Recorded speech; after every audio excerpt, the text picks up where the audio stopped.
Hello, and welcome back to Zenin Fanfics. Today we're starting an exciting new series. What if Deku became a girl? If you enjoy this video, please like and subscribe for more content. The story we're featuring is written by aywashe on archiveofourown.org. You can find all the relevant links in the description, so be sure to check out the author's profile and say hello. Now let's dive into the story. The halls were quieter than usual, filled with the groans of sore muscles and the occasional thud of someone collapsing onto a futon. The prof had left class 1 a battered, bruised, and for some, especially Midoriya, deep in thought.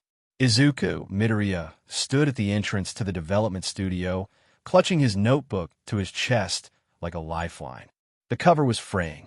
Pages were falling out, but it was packed with ideas. Ideas he desperately needed to make reality before the summer training camp.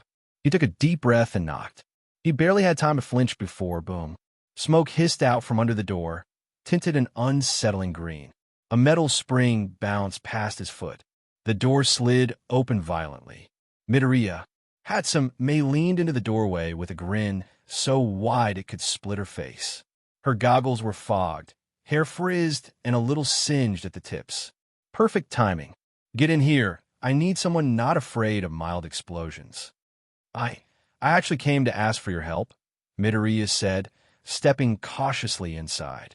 I was hoping we could upgrade my costume before the training camp. I have some notes. Hatsum was already grabbing the notebook out of his hands. You're always full of fantastic field data. Ooh, note the abrasion-resistant stats. And that sketch. That's a reinforced leg brace, isn't it? Love it. Needs more boosters, though. Midoriya blinked. I thought you said the last time we added boosters, the suit caught fire. And that's why we go bigger this time. But before we start, check this out. She spun around and waved at a lean boy standing awkwardly near a workbench. He wore a zip-up hoodie with the hood half pulled over his silver-streaked hair and had the clear look of someone dragged somewhere against their will. This is Rento Kasai, Hatsum beamed. Support course, Class 1S. His quirk is Flip. Want to tell him what it does, Rento? Rento glanced up, expression flat. It changes someone's gender for 10 minutes. Physically, I mean. Not mentally. Just the body. Midoriya blinked. That's really unique. I've never heard of a quirk like that. Exactly. Hatsum chirped, which is why I'm helping him test something very special. She reached under the workbench and pulled out a thick, clunky wristband with glowing nodes. This is the prototype for my quirk sustainer. It's meant to amplify and prolong quirk effects. We're still calibrating it. Hatsum, Rento muttered, backing away. You said we were going to do basic readings today. No live trials. Hatsum grinned. And you believe me. That's adorable. Midoriya raised a hand slowly. Wait, is it safe? It's probably safe, Hatsum said. I mean, 60 to 70% safe. 80 if you squint. Rento opened his mouth to protest again, but Hatsum had already slapped the wristband onto his arm. It whirred and clicked, lights blinking faster than seemed reassuring. And then, zap, a pulse of energy surged from the gadget, arcing across the room like a bolt of pink lightning. It hit Midoriya square in the chest. Wah! Midoriya's world tilted. It felt like his skin turned inside out. His muscles spasmed, bones shifted, organs twisted in ways that no biology book ever described. When it stopped, he was left panting and dizzy. But something felt off. He looked down and screamed. Why? Why do I have bub? His voice came out higher. Definitely not his usual pitch. Midoriya grabbed at his shirt, face flaming red. I'm a girl. Rento stared. CRP. That was not supposed to happen. It's okay. Hatsum beamed. This is great. Now we can test real-world feedback for sustained quirk enhancement in a live environment. Midoriya, how do your joints feel? Any loss of mobility? Peripheral sensitivity increase? I'm wearing boxers, Hatsum. Well, that'll be uncomfortable, sure. Rento buried his face in his hands. I'm so sorry. This never happens unless I want to activate it. The band must have forced it somehow. But your quirk only lasts 10 minutes, right? So this will wear off soon. Midoriya asked, half hopeful. Hatsum paused. Her grin faltered just a bit. Yeah, see, normally yes. But with the quirk sustainer attached, and still running. She held up a scanner and frowned at the flickering data. Midoriya felt dread pooling in his stomach. How long am I stuck like this? Unknown. Hatsum chirped. Could be 10 minutes. Could be 10 hours. Or days. Or longer. Science is unpredictable. This isn't an experiment. This is my body. Midoriya whirled toward a mirror on the wall, staring in horror. His green hair was the same, just longer and messier. Freckles still dotted his cheeks, but his frame was noticeably slimmer. His clothes didn't fit right at all. I can't go back to the classroom like this. You could pretend to be your cousin, Rinto offered awkwardly. I mean, you do look kind of cute, not helping. Hatsum was already scribbling down notes. This is so useful. Don't worry, Midoriya. You're in good hands. We'll figure this out together. Eventually, Midoriya slumped against the table with a groan. I just wanted stronger leg support. Midoriya stumbled back from the mirror, heart racing like he'd just taken a hit from One for All without bracing for it. This isn't me, he whispered, voice soft and unfamiliar. His reflection didn't respond. It just stared back with wide green eyes, framed by long, unkempt curls that fell past his shoulders. The same eyes, the same freckles, but nothing else matched. He pulled at the hem of his shirt, which now hung awkwardly off a noticeably smaller cavia frame. His pants barely clung to his hips. Every movement felt alien, like someone had swapped out his limbs while he wasn't looking. I don't even my center of balance feels weird, he mumbled, gripping the workbench for support. Is this how girls feel all the time? How do they move like this? Fascinating, Hatsum muttered, practically vibrating as she scribbled notes. The quirk didn't just alter superficial traits. It restructured your whole physiology. We're talking skeletal, muscular, vocal cords, probably internal organs too. You could totally carry a baby like this if it came to that. Hatsum, just being thorough. Rinto looked like he wanted to crawl into a hole and die. I didn't mean to. This has literally never happened before. I believe you, Midoriya said, though it came out half a squeak. He cleared his throat. That didn't help. Midoriya stared at the mirror again, still hoping, praying, that his reflection would glitch and shift back into something familiar. But no, the girl looking back at him was very real. This can't be permanent. It can't, he muttered, voice still jarringly high. There has to be a way to reverse it. He turned sharply to Rinto, nearly tripping over his own feet. Can't you just hit me again? Use your quirk a second time to turn me back. Rinto flinched. I can't. What do you mean you can't? You literally did it already. Rinto held up both hands defensively. I didn't mean to. Look, my quirk, flip, it only works once per person. Total one-time use per target. After that, it doesn't register them anymore. It's like the transformation slot gets filled and locked. Midoriya blinked. You're saying you can't ever use your quirk on me again? Ever? Yeah, Rinto said, guilt creeping into his voice. That's why I'm in the support course. My quirk is weirdly situational and mostly useless in combat. Can't use it to trick villains, can't use it to help in a fight. It's good for, like, very specific disguise work. Or whatever just happened. Midoriya groaned and slumped onto a nearby workbench, arms hanging over his head. Great, just great. One freak accident, and now I'm living in my own body like a stranger in a hotel room. Rinto hesitated. If it helps, you're kinda cute. Do not say that again. Rinto raised his hands again. Noted. Sorry. Midoriya sighed, pulling his hair forward. It was so long. Soft. The strands slipped through his fingers like silk. It would have been nice if he wasn't panicking about his identity. Midoriya glared half-heartedly, then sank to the floor with a groan. I can't go back to class like this. You're not scheduled for another exam today, are you? Hatsum asked, flipping through a digital schedule on her tablet. No, Midoriya said. I already did mine with Bakugo. Against All Might. Oh, that was the exploding building match. Hatsum said brightly. Saw the footage, very dramatic. Excellent teamwork. Midoriya looked away.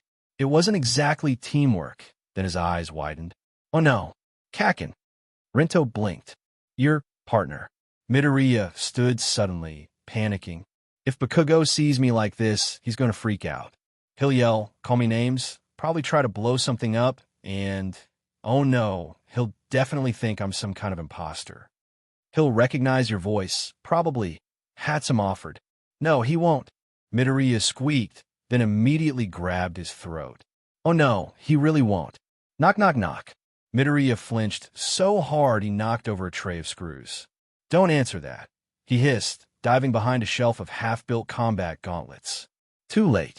Hatsum had already slid the door open.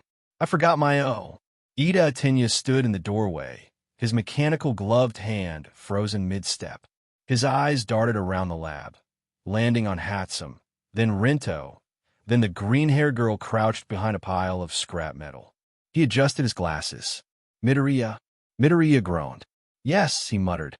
It's me. Ida stepped forward cautiously, closing the door behind him. Are you injured? No, Midoriya said flatly.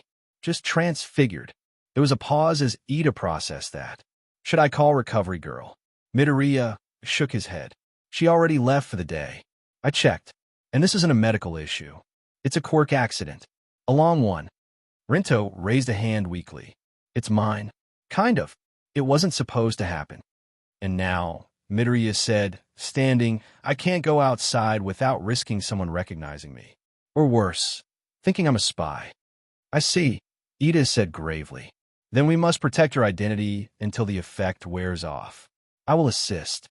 Midoriya blinked. You're not freaked out. I'm mildly stunned, Ida admitted.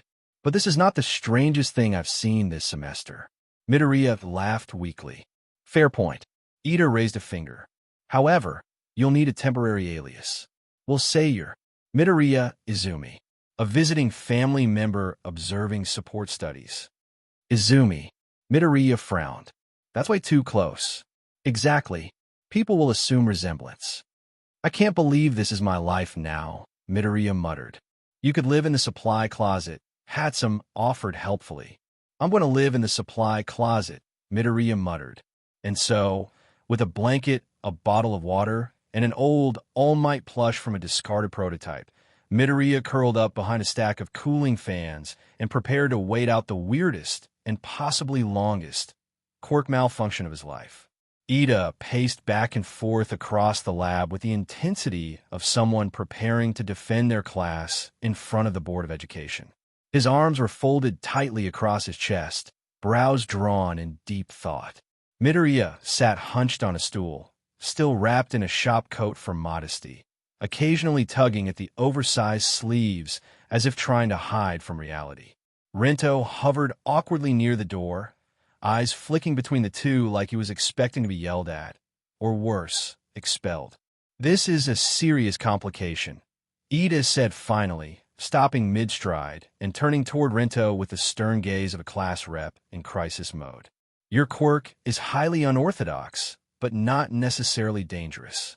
However, the addition of Hatsum San's enhancement device has rendered it unpredictable.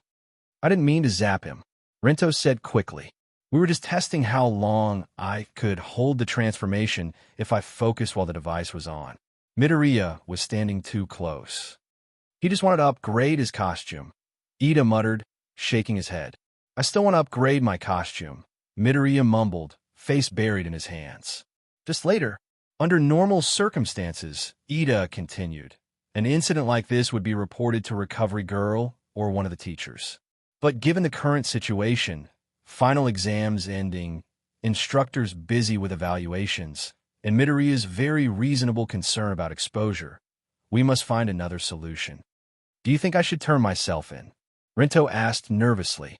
Ida frowned, hesitating. Not yet. This wasn't an attack. It was an accident during experimental testing, which, while careless, is not malicious. That said, you will need to formally document what happened. For accountability. I'll write a report, Rinto said immediately. Right now. You'd better, Hatsum muttered from across the room, half distracted as she hunched over the gadget's chassis on her work table. I'm not letting this go on my records as a Quirk freak-out explosion. Again. Midoriya blinked. Again. Totally unrelated incident. Different limbs, she said casually, using tweezers to pull open a narrow panel. Tiny gears clicked inside the Quirk enhancer like an overclocked stopwatch. Ida turned to her. What are you looking for, Hatsum-san? The dial settings, she muttered, turning the device slightly under the light. I set this up to be duration-based, so the user's quirk would naturally fade once the time limit ended. Like a surge cap. Okay, Midoriya said slowly, shifting forward. But it's not working. Why not? Because, she said, eyes narrowing, the limiter isn't on. Everyone froze. Midoriya stared. What? What do you mean it's not on? Hatsum sat back with a sigh, holding up a tiny rotary SWCH that had clearly been turned fully clockwise. I usually set the duration at 5, 10, or 20 minutes. That's standard. But this. She pointed at the gear. This is set to maximum extension. How long is maximum? Ida asked slowly. She said, glancing at the specs. There's no upper limit. It's hardwired for continuous output until the gadget is manually shut down or loses power. So unless you power it down, Midoriya said, I'll stay like this. Basically, Hatsum replied with a sheepish grin. And if it already discharged all its power during the surge, then the transformation might be locked in, she finished. Midoriya slowly slid off the stool and sat cross-legged on the floor. I live here now. Rinto looked ready to cry. I'm so sorry. Ida stepped forward, posture rigid. Then our priority is clear. We must determine if the device can be reversed safely, and if not, we need to isolate the transformation to avoid public panic. I have a spare prototype, Hatsum said. If I rewire the signal inverter and run Midoriya's biometric signature through a reactive feedback loop. No, Midoriya said quickly. No more gadgets. Please. Hatsum looked disappointed. But I was going to name it the reverse. Girlify beam.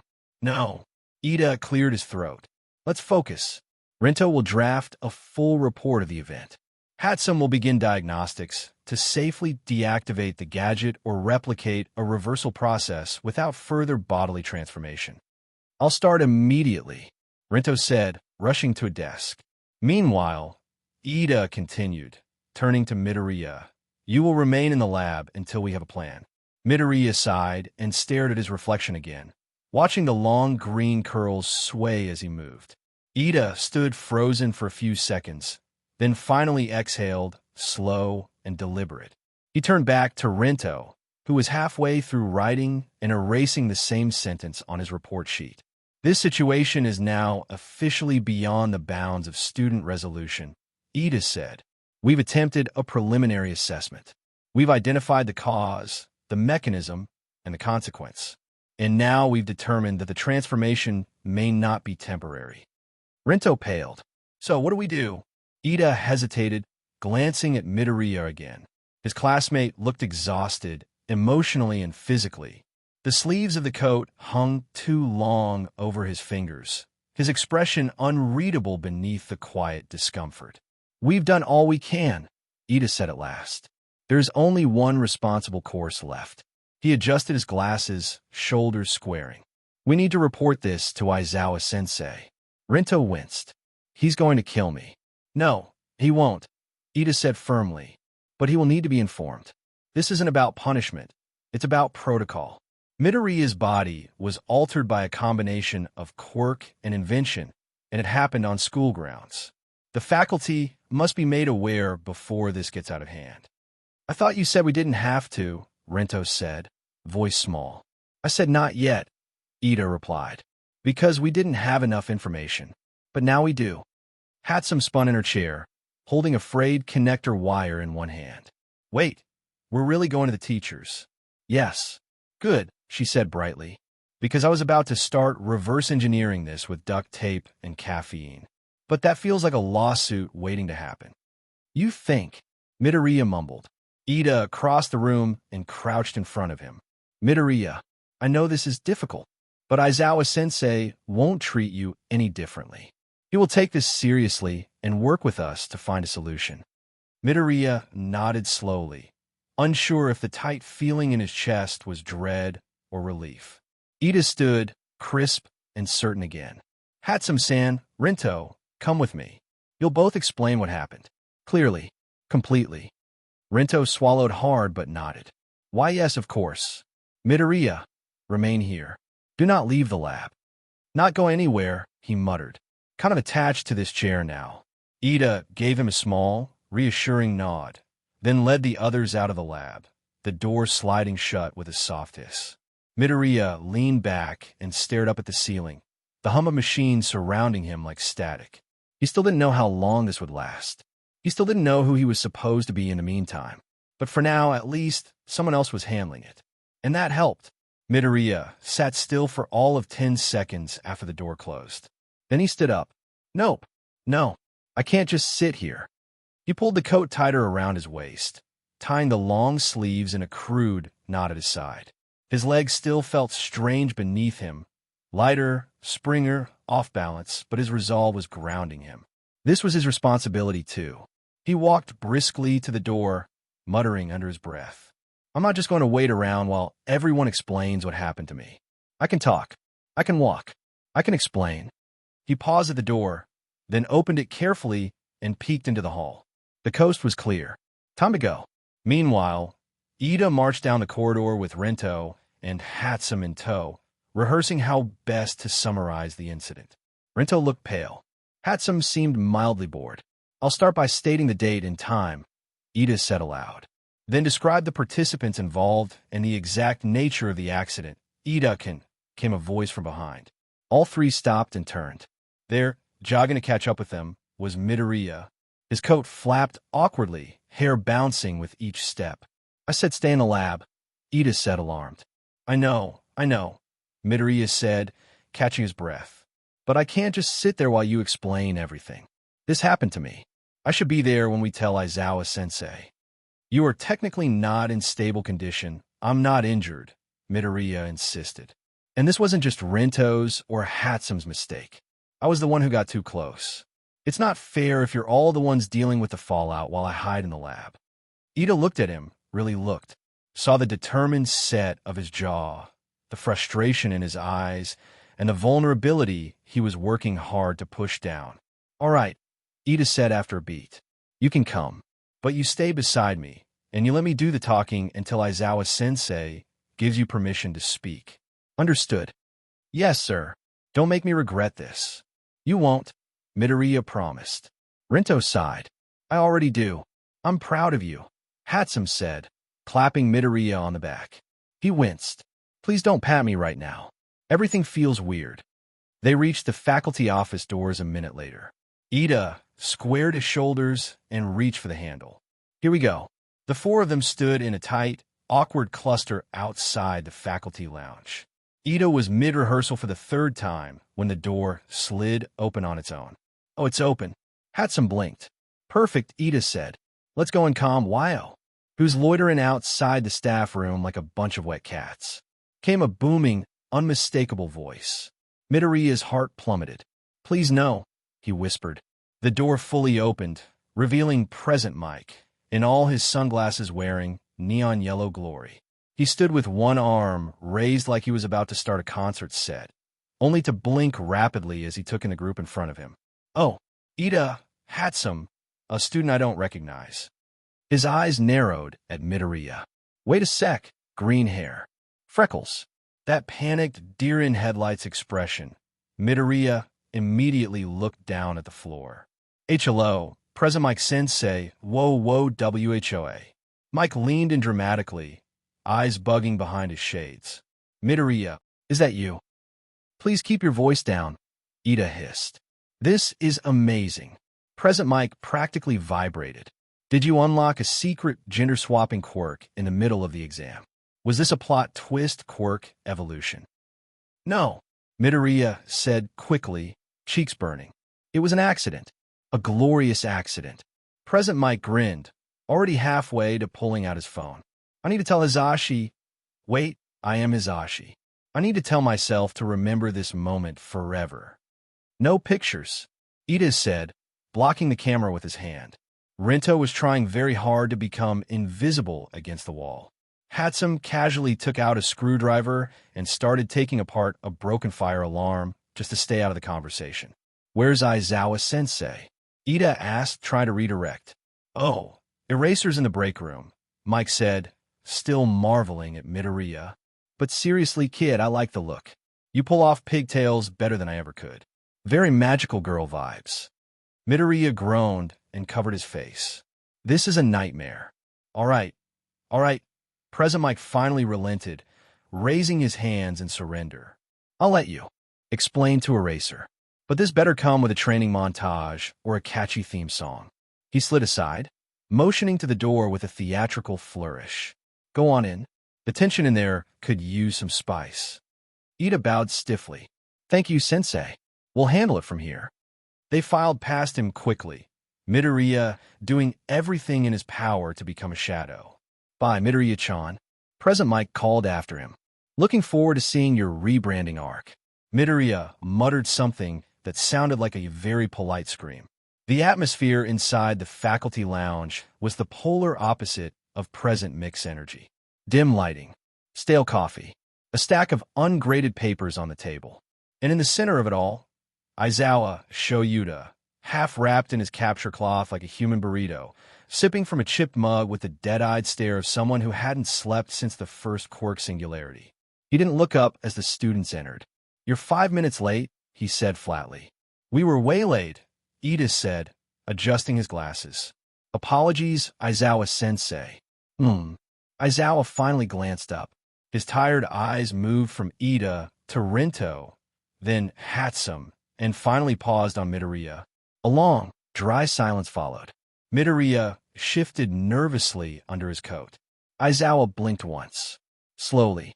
I'm going to assume, he said, that this isn't a prank. No, sir, Ida said quickly. We're here to formally report a Quirk-related incident involving a support department device and an unintended activation of a transformation-type Quirk. Aizawa raised one eyebrow. Whose Quirk? Mine, Rinto mumbled, stepping forward like he was walking into a courtroom. Rinto Yamagishi, first-year support course. My Quirk can temporarily swap someone's gender, just for 10 minutes. But the Quirk enhancer Hatsum-san made accidentally amplified it. It hit Midoriya, and, well, he gestured vaguely at Midoriya. Aizawa stared at him a moment longer, then took another sip of coffee. All right, talk me through it, from the beginning. As Ida began explaining in crisp detail, the exam ending, Midoriya visiting Hatsum, the gadget test, the explosion, Midoriya kept his eyes on the floor. He could feel Aizawa's gaze flick toward him every so often, unreadable. And as of now, Ida finished, we believe the transformation is stable, with no apparent expiration. Hatsum believes the enhancer was left on indefinite duration mode. Aizawa set his mug down with a clink. So let me get this straight, he said. A support department student tested a prototype on themselves, accidentally discharged the effect on another student. And now I have a gender-swapped Midoriya sitting in my faculty lounge. Yes, Midoriya said quietly. Another pause. Aizawa exhaled slowly and pinched the bridge of his nose. And why didn't you come to me the moment this happened? I take full responsibility, Ida said, stepping forward. I believe we needed to assess the situation first and minimize panic. Midoriya's condition is stable, and no one is physically harmed. However, we realize this exceeds our ability to resolve independently, and so we brought it to you immediately after confirming the problem. Aizawa gave a slow nod. You made the right call. Eventually, Midoriya finally looked up. Sensei, I just want a costume upgrade. I wasn't even supposed to be near the device. Aizawa's voice softened by a fraction. I believe you, but that doesn't mean this won't have consequences. Not punishment, protocol. We have to record what happened. Talk to Recovery Girl. Possibly run some scans. Understand, Midoriya said. Aizawa leaned back in his chair and looked at Rinto. You're going to be writing incident reports until your hand cramps. And Hatsum, already halfway done rewiring the limiter to reverse this, she said with a salute. Just don't sue me if Midoriya comes out with 3 heads. Please don't say things like that. Noted. Aizawa closed his eyes for a moment, then reopened them. For now, Midoriya, stay out of sight. We don't need this turning into a school-wide spectacle. You'll be excused from afternoon activities. I'll contact Recovery Girl myself. Midoriya nodded, relief and dread swirling in his stomach. Oh, Aizawa added dryly. And don't talk to Present Mike. He's already sent me 3 memes. Midoriya groaned into his hands. The infirmary was quiet, save for the occasional beep from medical monitors and the rustling of charts. Midoriya sat stiffly on the exam table, wearing a loose hospital gown and clutching the edge like a lifeline. His face was flushed, his knees pressed together, and his expression hovered somewhere between mortified and numb. Across from him stood Recovery Girl, clipboard in hand, lips pursed in professional concentration. Behind her was Principal Nizu, perched atop a rolling stool, a steaming cup of tea in his paws, and an alarmingly cheerful expression on his mouse-like face. Well, Nizu said brightly, this is certainly unconventional. I didn't mean for this to happen, Midoriya muttered. I know, dear, Recovery Girl said without looking up. Accidents happen, even absurd, biology-defying ones. She stepped forward, taking Midoriya's vitals again, eyes flicking between monitors and her notes. Hormones stable. Heart rate elevated, but that's just nerves. Nizu sipped his tea. So for now, body is functioning normally. Entirely, Recovery Girl said. Blood works clean. No cellular breakdown. In fact, she flipped the chart, tapping a page. It's like the body was always this way. Every cell has adapted to the new gender identity. Internally, externally, hormonally, Midoriya blushed violently. You're saying, I'm just a girl now. In every medical sense, Recovery Girl said, scribbling on her clipboard. Yes. The door suddenly slammed open. Young Midoriya, All Might, in his true skeletal form but still radiating dramatic energy, burst in with the force of a stage play finale. I came as soon as I heard. Midoriya nearly fell off the exam table. All Might, is it true? He said, stepping forward. Have you been transformed by a rogue, quirk-enhancing device in a twist of fate? Most bizarre. Yes, Midoriya squeaked. All Might knelt beside the table, gripping the edge with theatrical gravity. Then worry not. I will do everything in my power to help you return to your true self. I appreciate that, but oh dear, Nizu chuckled. Recovery Girl just kept writing. There must be some countermeasure. Some reversal gadget. A magical quirk user in hiding. All Might was gesturing now, like planning an epic quest. I shall travel to the edges of Japan if I must. Midoriya raised a hand. I'm really okay, sir. Recovery Girl cut in dryly. There's no need for a world-spanning pilgrimage. Midoriya is completely healthy. In fact, this transformation is one of the cleanest quirk-based alterations I've ever seen. All Might blinked. You mean? She's fine, Recovery Girl said. Just a girl. Everything's been swapped. Anatomy, hormones, muscle distribution, even the voice box. It's a perfect transformation. Nothing mutated, nothing broken. Midoriya turned red from head to toe. You didn't have to be that specific. Sorry, dear, but we're talking science, Recovery Girl said matter-of-factly. Everything is functioning. It's not a disguise or an illusion. It's a full biological change. All Might sat back slowly, eyes wide. Well then, on the bright side, Nizu chirped, this could be a fascinating case study for quirk adaptability. And Midoriya-kun is still Midoriya-kun, or Midoriya-chan, depending on preference. Midoriya groaned into his hands. Please stop giving me honorific options. Nizu clapped. But you must decide soon. The teachers will need to file this under health accommodations and temporary identity adjustments. I don't even know what that means. Nothing changes for now, Recovery Girl said. No gym restrictions. No health issues. But we'll monitor you closely over the next week. If no changes occur, we'll consider this your new status until a reversal method is found. A week, Midoriya repeated. That's being optimistic, she said with a shrug. This could last longer. Midoriya buried her face in her hands and sighed. I should have just gone home after the exam. All Might gently patted her shoulder. Chin up, young Midoriya. This is but one more trial on your journey to becoming a great hero. I'd like fewer trials, she mumbled into her knees. Nizu's teacup clinked softly as he sipped. It's all very exciting, isn't it? Just as Midoriya was about to melt into the exam table out of sheer second-hand embarrassment, The infirmary door creaked open again. This time, it was less dramatic.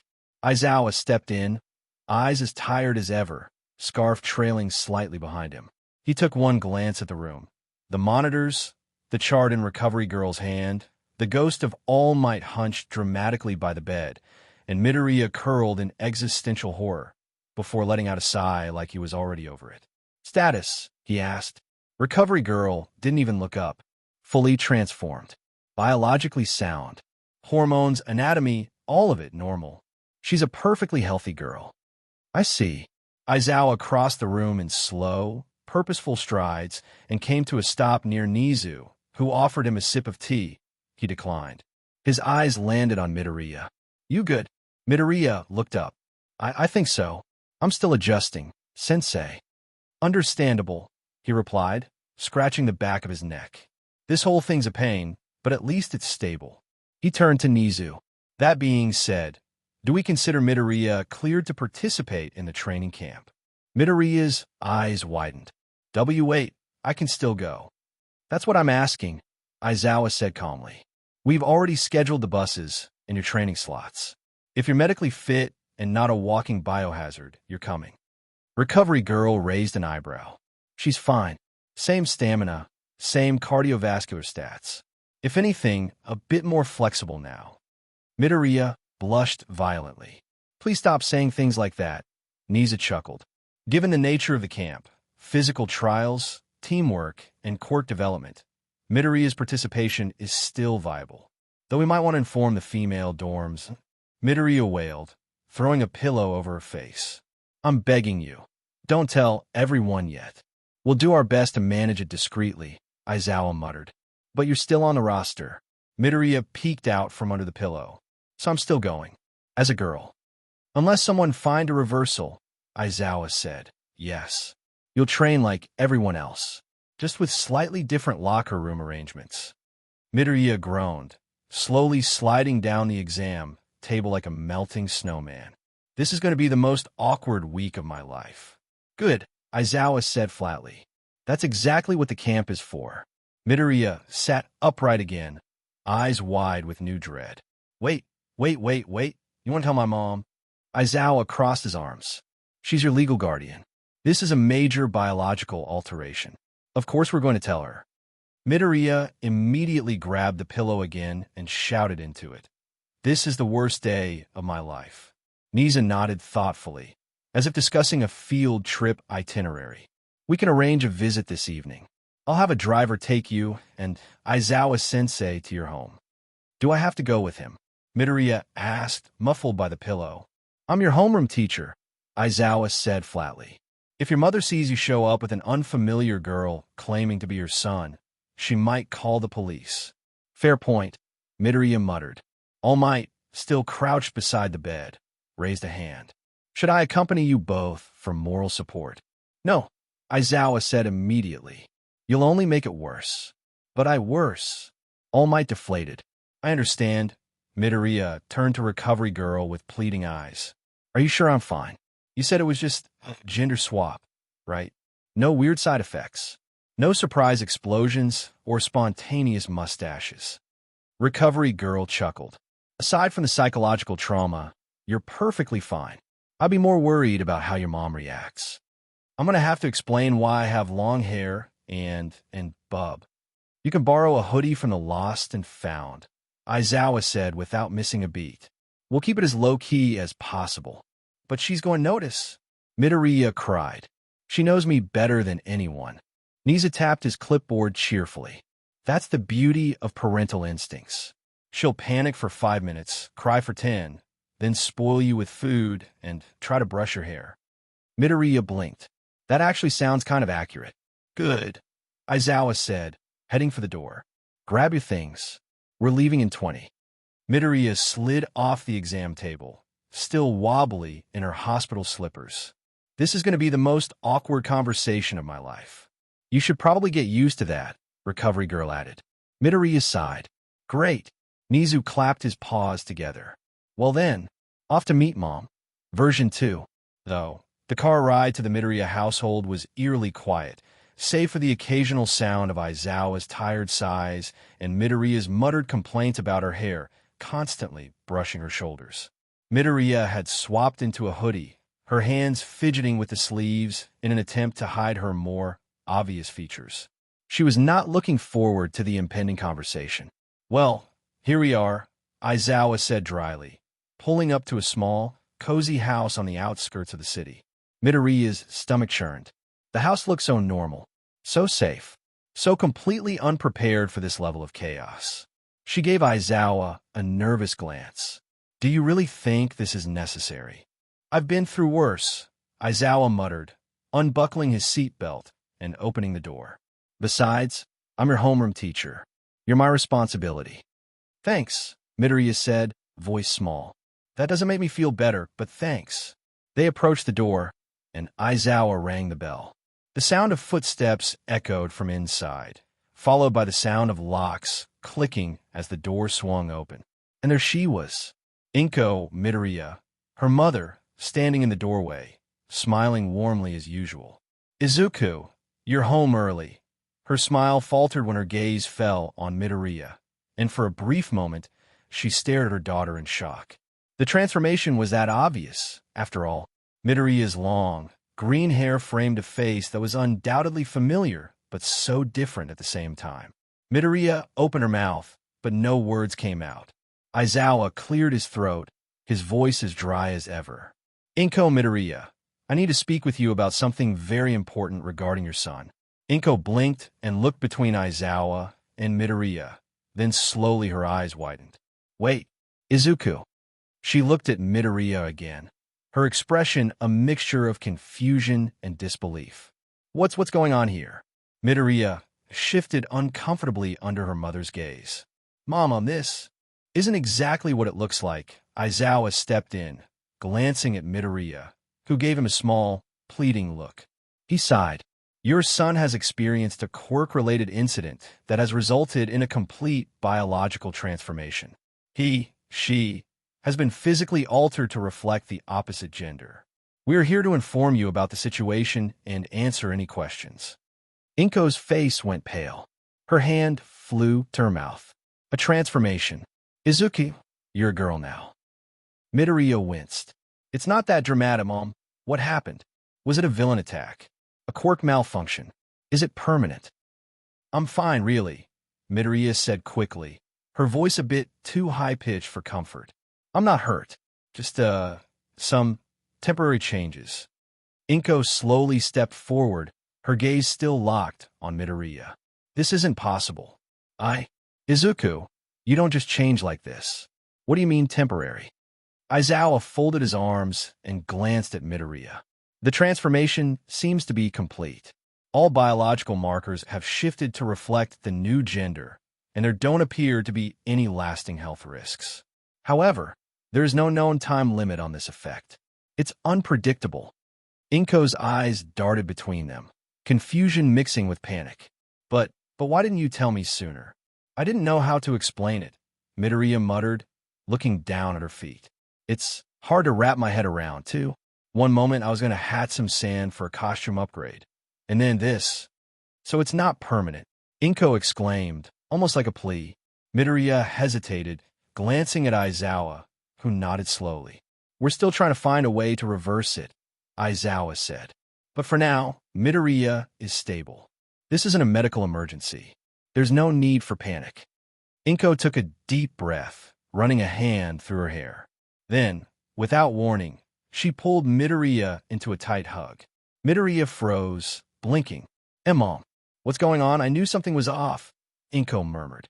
"You've been different lately, Izuku, I could tell." Midoriya's eyes widened. "Mom, no. You were just worried about the exams and me being tired." "Oh, sweetheart," Inko said, pulling back and holding Midoriya at arm's length. "You're my son. Nothing will change that.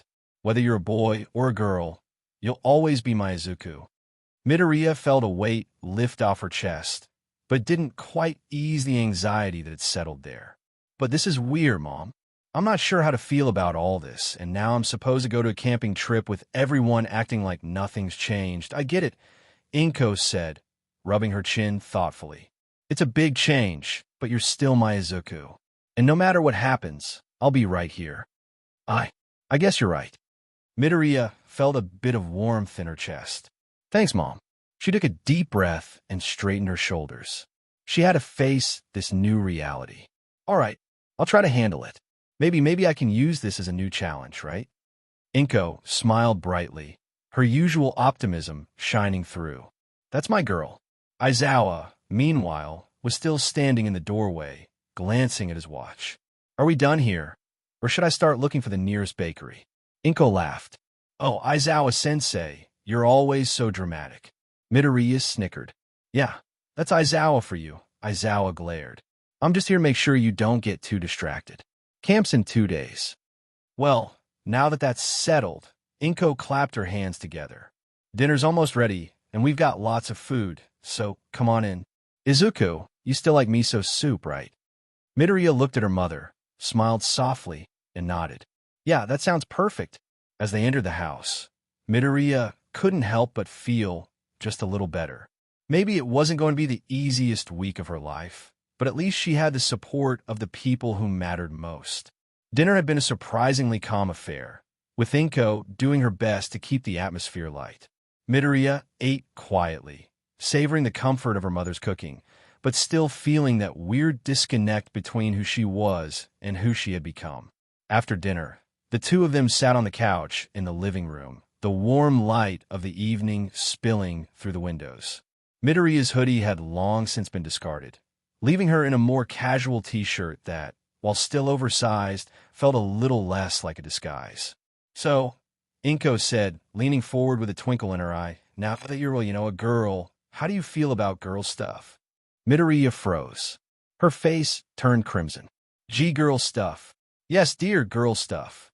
Inko laughed, the sound light and teasing. I'm talking about things like fashion, makeup, and, well, anything you might need now that, you're not my son anymore. Midoriya opened her mouth to protest, but Inko's smile was too warm, too motherly. It's okay, sweetheart. It's all part of this. Just think of it as an adventure. You got a whole new perspective to work with. I don't know, Mom. Midoriya mumbled, nervously tugging at a strand of her long green hair. I've never really thought about that kind of stuff. With all the training and school and trying to be a hero, I didn't really focus on what it means to be a girl. Inko's eyes softened with understanding. I know, sweetie, and it's okay. But now that you're in this situation, I think it's time to get a little more comfortable with it. You can't keep hiding behind your hero costume forever, right? Midoriya sighed, sinking back into the couch, the awkwardness settling in her chest. But what if I mess it all up? What if I don't get it right? Inko reached over and gently placed a hand on her daughter's arm. Izuku, you don't have to get it right. No one expects perfection. Just take things one step at a time. It's not about changing who you are. It's about embracing who you can be in this moment. Midoriya swallowed hard, her eyes brimming with emotion. You really think I can do this? I know you can, Inko said softly, her voice full of reassurance. You've always been my determined, strong, and kind Izuku. Whether you're a boy or a girl doesn't change that. And there's nothing wrong with asking for a little help along the way. We can go shopping tomorrow. Get you some clothes that actually fit. She winked. Maybe even try some accessories. You'll love it. Midoriya's cheeks flushed deeper. I'm not sure about accessories. Inko's expression turned playful. What? No sparkly hairpins. No cute skirts. Mom, don't worry. We'll find the perfect balance. Just trust me. I guess I can try, Midoriya said hesitantly. That's the spirit. Inko said, getting up. How about we make a list of things you might need? We'll get you ready for your new girl life tomorrow. A little shopping spree is the perfect way to ease into it. Midoriya blinked, the thought of actually picking out clothes for herself sounding like an alien concept. A shopping spree. I know, you're not used to it, but trust me, you'll need clothes that fit your new body, and we might as well have fun with it. Inko leaned in with a teasing smile. I can even teach you a few things about makeup if you want. I have some tips. Midoriya groaned, slumping in her seat. Makeup. I can't even handle my hair without it getting messy, Mom. Inko chuckled, patting her on the head. We'll take it one step at a time. A little mascara and a cute headband won't hurt, right? Midoriya's eyes widened. I don't even know what mascara is, Inko winked. That's okay. We'll figure it out. The thought of actually going shopping, talking about fashion, and learning about makeup made Midoriya want to hide in her blanket fort. But there was something in her mother's voice, that warmth and familiarity, that made it hard to refuse. Besides, if she was going to spend the next few days in her new form, she might as well make the most of it. All right, fine, Midoriya said, finally giving in. Shopping. But I'm not promising I'll look good in anything. Inko grinned, completely unfazed. Oh, I'm sure you'll look amazing, dear. And besides, it'll be fun. You'll see. It had been a few days since the accidental transformation, and Midoriya was slowly coming to terms with it. She had taken her mother's advice to heart. Well, most of it, and had gotten used to the idea of wearing clothing that actually fit her new body. The shopping spree had been an eye-opener. The process of picking out clothes and accessories had felt strangely empowering, though she still didn't completely understand the appeal of certain items like skirts and high heels. Still, she was getting there. But that didn't mean the challenges stopped. The morning of the camping trip arrived, and the excitement at high was palpable. Students bustled around, gathering their bags, tents, and camping gear. It was supposed to be a fun and relaxing trip, a chance for everyone to bond and recharge after the grueling final exams.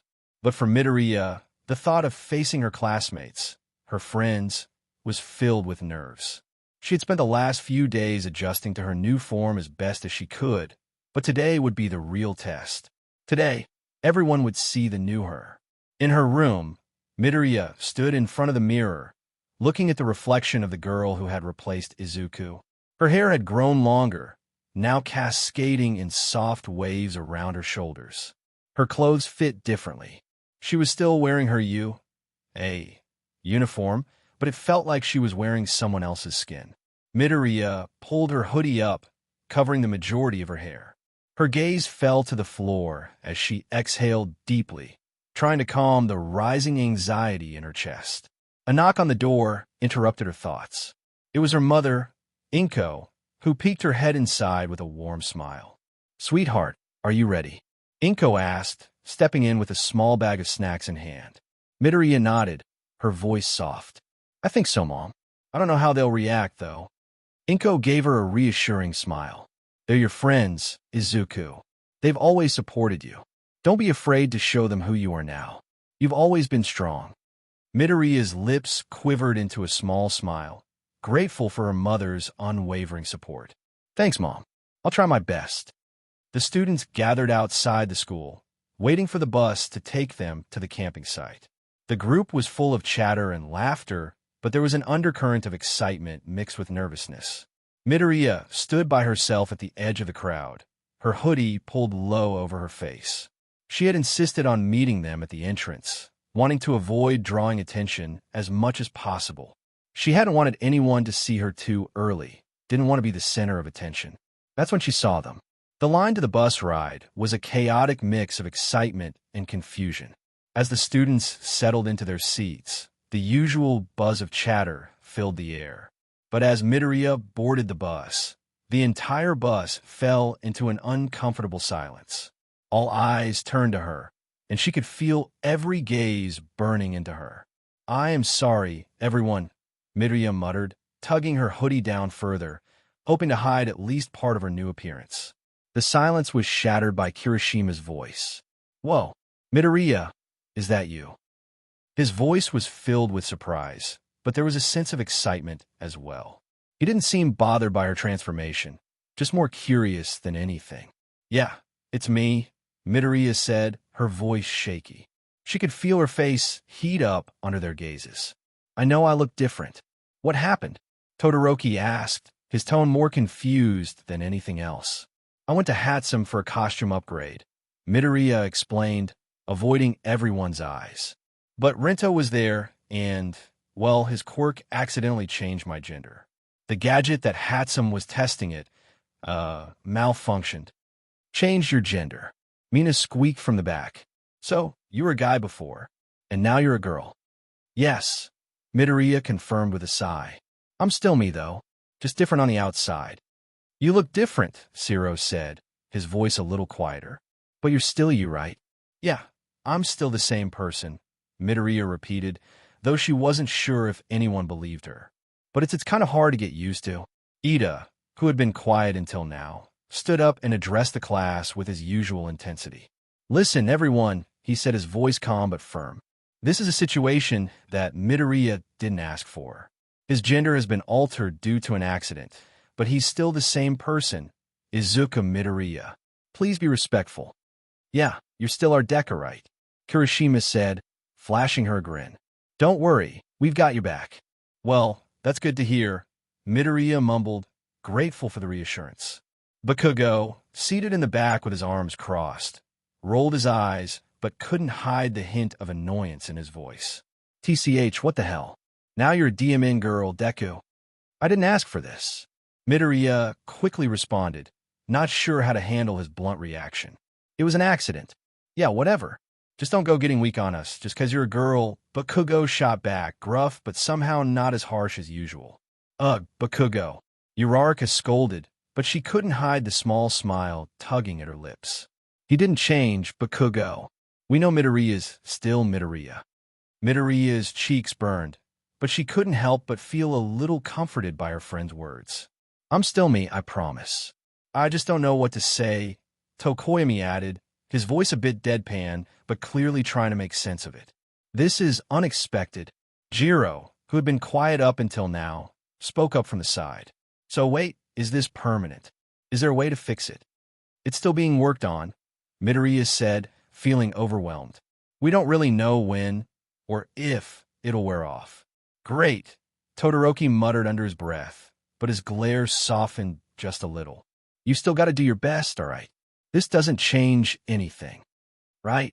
Midoriya said with a small, determined smile. I'll keep doing my best. Ida nodded approvingly. That's the spirit, Midoriya. We'll all support you, but you should also keep in mind that this doesn't change your goals or your abilities. This incident doesn't change who you are inside. I'll do my best, Ida, Midoriya said, feeling a bit more at ease with her classmates rallying around her. As the chatter on the bus gradually returned to its normal, chaotic level, a small figure scooted closer to Midoriya's seat, a mischievous gleam in his eyes. Well, Mineta said with a low whistle, peering far too intently at Midoriya. So you're a girl now? Huh, Midoriya? That's interesting. I mean, if this is permanent, there's a lot to explore, right? Like, before he could finish that thought, a clipboard smacked the back of his head with a sharp thwack. Mineta. Yaoyorozu's voice rang out sharply from across the aisle. Her eyes narrowed as she stood, holding the clipboard like a judge preparing to sentence someone to life in detention. That is wildly inappropriate, and I expect you to treat Midoriya with respect. She is going through a difficult situation and deserves our support, not your usual indecency. Youch. Okay. Geez. Mineta rubbed his head, retreating in his seat like a scolded gremlin. Can a guy be curious? No, Yaoyorozu snapped. Especially not you, Jiro added with a flat glare, flicking her earphone jack toward him. Midoriya stared down at her hands in embarrassment, her face beet red. Thanks, Yaoyorozu-san. Yaoyorozu softened immediately. Of course, Midoriya. I may not know exactly what you're going through, but if you need help with anything, clothing, hair, adjustments, please don't hesitate to ask. I mean that sincerely. Uraraka leaned in. Yeah, we got your back, Deku. I appreciate it, Midoriya said, smiling shyly. Really, you're all being so kind. Mineta tried to mumble something under his breath, but Sato casually reached over and shoved a muffin into his mouth. Just eat, Sato muttered. Quiet is better. Laughter rippled through the bus, and Midoriya couldn't help but let out a relieved chuckle too. For the first time since the accident, she felt like maybe things might turn out okay.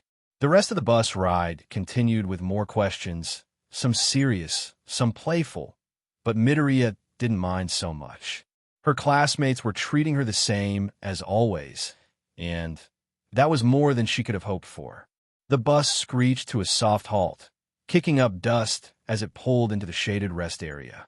The summer air outside was thick with heat and the smell of pine trees. One by one, students from Class 1A stretched, yawned, and stepped down from the bus, some still shaking off sleep while others looked around expectantly. "Hey, where's Class 1B?" Kaminari asked, scanning the empty lot. "There should be more people here, Karo," Tsuyu added, tilting her head. "Maybe they already left." Kirishima guessed, cracking his knuckles. Just then, a sudden rustling from the trees drew their attention. Out of the woods emerged two adults in brightly colored, feline-themed costumes. One had a brown ponytail, and the other sported wild blonde hair. Beside them stood a tiny boy with a sour expression and a backpack that looked heavier than he was. Before anyone could react, Midoriya gasped and stepped forward, eyes lighting up with recognition. "Those are the wild Pussycats," she blurted, her voice higher than usual, startling herself and drawing the class's eyes back to her again. "They're a pro-hero team that specializes in mountain rescue and search missions. They've been active for over 12 years, and their quirks make them perfect for wilderness support." Ponytail Lady gave a theatrical bow. "Correct. I'm Mandalay." "Pixie Bob here," the blonde added with a wink and a flex. "And we're your hosts for this grueling training camp of doom." The small boy just sighed and muttered, "This is so lame, don't mind him," Mandalay said, patting his head. "That's Cota. He's still warming up to people." Aizawa stepped off the bus with his usual deadpan look and gestured lazily. "You'll be under their supervision for the next few days. Try not to die." Kirishima blinked. "Wait, what?" Mandalay grinned. "You'll be staying at the base of the mountain. It's part of our hero agency's domain." Midoriya tilted her head. "So, we're walking from here." Pixie Bob gave a mischievous laugh. "You're not walking. You're surviving. This entire mountain is your obstacle course. You'll need to use your quirks, your brains, and your muscles to make it to the base. You've got 3 hours. And if you're late, no lunch for you." Mandalay finished with a smile. "What?" Mineta screeched. "That's inhumane. Training starts now," Aizawa said, already walking away. A few of the students started to complain, turning back toward the bus. "Maybe we can just ride down in the boom." With a flick of her hand and a feral grin, Pixie Bob slammed her palm into the dirt. The earth rumbled, shifted, then suddenly exploded in a wave of moving earth. The entire class tumbled forward as the ground gave way, sending them screaming down the slope. "What is happening?" Kaminari shouted midair. "We're gonna die," Mineta wailed, flailing as he bounced off Ciro's shoulder.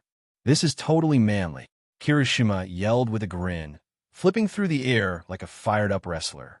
Midoriya flailed in panic, arms windmilling. "Why is this always happening to me?" With a crash, Class 1A landed in a heap in the middle of a dense forest. Twisted roots, vines, and monstrous trees surrounded them. "Well," Yaruza huffed, brushing off her skirt, "I suppose this is the training." As the class groaned and pushed themselves up, a monstrous, boar-like mud beast emerged from the trees and charged. "Oh good," Jiro deadpanned. "Monsters too." Ida helped Midoriya up, adjusting his glasses. "No time to hesitate. Everyone, pair up and move out. Let's show them what Class 1A can do." "Beast's Forest," Tokoyami muttered as Dark Shadow growled. "A fitting name. The shadows are thick here. Focus on fighting." Aoyama cried, firing a laser at an incoming creature. "I only brought one moisturizer for this trip." As chaos broke out, the students leapt into action. Flames, explosions, vines, and blasts of ice echoed through the trees as the class scrambled to fight their way forward. In the middle of it all, Midoriya steadied herself, feeling her body move differently than before, but her instincts, her strength, and her drive were still intact. "All right," she whispered to herself, clenching her fists. "This is still training. I can do this." The foliage rustled violently ahead, and something massive barreled through the underbrush with thundering steps. Trees cracked and snapped as a monstrous shape emerged. A towering beast, easily the size of a truck, its body a swirling mass of hardened earth and stone with glowing red eyes carved into the dirt like molten glass. A clay monster. Kaminari yelped, stumbling back. That thing's huge, Zero added, backing away with his tape arms raised. Kota stepped forward cautiously, placing a steady hand on a nearby tree trunk. His lips moved as he tried communicating, his quirk activating as chirps, squeaks, and insect buzzes echoed faintly. But the creature didn't stop. It's not responding, Koji said softly, worry creasing his brow. It's not alive. Just dirt. Then it's a construct, Yaoyorozu reasoned, creating a shield from her arm. Pixie Bob must have made it. It's a test, Ida declared, slicing his arm forward. Everyone, formation. Midoriya, Todoroki, Bakugo, on offense. Midoriya's expression sharpened, determination surging through her veins. Got it.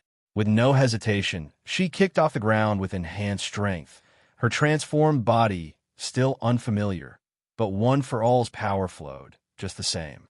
Full cowling, 5%. Shoto Todoroki was already beside her, one hand raised, a blast of ice erupting from his palm to freeze the monster's legs mid-charge. I'll hold it, go.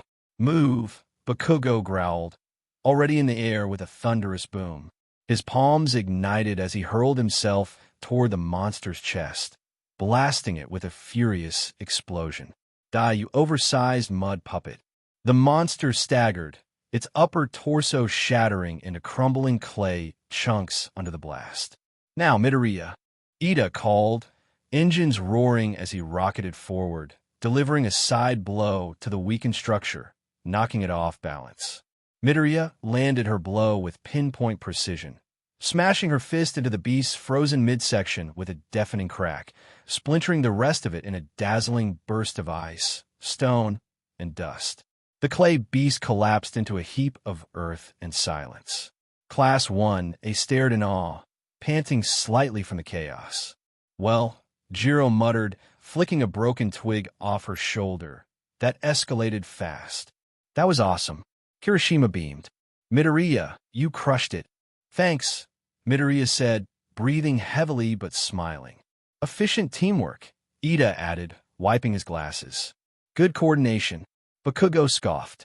Tisich, don't get soft just because we broke one dirt thing. There's more coming. Suddenly, more trees began to shake in the distance. And indeed, more earthy figures rose from the ground, some humanoid, others animal-shaped, each lumbering toward Class 1A with purpose. Pixie Bob's delighted shout echoed faintly through the trees. Let's see what those future heroes can do. The earth had stopped rumbling for now. Most of Class 1A had split into smaller groups to cover more ground as they made their way through the twisted forest.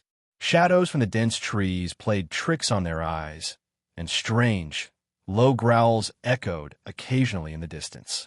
Somewhere behind them, Minato was still screaming about something. The forest around them had finally quieted, the sound of crumbling dirt monsters growing distant. Midoriya and Todoroki walked ahead of the others through a dense patch of trees, their pace steady. The underbrush crackled underfoot as sunlight broke through in beams between the leaves. Midoriya adjusted her gloves, breathing hard but steady. Thanks for freezing that last one. If you hadn't slowed it down, you would have dodged, Todoroki replied evenly. You always do. She blinked, a little surprised by the blunt confidence in his tone. I mean, maybe, but still, you overthink your movements sometimes, he added, glancing at her briefly. Even now, different body doesn't mean different instincts. Midoriya smiled, sheepish. That obvious, huh? Only to people who've fought beside you. She looked over at him, curious. Todoroki was staring ahead again, as calm and composed as ever. His tone hadn't changed, but his words held something warmer beneath the surface, something not quite teased out. You've changed, but not in a bad way, he said after a pause. It's strange, but it doesn't make you weaker. Midoriya's steps faltered just a little. Thanks. That means a lot. Coming from you. Todoroki didn't respond right away. Instead, he slowed just enough so they walked side by side, their hands brushing once barely. Midoriya looked down at the space between them, then quickly back up. Her face flushed, but she didn't say anything. Todoroki, for his part, seemed unfazed. But his next words came quietly. "You're still Midoriya. That's all that matters." And then he picked up pace, eyes scanning the forest again like nothing had happened. Midoriya touched a hand to her chest, willing her heart to stop racing. They continued deeper into the forest, the trees growing denser, vines trailing low from the branches above. The air was warm and damp, filled with the scent of moss and earth. Midoriya tried to focus on the path ahead, but Todoroki's words echoed in her head. "You're still Midoriya. That's all that matters." It wasn't a dramatic statement, not romantic, not really, but something about the way he'd said it, quiet, unwavering, sent a wave of heat to her face that wouldn't go away. "Why am I reacting like this?" she thought, pressing a hand to her cheek. "Is it just because he said something nice? He said nice things before. He's always been supportive, in his own way." Her mind spiraled, and for the first time, she wondered, is this just me? Or, she swallowed hard, is this the hormones talking? It was a weird thought, but the more she noticed the little things, the flutter of her chest, the way her skin tingled under his glance, how easily she got flustered, the harder it was to ignore. This was different. Everything was a little louder emotionally now, a little closer to the surface. "Midoriya," Todoroki said, glancing back. She jolted. "Why, yes." He raised an eyebrow, unfazed. "You looked spaced out." "Oh, no, I was just thinking about the next route," she lied quickly, gripping her notebook a little tighter. "Tactical pathing and all that." "Ha," Todoroki blinked. "You're acting strange." "I'm not," she said too fast. He didn't push it, just turned back around with a quiet hum. "All right." Midoriya's heart thudded in her ears. Maybe it's just stress, or the new body chemistry, or maybe I'm just easily embarrassed now. Gah, what if this is how I act around people? Maybe. She slapped her cheeks lightly. "Are you okay?" Todoroki asked again. "Yep, totally fine. Let's go find more monsters," she declared too loudly, sprinting ahead with way more energy than necessary. Todoroki sighed. "You're definitely acting strange." Still, he followed without complaint. After another long uphill climb and fending off 2 more clay beasts, Class 1A paused in a small clearing to catch their breath. The sun had climbed higher, filtering hot light through the canopy above. Leaves rustled overhead as birds chirped, uncaring of the chaos below. Midoriya leaned against a tree, panting. Her arms ached. Her legs burned. Her sports BR, it still felt weird to even think that, was uncomfortably damp. "This is brutal," she muttered. Midoriya, Ida appeared beside her, posture still perfectly upright despite the heat and terrain. "How are you holding up? No injuries, I hope." "No, nothing bad," she said with a smile. "I'm fine, really." Ida nodded, adjusting his glasses. "You've been keeping up well despite the unique circumstances. I am truly impressed with your adaptability." Midoriya flushed. Thanks, Ida-kun. I've just been trying to treat it like any other obstacle, you know." "Your mindset is admirable," he said seriously. "But you're allowed to struggle, Midoriya. This is not a small thing. It is not weak to acknowledge discomfort." She blinked. "Oh," before she could respond. Uraraka jogged up, hair slightly frizzed from the humidity. "Hey, Deku, I was looking for you." Midoriya straightened reflexively. "Hey, Uraraka-chan." Uraraka plopped down beside her, pulling out her water bottle. "You okay? You kind of took off earlier with Todoroki and didn't come back." Yeah. We were scouting ahead," she said, sipping water quickly to hide the pink rising in her cheeks. Uraraka gave her a squinted look. "Are you blushing?" "And no. Are you more blushy now?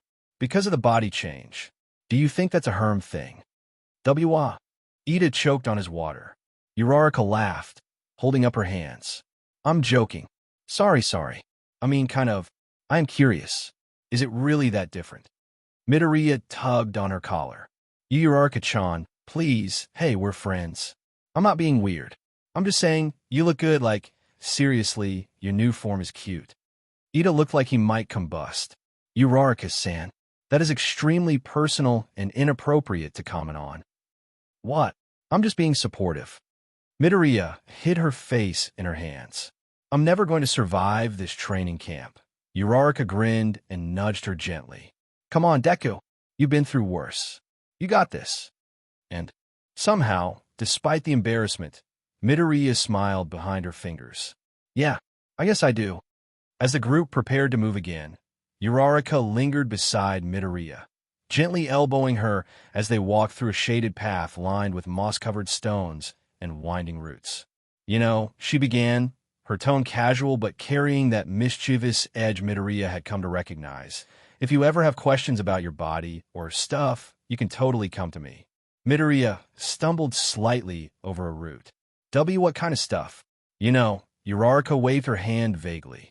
Girl stuff. Midoriya's eyes went wide. I don't know if I'm ready for that conversation. Uraraka giggled. That's why I'm saying you can talk to me. No pressure.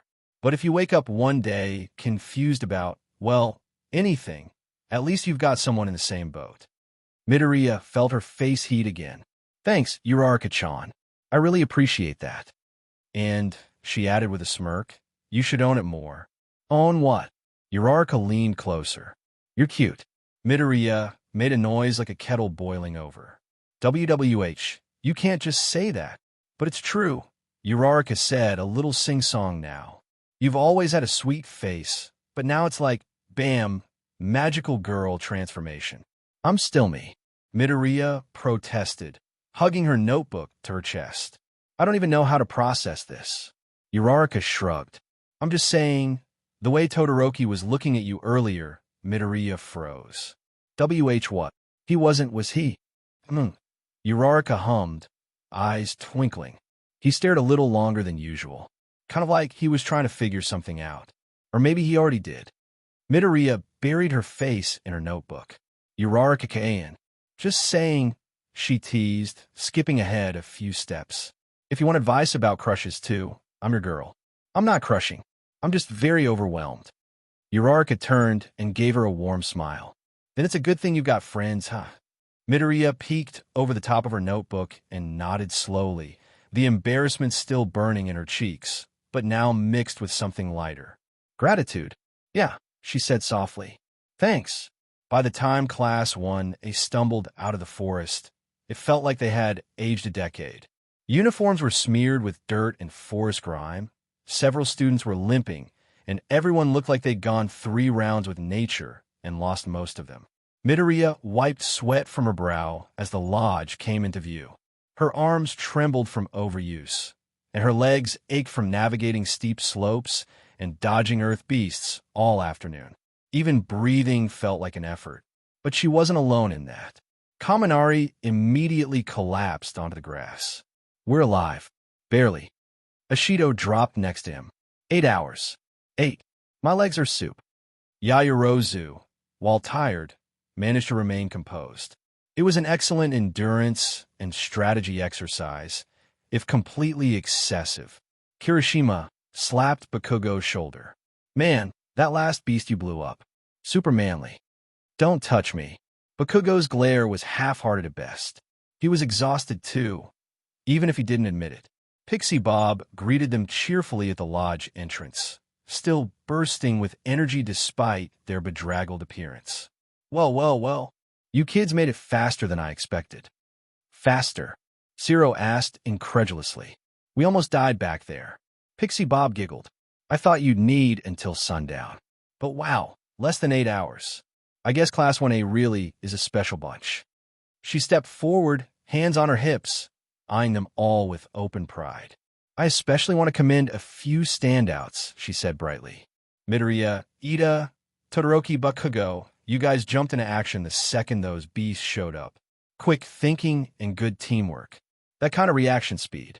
That's experience talking. The 4 of them looked equally surprised and humbled.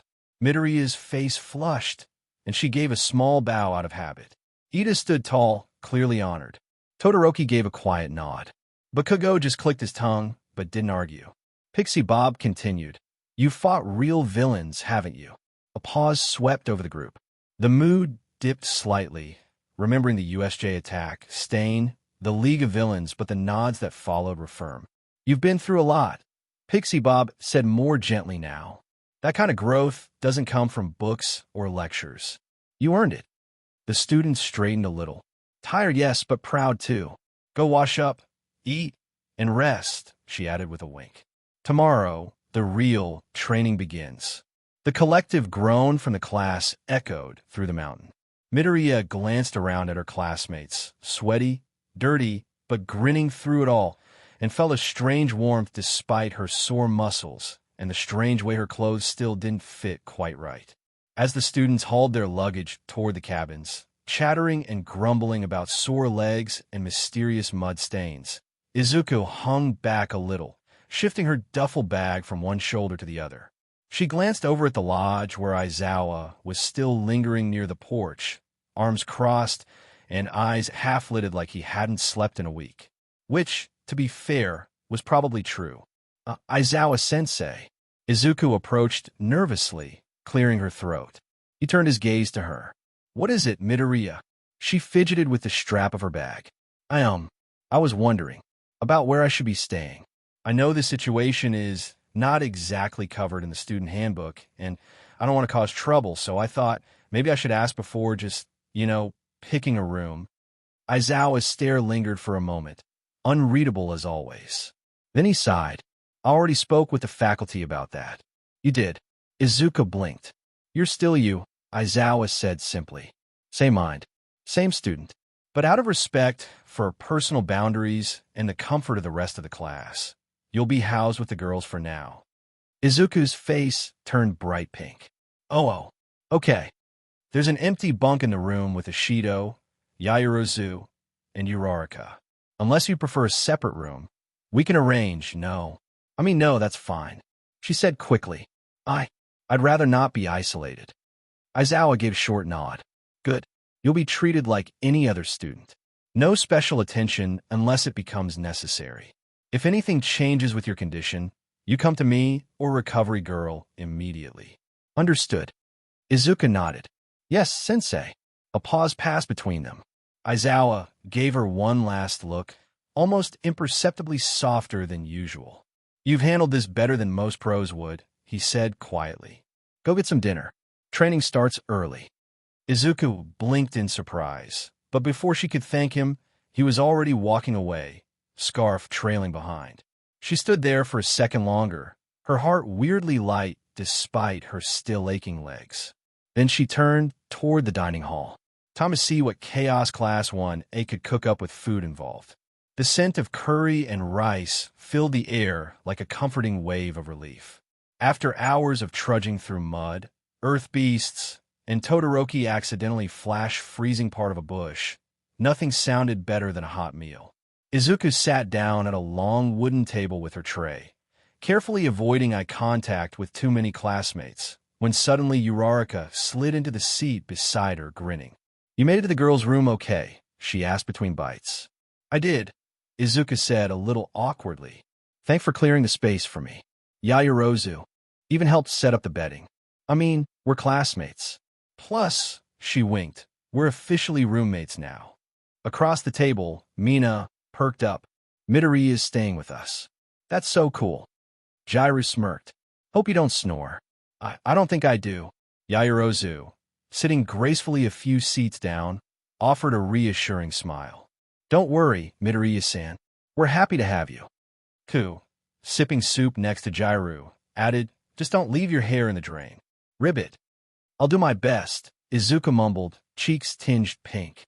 Uraraka leaned closer, nudging her with her elbow. You're doing great, If you ever have any questions about, anything girl-related, just come to me, okay? Izuku blinked. Really? Yeah, of course. She giggled, then whispered with a mischievous grin. Also, you should have seen Todoroki earlier. He kept sneaking glances at you while you were tying your boots. What? Izuku practically choked on her rice. He wasn't, was he? Oh, totally, Mina chimed in, having clearly eavesdropped. It was like, that tree is very interesting, but also I'm going to glance just a little to the left. I think it's sweet, Yaoyorozu added gently. Romance in the forest, Jairu deadpanned. It's not like that. Izuku protested, flustered. We were just fighting earth monsters together, which is exactly what every good romantic subplot needs. Mina said, waggling her brows. Izuku buried her face in her hands. Across the room, Mineta tried to peer across the table toward the girl's end. Man, why does Midoriya get to hang out with all the cute girls now? That's not fair. A chopstick struck him square in the forehead. Ow! Jiraiya didn't even glance up from her food. Finish your dinner, Mineta. The table laughed. Near the back, Ida raised his cup. Let's all appreciate our first evening together at the training camp. May our efforts tomorrow be even more heroic. Amen, Kaminari said, already chewing his third bread roll. As the dining hall buzzed with familiar noise, Izuku sat back slightly, feeling something she hadn't in days. Normalcy. Or at least a version of it. She still didn't know how long she'd be this way. But for now, at least tonight, she wasn't just the student who had a quirk accident. She was still Midoriya Izuku. In Class 1, they still had her back. Steam rose gently into the cool night air, curling around the lantern-lit bathhouses nestled in the training lodge's rear garden. The boys' side of the bath was already occupied by a few early arrivals, Bakugo, Kirishima, Todoroki, and Ida, who were soaking in the mineral-rich waters, letting the fatigue of the day melt away. Midoriya stepped cautiously through the bathhouse doors, towel clutched tight against her chest, her heart hammering in her ears. Steam curled lazily through the air, and the sound of water sloshing and low voices echoed around the polished wooden panels. She hadn't seen a sign, at least not one she understood. Okay, relax, Midoriya. Just act normal. Hot spring, recovery, no big deal. Her foot stepped onto the smooth stone floor. Sorry I'm late. I just had to rinse. Then she looked up. For heads turned at once. Steam swirled around them like some kind of cursed stage reveal. Bakugo, Kirishima, Todoroki, Ida. Midoriya froze. So did the boys. Kirishima's mouth hung open. Todoroki blinked, seemingly caught between confusion and something else. Ida's jaw clenched so tight it could have cracked his molars. And Bakugo, Deku. What the hell? Oh no, oh no, oh no, oh no. Sorry. Wrong bath. Midoriya shrieked and turned so fast the towel nearly slipped, feet slapping across the tile as she bolted out of the room, the door slamming shut behind her. Steam enveloped her again, but this time Midoriya stayed firmly beneath the water, nose barely above the surface as she tried to sink into non-existence. They saw. They all saw. Oh God, Todoroki saw. And Bakugo. Bakugo will never let this go. Uraraka scooted closer, voice light and teasing. You okay, Midoriya? Midoriya groaned into her hands. I walked into the boys' side. I saw everything. They saw me. You poor thing, Mina said, gently splashing water in her direction. Initiation complete. Yaoyorozu gasped. Oh no. Wait, how far did they? All the way. There was a beat of silence, then a full-on eruption of giggles from the girl's side of the spring. Mina laughed. Girl, you're not even trying and you're already stealing attention. Midoriya peeked between her fingers. That's not what I wanted. Jiraiya smirked. Maybe not, but you've officially made camp history. Before Midoriya could respond, a suspicious, shifting sound echoed above. Mineta. Guys, the schedules overlapped, his voice whispered. This is fate. If I can just, Mineta, don't you dare. Ida's righteous bellow rang out like a judge's gavel. Midoriya sat bolt upright. Is he actually? Before she could finish the thought, a small blur shot up the wall like a rocket. Pervert. Kota screamed. Whack. Mineta let out a high-pitched wail as he fell back into the boy's spring with a dramatic splash. The girl's side erupted in cheers. Did a literal child just throw him off a wall? Mina said between laughs. I love that kid, Jiraiya added. Midoriya couldn't even process it before someone screamed again. Kota's falling in. Instinct took over. One for all. Full cowl activate. Lightning crackled around her limbs, and in a blink, she launched from the water, towel barely staying in place, and caught Kota in midair before he face-planted into the springs. Steam swirled around them. The boy was unconscious from sheer shock. Midoriya blinked. Everyone stared. I just wanted a bath, she thought, holding a passed-out kid in her arms like a rescue scene from a movie. Mina whistled. Midoriya, you're kind of badass. Uraraka beamed at her. And kind of cute, too. Midoriya, cheeks burning bright red, slowly lowered back into the water. Why do these things keep happening to me? Wrapped in a clean hoodie and a pair of training pants that Yaoyorozu had generously resized for her, Midoriya crept down the quiet hallway toward the vending machines. The night air was cool on her damp skin, her hair still slightly wet and pulled into a messy bun. I need sugar. Just a drink. Something normal. Please, just one normal thing today. She rounded the corner, eyes locked on the glowing vending machine like a lifeline, and immediately bumped into a solid wall of muscle. Whoa, sorry, said a familiar voice. Midoriya stumbled back, blinking up. Oh, Kirishima. He grinned, a hand reaching out instinctively to steady her. Hey, sorry, I didn't see you there. You okay? Midoriya nodded quickly, brushing some hair from her face, trying not to look as flustered as she felt. Yeah, just a little startled. Kirishima chuckled, stepping back to give her space as she approached the vending machine. I was going to grab some energy drinks before bed. Big day tomorrow, right? Right, Midoriya said, her fingers hovering over the buttons. She squinted at the labels, distracted by the fact that Kirishima hadn't so much as blinked at her appearance. I actually really appreciate how cool you've been about everything. He tilted his head. Everything. I mean, with the accident. With me being, different now. Oh, Kirishima blinked. Honestly, Midoriya, it's still you. You're still the same person who jumped into the USJ with no hesitation. Doesn't really matter what you look like. Midoriya's breath caught in her throat. You really think that? Kirishima smiled, scratching the back of his head. Yeah, and honestly, you pull it off really well. You're kind of cool like this too. Not in a weird way. Just like respectfully cool. She laughed despite herself, cheeks tinged pink. Thank you, Kirishima. They stood there for a moment in silence, the hum of the machine filling the space. Kirishima suddenly leaned a little closer, voice lowered. Hey, just so you know, Bakugo totally short-circuited earlier. Wouldn't admit it, but he was definitely caught off guard. Midoriya choked on her juice mid-sip. WH what? Kirishima winked. I didn't say anything. With that, he gave her a casual salute and walked off down the hall, drink in hand. Midoriya stared at the vending machine, her reflection faint in the glass. Still me, she thought, but maybe a little different. And maybe, just maybe, that wasn't so bad. Midoriya had always known that U.S. training camps weren't meant to be vacations. But standing outside in the cold morning air at 5:30 a.m., her limbs still sore from yesterday's trek through the beast forest, she was really starting to feel it. Class 1A lined up in front of Aizawa, some students barely awake, others stretching in preparation.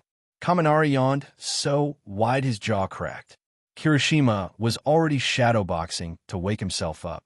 Midoriya, despite the grogginess, had her notebook tucked under her arm, ready to analyze whatever their teacher threw at them. Aizawa, as always, looked completely unfazed by their collective exhaustion. All right, he said, his voice low and even. Let's get one thing clear. This isn't ordinary training. This camp is about reinforcement. If you want to earn your temporary hero licenses, you need to push your quirks past their limits. Midoriya straightened at that. Temporary licenses. A huge step closer to becoming a pro. Aizawa motioned for Bakugo. Bakugo, you first. Throw the ball. The explosive blonde stepped forward, rolling his shoulders. TCH fine. They were recreating the quirk apprehension test from the first day of school. The same one where Bakugo had thrown the ball nearly 700 meters by blasting it into the sky. Midoriya's fingers curled around her notebook, eager to compare the results. Bakugo wound back, explosions crackling at his palm. He let out a sharp breath, focused. Then, boom, the ball rocketed into the sky, disappearing into the clouds. The class shielded their faces from the gust of heat and wind. A moment later, the results blinked onto the digital screen. 709, 6 meters. A pause. Kirishima muttered. Kaminari blinked. Wait, that's barely higher than last time, right? Midoriya frowned, staring at the numbers. less than a 10-meter increase. Bakugo had grown so much emotionally, strategically, she expected a huge jump in power. Apparently, so did Bakugo. His scowl deepened as he stared at the results. Aizawa looked completely unsurprised. Now you get it. Midoriya snapped to attention. Aizawa crossed his arms, his tone calm but firm. You've gained experience. You've learned tactics, teamwork, and how to think like heroes. But when it comes to raw quirk strength, you've only improved a little. Midoriya swallowed, his words hitting hard. She had survived countless battles. Against Stain, against villains, against the environment itself. But when she really thought about it, had her quirk's power output actually grown? Aizawa's next words sent a chill down her spine. Starting today, we're fixing that. The atmosphere shifted. The class straightened, eyes sharp, bodies tense. This training camp isn't about control. It's about breaking your limits. You're going to push your quirks to the absolute edge. Until you can't move. Until you think you'll break. Aizawa's eyes glowed red. Because if you don't, the villains will. Midoriya's fists clenched. Her quirk, her body, her new body, would handle what was coming. Midoriya crouched near the edge of the training field, her boots digging into the dirt as she adjusted her stance. The morning sun had barely risen above the treetops, but sweat already beaded along her forehead. Around her, the rest of Class 1 were being sent to personalized training zones. Todoroki was working on maximizing his fire output while resisting the steam buildup. Uraraka was pushing her quirk limits under a weighted suit. Even Zero was being thrown between trees like a human pinball by Vlad King to stretch his tape control. But Midoriya's station was different. Brutal. Precise. Don't hold back. Aizawa warned from the edge of the zone. You need to learn how to stabilize one for all again. In this new body, every limit has reset. Midoriya nodded, her heart thudding. She could feel it too, the familiar energy of one for all buzzing in her limbs, but it pulsed differently now. Her muscles responded with less brute strength and more elasticity. Her center of gravity was shifted. Her reflexes were a little sharper, but her upper body strength wasn't quite what it used to be. Everything felt just a bit off. I can do this, she muttered under her breath. She took a breath, focused and full cowl, 5%. The green lightning flared to life around her body, crackling against her skin like static. She ran forward, slamming into a reinforced dummy with a spinning kick, only to stumble sideways on landing. God! She hit the ground with a grunt, tumbling across the dirt. A cloud of dust kicked up around her. Midoriya, Ida called from his own station, halfway through sprint drills. Are you all right? I'm okay. She coughed, pushing herself back up, just off balance. She dusted her knees off and stared down at her legs, frowning. Her legs felt strong, sure, but her stance, her pivot timing, her core rotation, all the micro movements she had practiced to perfection in her old body, weren't sinking the same way anymore. Your hips are wider now, Aizawa said bluntly. Your muscle tension is different. You'll need to reprogram your body language if you want to keep using the same fighting style. Midoriya flushed, not from embarrassment this time, but from pure frustration. Right, she said through gritted teeth. Back to basics. She tried again, and again, and again. Each attempt got a little better. She adjusted her footwork, narrowed her stance, shifted her shoulder angle when throwing punches. Her equilibrium started to return. Even the way her hair moved, longer now, was affecting her visibility. She began tying it tighter. By the third hour, she was panting hard, legs burning, hands scraped and raw. But she was learning. Not bad, Aizawa finally said from behind his scarf, eyes narrowing. Keep this up, and you'll recalibrate before the week is out. Midoriya looked down at her shaking hands, green sparks still flickering. This body is different, but it's still me. If she could MSTR this, if she could prove she could adapt no matter what, then she wasn't just inheriting All Might's legacy anymore. She was building her own. Midoriya wiped her forehead with the towel slung over her shoulders as she sipped from her water bottle. The sun was merciless today, and despite her stamina, the early morning drills had already taken their toll. Just as she was about to stretch again, the hum of approaching voices echoed from the trail beyond the camp. Class 1B has arrived, Aizawa announced flatly, his arms crossed. He didn't look thrilled. He rarely did. Behind him, Vlad King stood tall and proud. Now that we're all here, it's time to begin joint use of the training facilities. From this point on, both classes will be working toward the same goal, sharpening your quirks for provisional license training. Class 1B filed into the clearing, looking just as fired up, if not more so, than usual. Some of them exchanged nods with students from 1A. Tetsu raised a fist toward Kirishima, who grinned and bumped it. Kendo offered Ida a respectful nod. And then there was Monoma. He strolled in last, hands in his pockets, expression just shy of smug. His eyes scanned Class 1A lazily until they landed on Midoriya. Then his grin spread like oil on water. "Oh," he said, too loud and too casual. Did Class 1A pick up a new transfer student? Or are costume gimmicks getting really creative these days? Several heads turned. Midoriya stiffened, gripping her towel a little tighter. "Monoma," Kendo said in warning, her tone firm. "What?"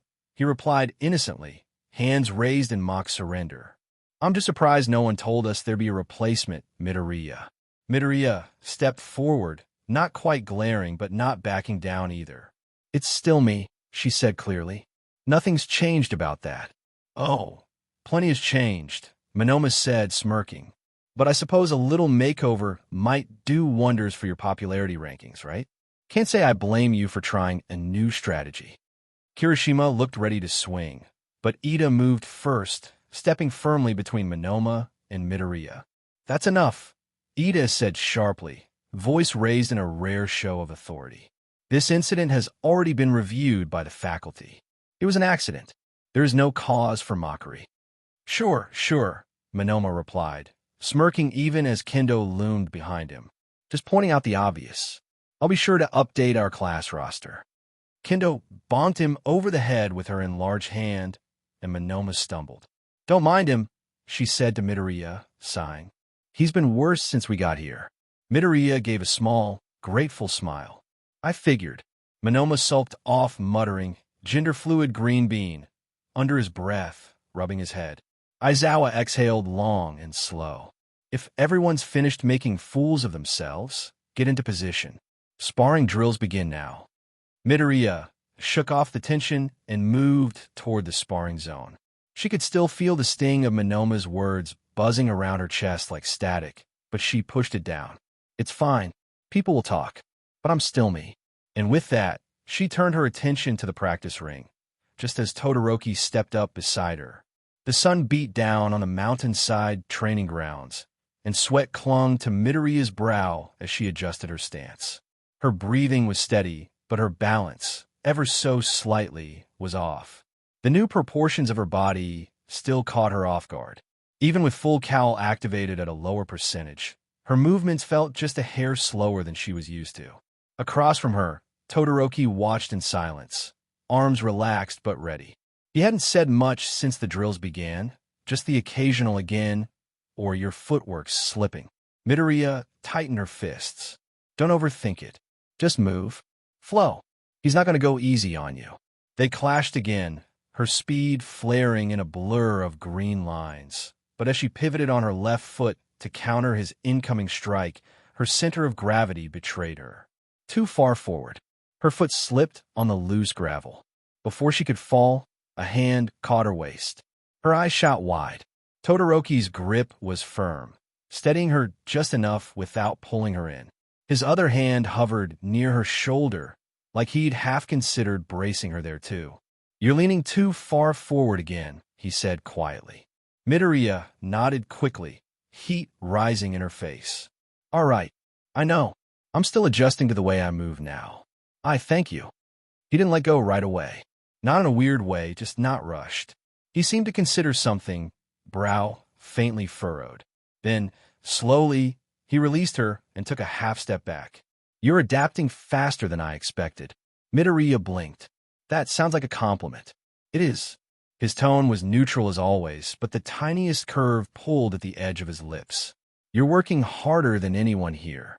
That hasn't changed. Before she could reply, he turned and walked back to his starting mark. Midoriya stood frozen for a second longer, a breeze catching her hair as her heartbeat thundered in her ears. Did he always look that calm when he said things like that? Focus, she whispered to herself, cheeks red as she reset her stance. It's just training. Totally normal. Yep. Still, she couldn't stop the flutter in her chest. Later that day at 4 p.m., the training field echoed, not with the sounds of battle, but the chaotic symphony of Class 1A trying, and mostly failing, to cook. Pixie Bob clapped her gloved hands together enthusiastically, a wide grin splitting her face. All right, kittens. From this point on, you're on your own for food. Think of it as training your survival instincts. Ragdoll added, eyes sparkling with boundless energy. We've provided the materials, but the rest is up to you. Chop chop. Ida adjusted his glasses, stepping to the front like a general preparing for culinary war. This is a crucial exercise in cooperation and domestic resilience. Let's begin at once. He raised one arm dramatically. Our mission, curry. Curry. Kaminari scratched his head. That's oddly specific. It's easy to make in bulk, Yaoyorozu replied, tying her hair back with an elegant ribbon. Efficient, practical, and nutritious. Oh, and delicious. Ashido grinned, nudging Jairu. Assuming nobody burns the rice like last time, I said I was sorry. Siro called from where he was already trying to peel potatoes with tape. Midoriya stood by the cooking area, sleeves rolled up, expression focused. Despite the exhaustion from the day's training, she felt oddly light. Maybe it was the adrenaline still fading from sparring with Todoroki, or maybe it was just the novelty of having to prepare dinner in the woods with her classmates. Midoriya, Ida, came Yaoyorozu's commanding voice. You're on rice and curry prep. Yes, ma'am. Ida saluted with sharp precision, already rolling up his sleeves. Midoriya giggled, adjusting her apron as she jogged to the long wooden counter. Guess we're teammates for dinner, huh? I promise not to let you down, Ida said earnestly, taking position beside her with the determined energy of a soldier entering battle. They worked in rhythm. Midoriya rinsing the rice, Ida expertly peeling carrots with swift, mechanical efficiency. It felt like they'd done this 1,000 times, even though it had only been a few months since UA started. But peace was short-lived. Oi, Deku, Ida, Kaminari yelled from across the kitchen. Our group is going to finish faster and taste better. Yeah, winners don't drown the curry in soy sauce like last time. Siro added with a grin. Midoriya's cheeks puffed. That was an accident. Ida adjusted his glasses, eyes gleaming with righteous fire. Are they issuing a challenge? She smirked. Sounds like it. Then we must defend our culinary honor, he declared, striking a dramatic pose with a carrot in one hand and a ladle in the other. Midoriya laughed, so hard she nearly dropped the rice. You're so intense sometimes. I am merely passionate, Ida corrected, though the faint pink in his cheeks betrayed his fluster. The kitchen descended into a blur of chaotic competition, rice flying, ingredients swapped in stealth attacks, a near disaster involving Mineta and a wasabi secret weapon. Midoriya and Ida held their ground with an unlikely combination of precision and chaos. By the time the meal was over and dishes were stacked, the sky was fading into soft lavender and stars blinked to life above the forest canopy. I'm surprised we didn't burn anything, Midoriya said as they rinsed their hands at the outdoor sink. Teamwork, Ida said simply, offering her a towel. They lingered there, hands brushing as she took it. For a moment, neither of them moved. You know, he said suddenly, voice lower, I still think about Hosu, about what I did. Midoriya's expression softened. Ida, it was reckless. I was selfish. I endangered others, his jaw tensed. You and Todoroki saved me. But that guilt doesn't disappear. You made a mistake, she said, stepping closer. But you didn't let it define you. That's what matters. You're always thinking of others now. And that's what makes you a great class rep and a good friend. Ida's eyes widened, and for the first time that day, he was quiet. The stars above twinkled, soft wind rustling the leaves around them. The The clamor of their classmates had faded to background noise. All that was left was the glow of firelight and the steady beat of their hearts. "You're kind, Midoriya," he said at last. "I think, sometimes, you see the good in people before we even believe it ourselves." She blushed, caught off guard. "That's not. He took a step closer, not quite reaching for her hand, but close enough. "I admire you." Her breath caught in her throat. The moment stretched, warm, glowing, full of something unspoken. And then W.O. "Curry champions right here." Kaminari bellowed from across the camp. Midoriya jumped, laughing in relief. Ida cleared his throat, flustered again. The spell was broken, but something still lingered. As they walked back toward the firelight, Ida fell into step beside her, not saying a word. He didn't have to. His silence was full of meaning, and so was her smile. Midoriya stood at the makeshift outdoor sink, sleeves rolled up, elbow deep in soapy water. Uraraka scrubbed beside her, humming tunelessly as she handed over rinsed bowls. It was peaceful. Warm water, clinking dishes, the quiet hum of camp around them. And yet, her thoughts wouldn't stop spinning. She could still hear Ida's voice in her head. "I admire you." The words lingered, nestled somewhere between her chest and throat. She didn't know what to make of them yet, but they'd left her glowing all the same. She let out a soft sigh as she rinsed another bowl. Then Uraraka nudged her with a playful bump of her hip. "So, you and Todoroki, huh?" Midoriya nearly dropped the dish. "WH what?" Uraraka grinned, completely unfazed. "Relax. I'm just teasing." "Kind of. But he was walking really close to you earlier. Not that I was looking." She paused. "Except I totally was. It's not like that." Midoriya whispered, face heating fast. "We were just sparring." Uraraka said, clearly not buying it. "Sparring with long, meaningful glances." "Got it." Midoriya turned back to the sink, scrubbing harder than necessary. From where she stood, she could see Todoroki helping Kirishima tidy up near the fire pit. He moved with his usual calm efficiency, collecting chopsticks and wiping down surfaces. Just before he turned, his eyes flicked toward the sink. Their gazes met, brief, unspoken, and then he looked away. Midoriya's hand slipped in the soap water. "CRP. Focus." "Ida was looking at you like that earlier, too," Uraraka added casually. Midoriya groaned. "Please stop noticing things." Uraraka laughed. "Sorry, no can do. You've got main character energy tonight." "I really don't." "You really do." They moved in rhythm again for a few moments, scrub, rinse, stack, until Midoriya glanced across the fire again. Todoroki was talking quietly to Yairosa now, likely about the rice cooker settings. But then, just for a second, he looked her way again. She pretended not to see. She failed, and her face burned hotter than the curry pot had earlier. Uraraka, still drying bowls beside her, leaned in and whispered, still just sparring. Midoriya gripped the sponge like it was the only thing keeping her from floating away. "Uraraka," she hissed. "Not so loud." "I didn't say anything," she said sweetly, though her grin told a different story. Midoriya turned back to the sink, tried to will her heartbeat into something normal. But it wasn't working. Not after what Ida had said. Not after the way Todoroki had looked at her. Not when something inside her had started shifting and softening, like a thread quietly being pulled. She didn't know what any of it meant yet. She wasn't even sure what she wanted it to mean. But she knew this much for sure: something was changing, and she wasn't imagining it anymore.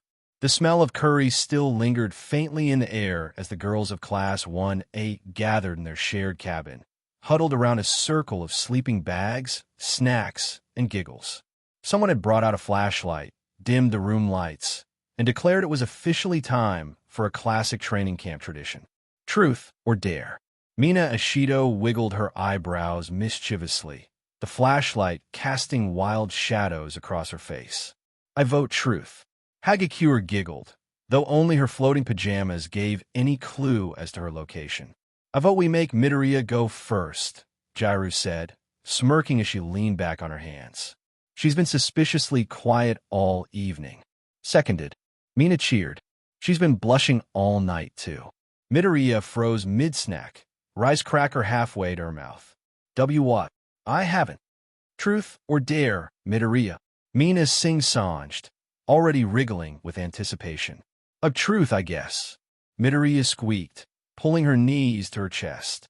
Mina and Uraraka exchanged glances with dangerous grins. Okay, Uraraka said, trying and failing to look innocent. Be honest. Who in Class 1A do you think is the most attractive? The circle erupted. Oh, go for it, Deku. Spill. Midoriya's face ignited like Endeavor's flames. What kind of question is that? It's truth or dare, not tea and cookies, Jiraiya deadpanned. Midoriya buried her face in her hands. Ugh. She peeked through her fingers, heart pounding. I guess. Todoroki. She muttered in a voice barely above a whisper. The room exploded. I knew it. Mina screeched. He is super handsome, Yairose said thoughtfully, sipping from her tea. Wait, are we talking like crush level, or just face level hot? Jiraiya asked with a sly grin. Stop, Midoriya groaned, pulling a pillow over her head as her friends cackled.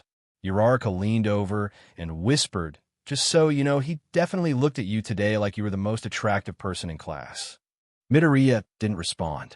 Her face did the talking, crimson red and glowing with confused delight.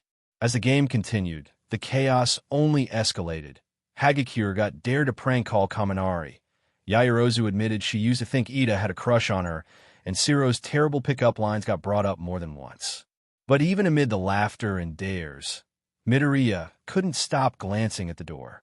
Her mind wandered, just for a second, to ice and fire and steady hands that had caught her before she could fall. As the laughter from Midoriya's answer finally began to settle, Mina wiped a tear from her eye and leaned back dramatically against her pillow. Okay, new topic. We've talked about Todoroki. Now, hot take. Let's talk about Bakugo. The room went silent for a beat. Bakugo. Jiraiya blinked. Really? Mina shrugged. I mean, objectively, the guy's got the whole tall, lean, sharp-jawed thing going for him. Like, if he just stopped yelling at everyone like they ran over his dog, he'd be stupid hot. Yairose, ever the diplomat, nodded thoughtfully. He's intense. But yes, he does have a strong presence. If he applied that in a less volatile way, I can see why some people might be drawn to him.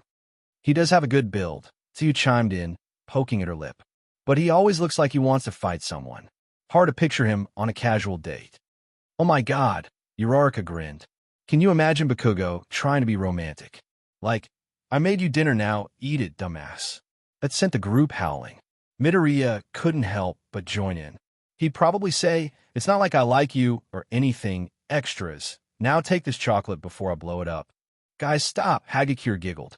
You're gonna make me choke. Jiraiya grinned wickedly. Honestly, I think somewhere in there, Bakugo has a romantic side.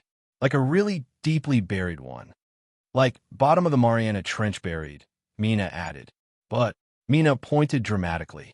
If he ever learned how to say something nice without screaming, he'd be dangerous. Midoriya shook her head, still blushing a little from earlier, but laughing freely now. I think he's trying. A little. It's just hard for him to show it. Yairose gave a small smile. Everyone has their own way of expressing themselves. Even Bakugo. Uraraka nudged Midoriya lightly. So, you got a Todoroki staring at you, and a Bakugo not yelling at you for once. That's like 2 rare events in 1 week. Midoriya groaned into her hands again. Please stop keeping score. Too late. The girls were already making a mental scoreboard. The 3rd day of training had begun under a scorching sky. Sweat already clung to the backs of Class 1, as uniforms as they pushed through another grueling set of drills. The afternoon sun filtered harshly through the trees as Class 1A and 1B gathered at the training clearing. Sweat already clung to their uniforms from the earlier drills, but this next round was clearly meant to push them further. A sudden burst of energy broke the lull. All right, kids, listen up. Mandalay's voice carried across the clearing as the full wild Pussycats team stepped forward. Mandalay, Pixie Bob, Ragdoll, and Tiger. The students quieted, turning to face the pro heroes with a mix of awe and nervous energy. We'll be overseeing today's training. Pixie Bob announced with a wave, nearly bouncing on her heels. Our quirks let us affect large-scale environments, so get ready for some real terrain-based workouts. Tiger stepped forward next, his massive frame casting a long shadow. Anyone with strength-enhancing or power-augmenting quirks, come to me. Izuku was already mid-stretch, trying to keep her muscles warm, when Tiger's sharp gaze found him. You, green hair. You look like someone who needs to be pushed. Why, yes, sir. Izuku straightened instinctively, nerves prickling across her skin. Come at me with whatever you've got. Izuku blinked. I attack you. You heard me. Don't hold back. Izuku hesitated only a second before activating full cowl at 5%, green lightning sparking across her limbs. She dashed forward with a swift Detroit smash punch, but in the blink of an eye, Tiger spun to the side, narrowly dodging the blow.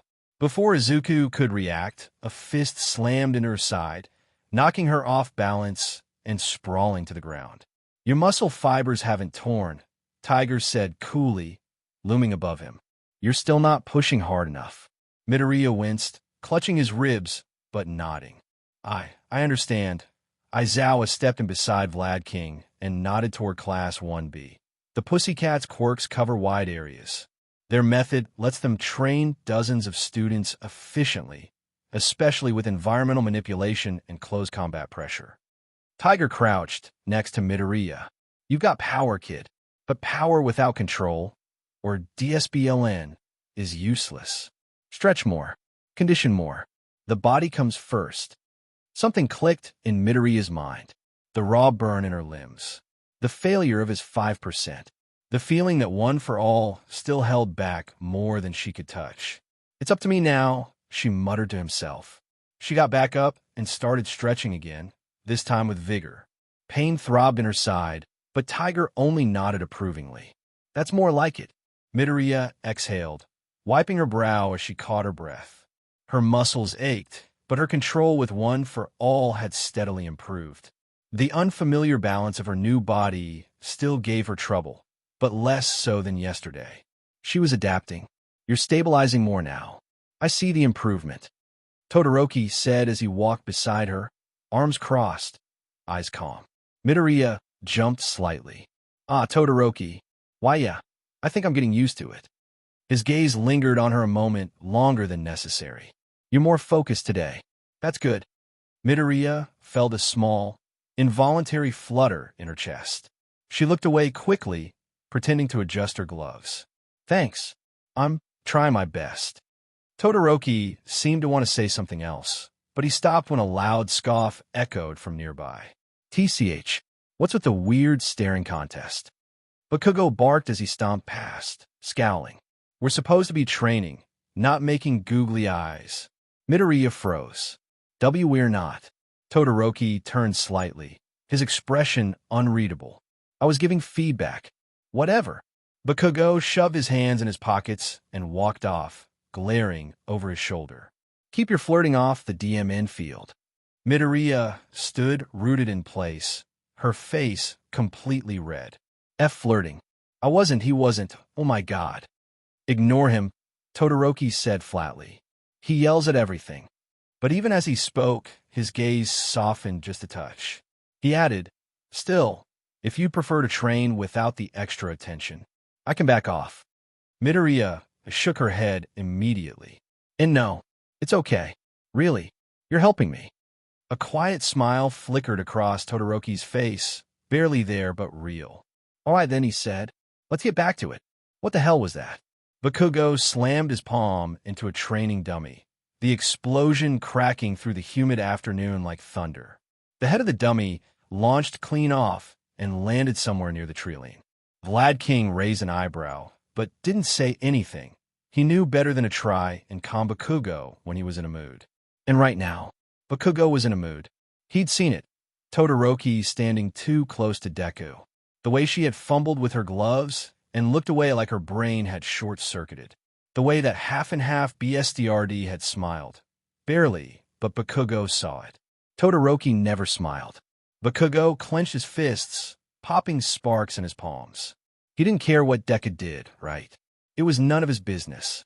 If she wanted to stumble around all flustered like an idiot, that was her problem. But still, that look on her face when Todoroki spoke to her. It wasn't like how she used to look at him, wide-eyed, cautious, like she was bracing for impact. It was different now. Softer. Open. Too open. Bakugo growled under his breath. Oi, Bakugo. Kirishima jogged over, panting. Dude, you're blowing up the equipment again. Chill out, man. Shut it. Hair for brains. Bakugo barked, barely sparing him a glance. I'm training. Kirishima blinked, then gave a sideways glance toward the field where Midoriya and Todoroki were sparring again. Her movements sharper now, more controlled. She laughed at something Todoroki said. Bakugo's eye twitched. Oh, Kirishima muttered, catching on a little too fast. You watching that, huh? How are you? Finish that sentence, and I blow your face off. Kirishima raised his hands. Okay. Just saying, man. No need to nuke me. Bakugo didn't answer. He turned his back, fists sparking, jaw tight. Something about this was off. Not just the weird Quirk accident or Deku's new look, or how everyone was suddenly acting like she was made of glass. It was Todoroki, the way he looked at her, like he saw something there, something Bakugo couldn't quite place. And for some reason, that pissed him off more than he wanted to admit. It didn't make sense. No, scratch that. It made too much sense, and that was the problem. Deku was still Deku. Same nerd, same muttering mess, same reckless dumbass trying to play hero. But ever since that stupid Quirk accident turned her into a girl, something had shifted, and Bakugo hated how much he noticed it. Her voice was softer now. Her movements are different. She laughed more, or maybe he was just noticing it for the first time. Her face still scrunched up the same way when she overthought things. But now her cheeks turned red easier. Her hands lingered too long at the hem of her shirt, tugging awkwardly like she wasn't sure how much skin to show. It was distracting, frustrating. Worse, people were looking at her differently, especially Todoroki. Bakugo kicked a loose rock across the dirt path. It clattered against a tree trunk and cracked in half. Good. That icy BSDRD had been watching her. Not in the way you watch an opponent or a friend. No, he was paying attention to things Bakugo never bothered with. The way Deku's hair curled when damp. How she bit her lip when she was thinking. That dumb look in Todoroki's eyes, like he wanted to understand her. It's only been days since they were aware of Deku's transformation, and yet that half and half is acting like he's already planning their goddamn wedding. And Deku, she didn't even notice. Or maybe she did. Maybe she liked it. Bakugo grit his teeth, the inside of his glove creaking as his hand clenched into a fist. It made his skin crawl. The soft way Todoroki spoke to her now, voice low and careful, like Deku might break if he said the wrong thing. Like she wasn't still Deku. Like she hadn't still thrown herself headfirst into training, into saving others, into being a hero, even with a body she didn't recognize in the mirror. Bakugo hated it. Hated how things felt like they were shifting. Hated how Deku looked at Todoroki like he was a safe place now. Hated how part of him wondered what kind of look he gave her these days. Shitty extras, he snapped, kicking a loose rock down the hill. What did it mean that he cared this much? Deku turning into a girl shouldn't have changed anything. Quirks go haywire sometimes. It'd wear off. Probably. Eventually. But somehow it had changed things, and not just for her. Bakugo had spent most of his life trying to stay 3 steps ahead of her. Now she was out here, tripping over her new body and still managing to pull Todoroki's focus without even trying. It pissed him off. It confused him. And worst of all, it made something curl in his chest he couldn't name. DMN nerd. Midoriya crouched near the training dummy, notebook in hand, scribbling quickly as sweat beaded on her temple. Full cowl sparked at her limbs, but the numbers weren't what she wanted. She sensed him before he spoke. Fiery presence, crackling heat in the air. TCH, still wasting time with your nerd CRP. Bakugo's voice cut in from behind. Midoriya flinched. Kaken. I'm analyzing movement patterns, not I don't care, Bakugo growled, stepping closer. His red eyes darted down to her open notes. You don't need to write every DMN thing you do. You just need to get stronger. Midoriya stood quickly, heart hammering. That's what I'm trying to do. This is part of how I learn. Bakugo's gaze flicked up. He studied her, longer than usual. Not with softness, but something uncertain, guarded. His scowl deepened. Still talking like the same demon Deku, he muttered. Even if you don't look like him anymore. Midoriya's grip on her notebook tightened.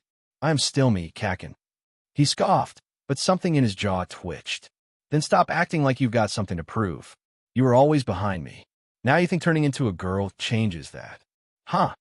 Midoriya's face flushed with frustration. That's not what this is about. This body's different, okay? I'm trying to keep up. You better, Bakugo snapped, already turning away.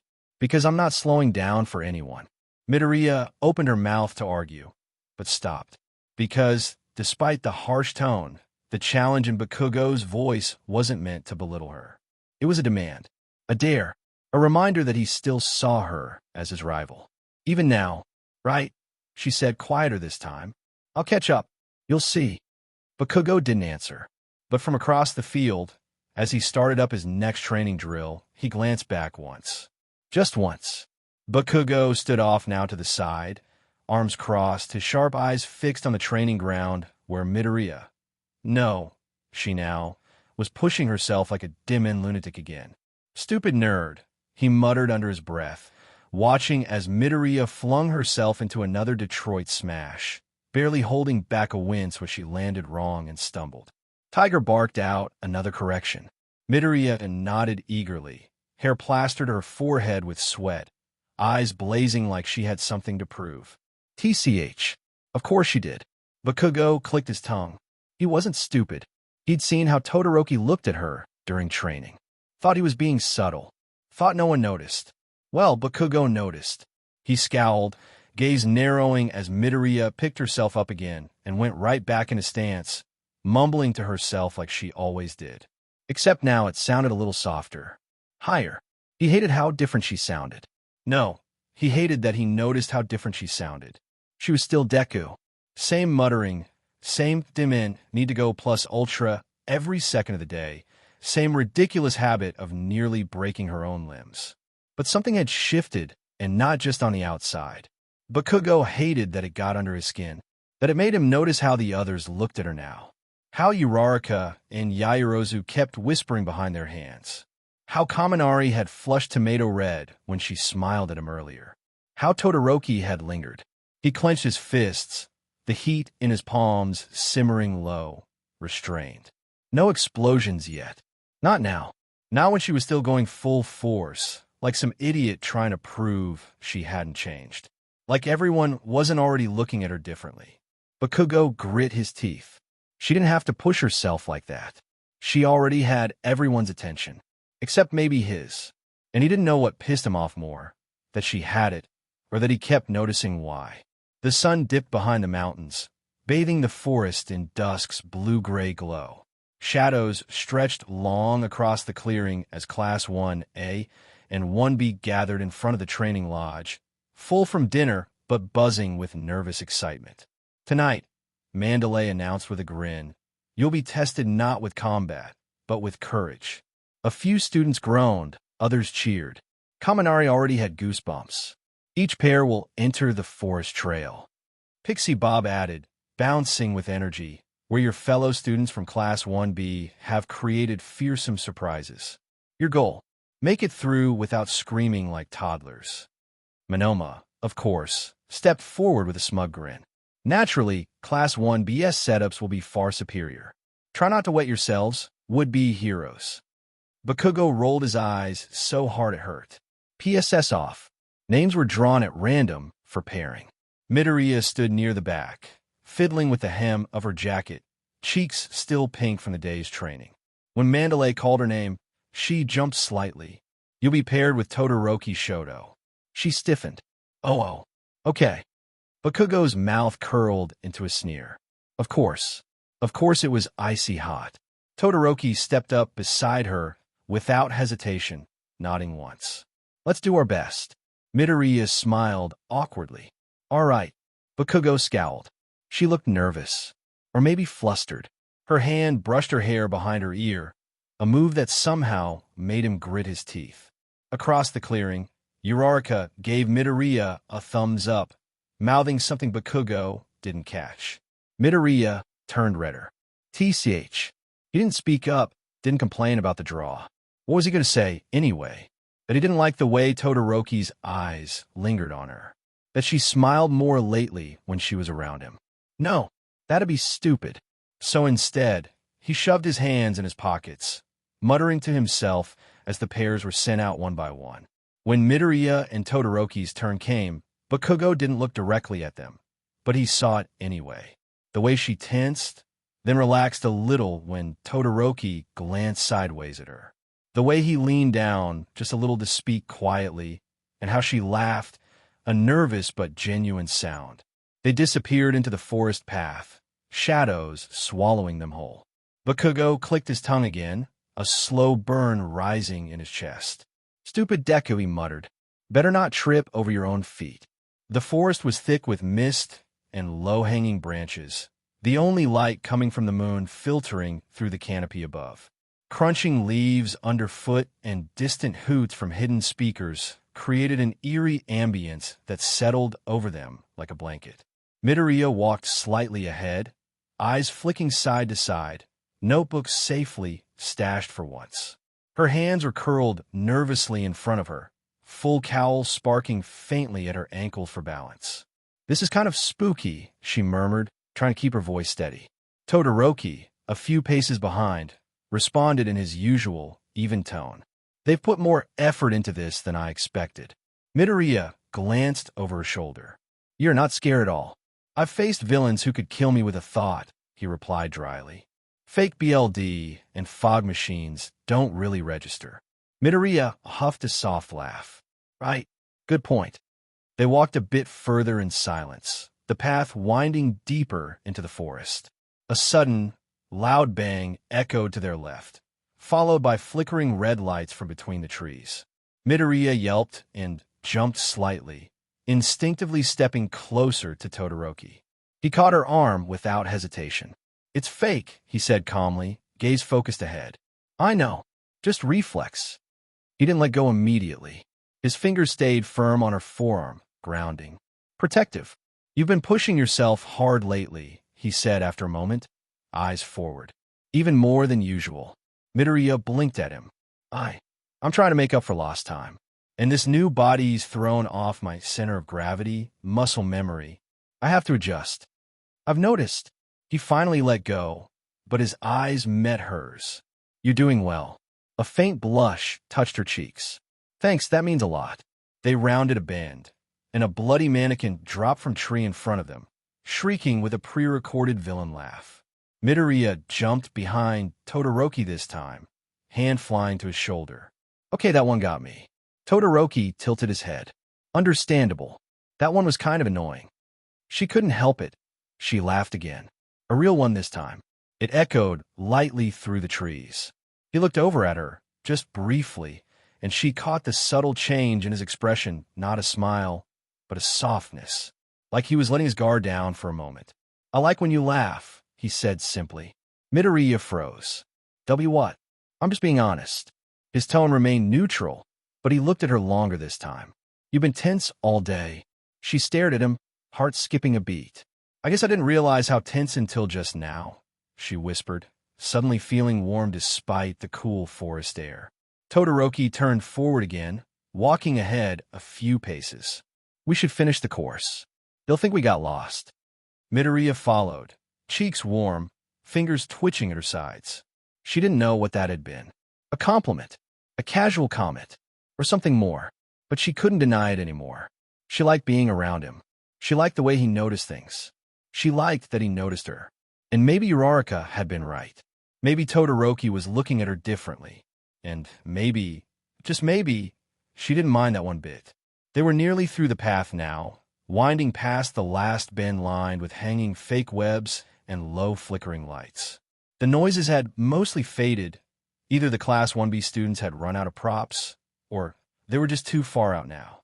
Midoriya paused for a second, her head turning toward the dark beyond the trees. "Did you hear that?" she whispered, brows furrowing. Todoroki stepped closer. "Probably just part of the setup." Another crackle from a hidden speaker answered her question with a poorly timed, ghostly mmm. Midoriya sighed, but then something deeper, distant, rumbled low through the earth. Not loud, just enough to feel in her shoes. A faint tremor in the ground. The birds went silent. She flinched instinctively, shoulders jerking. Before she could recover, Todoroki's hand came to rest lightly on her shoulder.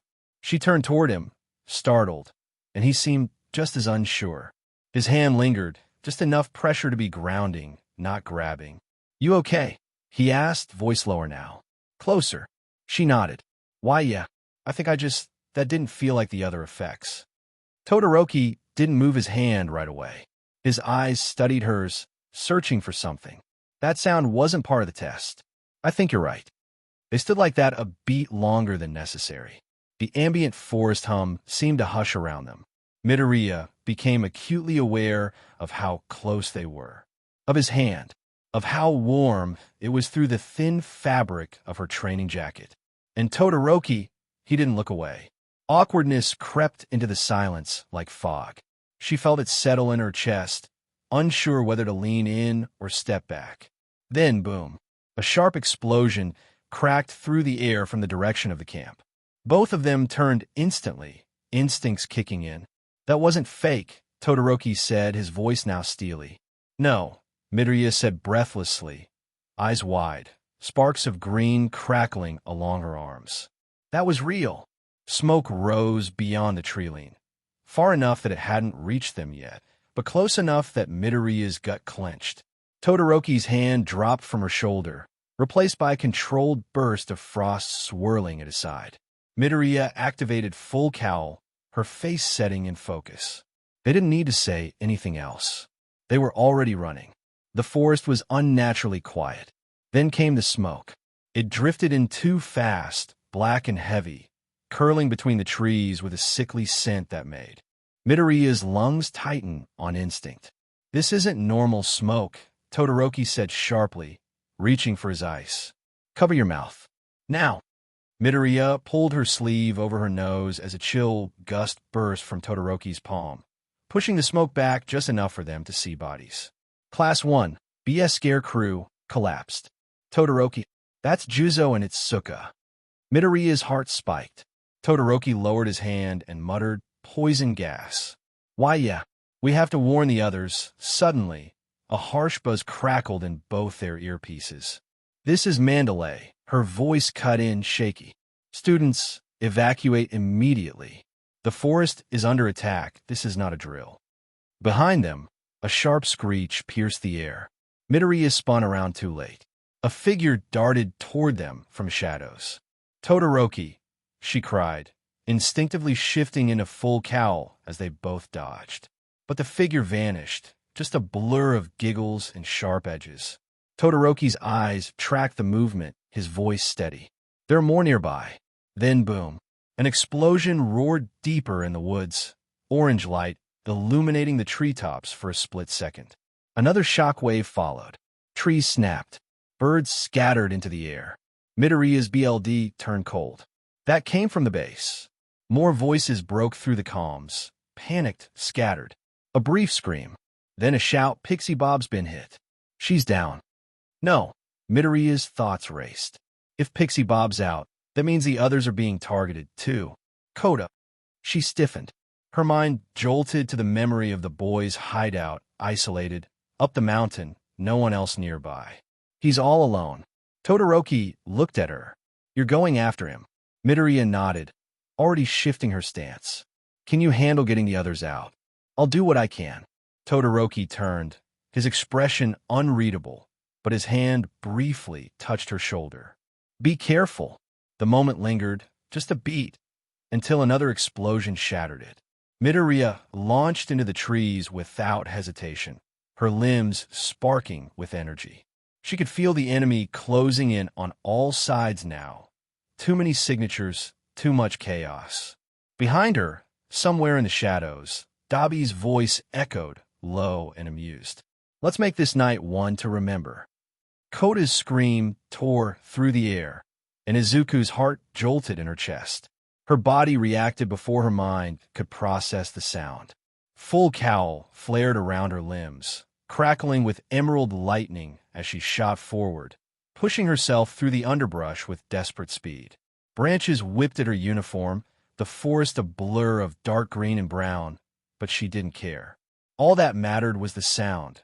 Kota's terrified voice, faint but unmistakable, calling out from the clearing ahead. Izuku crashed through the trees just as the massive, grotesque hand swung toward him. "No, you don't," she shouted, adrenaline flooding her veins. She hurled herself forward, her body moving in a blur. In an instant, she was between Kota and the villain, her arms wrapping around the boy's waist as she twisted midair to shield him. They slammed into the dirt with a bone-jarring thud, Izuku's back taking the brunt of the fall. Pain shot up her spine, but there was no time to focus on it. She rolled immediately, positioning herself between the boy and the looming threat. Her phone slipped from her pocket, tumbling across the ground, and cracked apart on a rock with a sickening crunch. She glanced at it, her stomach sinking as the screen shattered into a spiderweb of glass. The phone was dead. No way to call for help. No backup. Her pulse thudded in her ears as the villain straightened, his laugh like gravel scraping against stone. Muscles rippled under his skin, each flexing with monstrous strength as he eyed her. Slow, deliberate, predatory. His lips curled into a wolfish grin.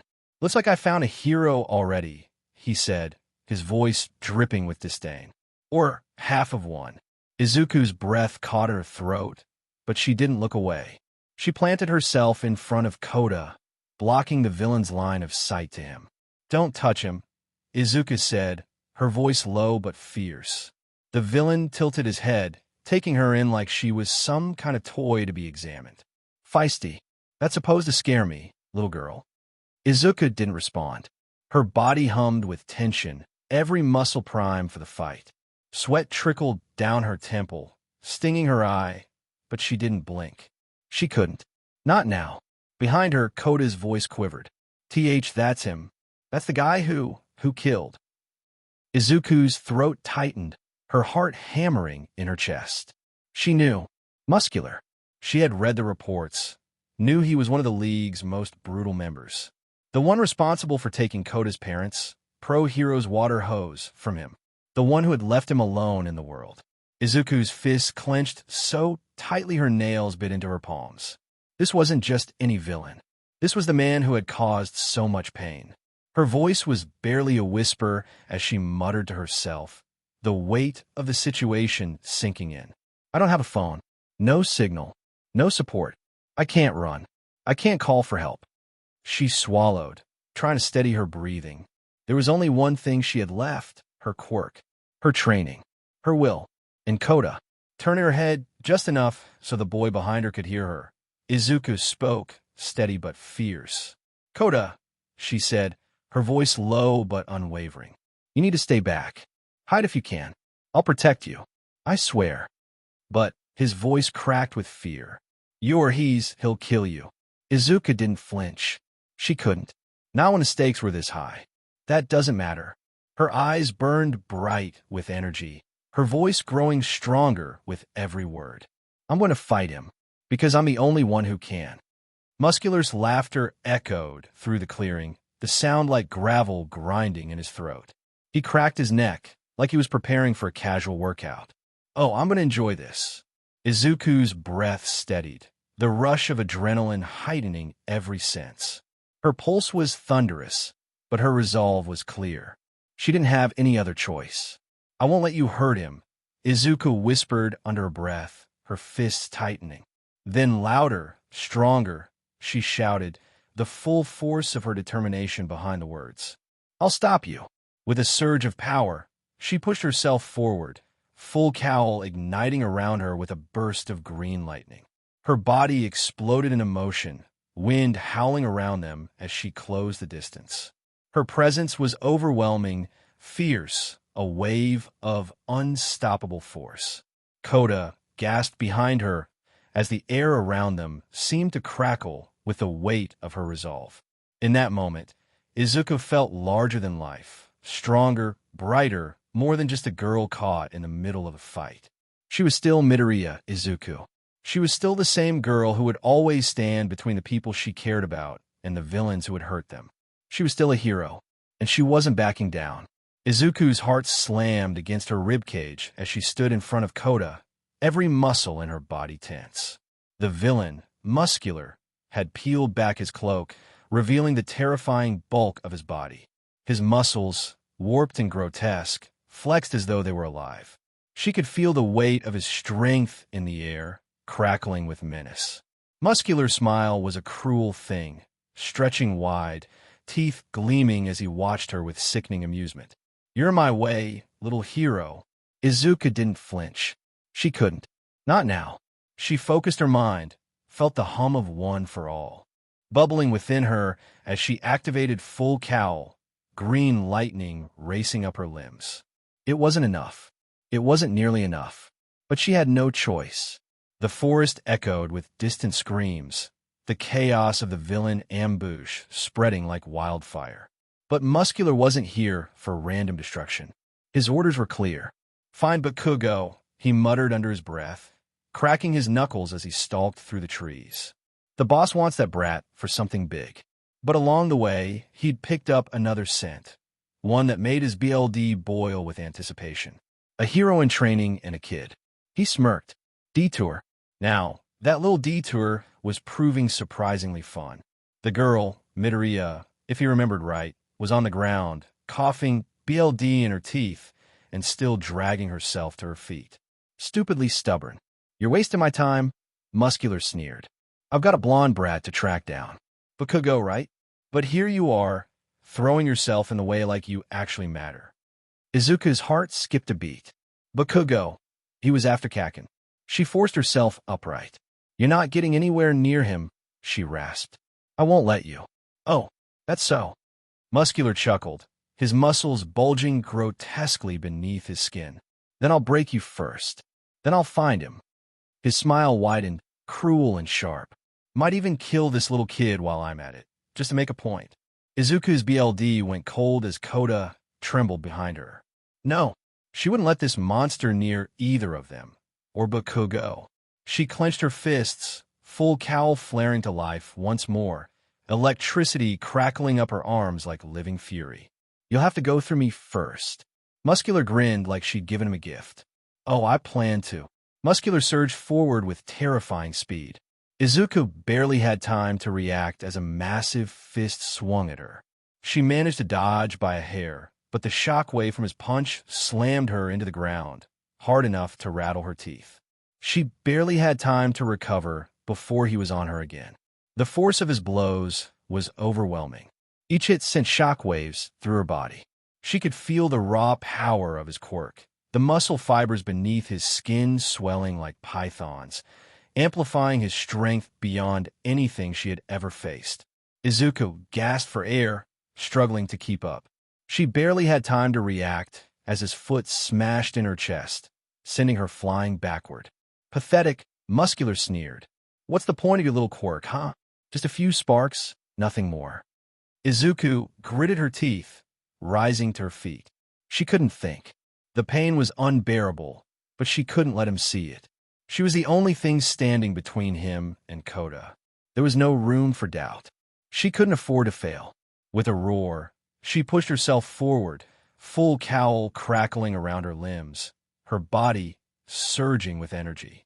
She struck with everything she had, a punch aimed at his face. Her fist connected. Nothing. Muscular didn't even flinch. The punch didn't even make him stagger. Izuku's breath caught in her throat as she stumbled back. Her heart sank. She couldn't understand. She had used all of One for All's power in that blow. Every ounce of strength, all of her speed, and it did nothing. Muscular chuckled, shaking his head. "What a joke. Is that all you've got? What's the point of a hero who can't even break a sweat?" Izuku's stomach turned, but she didn't back down. She forced herself to stand tall, her hands trembling from both exhaustion and fear. She couldn't lose. Not like this. Before she could react, Muscular lifted his arm, swinging it with the speed of a freight train. Izuku had only a split second to react, but it wasn't enough. His fist collided with her side, and she was sent sprawling across the ground. Her body screamed in agony as the ground scraped against her skin. Ugh, this can't be happening. Izuku breathed, struggling to push herself up. Her head spun. Muscular stood over her, mocking her pitiful struggle. You really think you can stop me with that weak little power of yours? My quirk muscle augmentation. He flexed his muscles, bulging grotesquely beneath his skin, rippling like a monster. I can push these fibers to their limit. It makes me faster, stronger. And you're just a little girl with a power that doesn't even touch me. Izuku's heart sank. His quirk, it was impossible. How could she win against something like this? But then, Kota's voice broke through the haze of fear. Don't let him win, Izuku-chan. Kota shouted, a rock in his hand. He hurled it with trembling hands, his small form shaking as he faced the villain who had killed his parents. You're a hero. Fight back. Izuku's heart clenched at his words, her resolve hardening. She couldn't let him down, not when he needed her the most. She pushed herself to her feet once more, her legs trembling but refusing to give. You're wrong, she breathed, glaring at Muscular. I'm not backing down. Muscular tilted his head, amusement dancing in his eyes as he turned toward Kota. Well, so this is the kid who lost his parents, huh? He sneered, his voice dripping with mockery. Pathetic. They thought they could stop me, and now they're little brats crying over it. You really think you can guilt me into feeling sorry for you, kid? Kota flinched but stood firm. You're the one who's pathetic. Izuku's heart thundered in her chest as she locked eyes with Muscular. His grin faded, replaced by something more dangerous. Enough talk. Without warning, he lunged at Kota, his massive hands reaching for the boy. No! Izuku screamed. She pushed her body into overdrive, her full cowl flaring brighter than ever, her limbs moving with a speed she didn't know she had. She collided with Muscular, using the last of her strength to ram into his side, driving him away from Kota. She wasn't fast enough. Muscular was already swinging again, his fist coming down like a hammer. But this time, Izuku wasn't just relying on speed. She focused everything, every ounce of power, every bit of one for all, into her broken arm.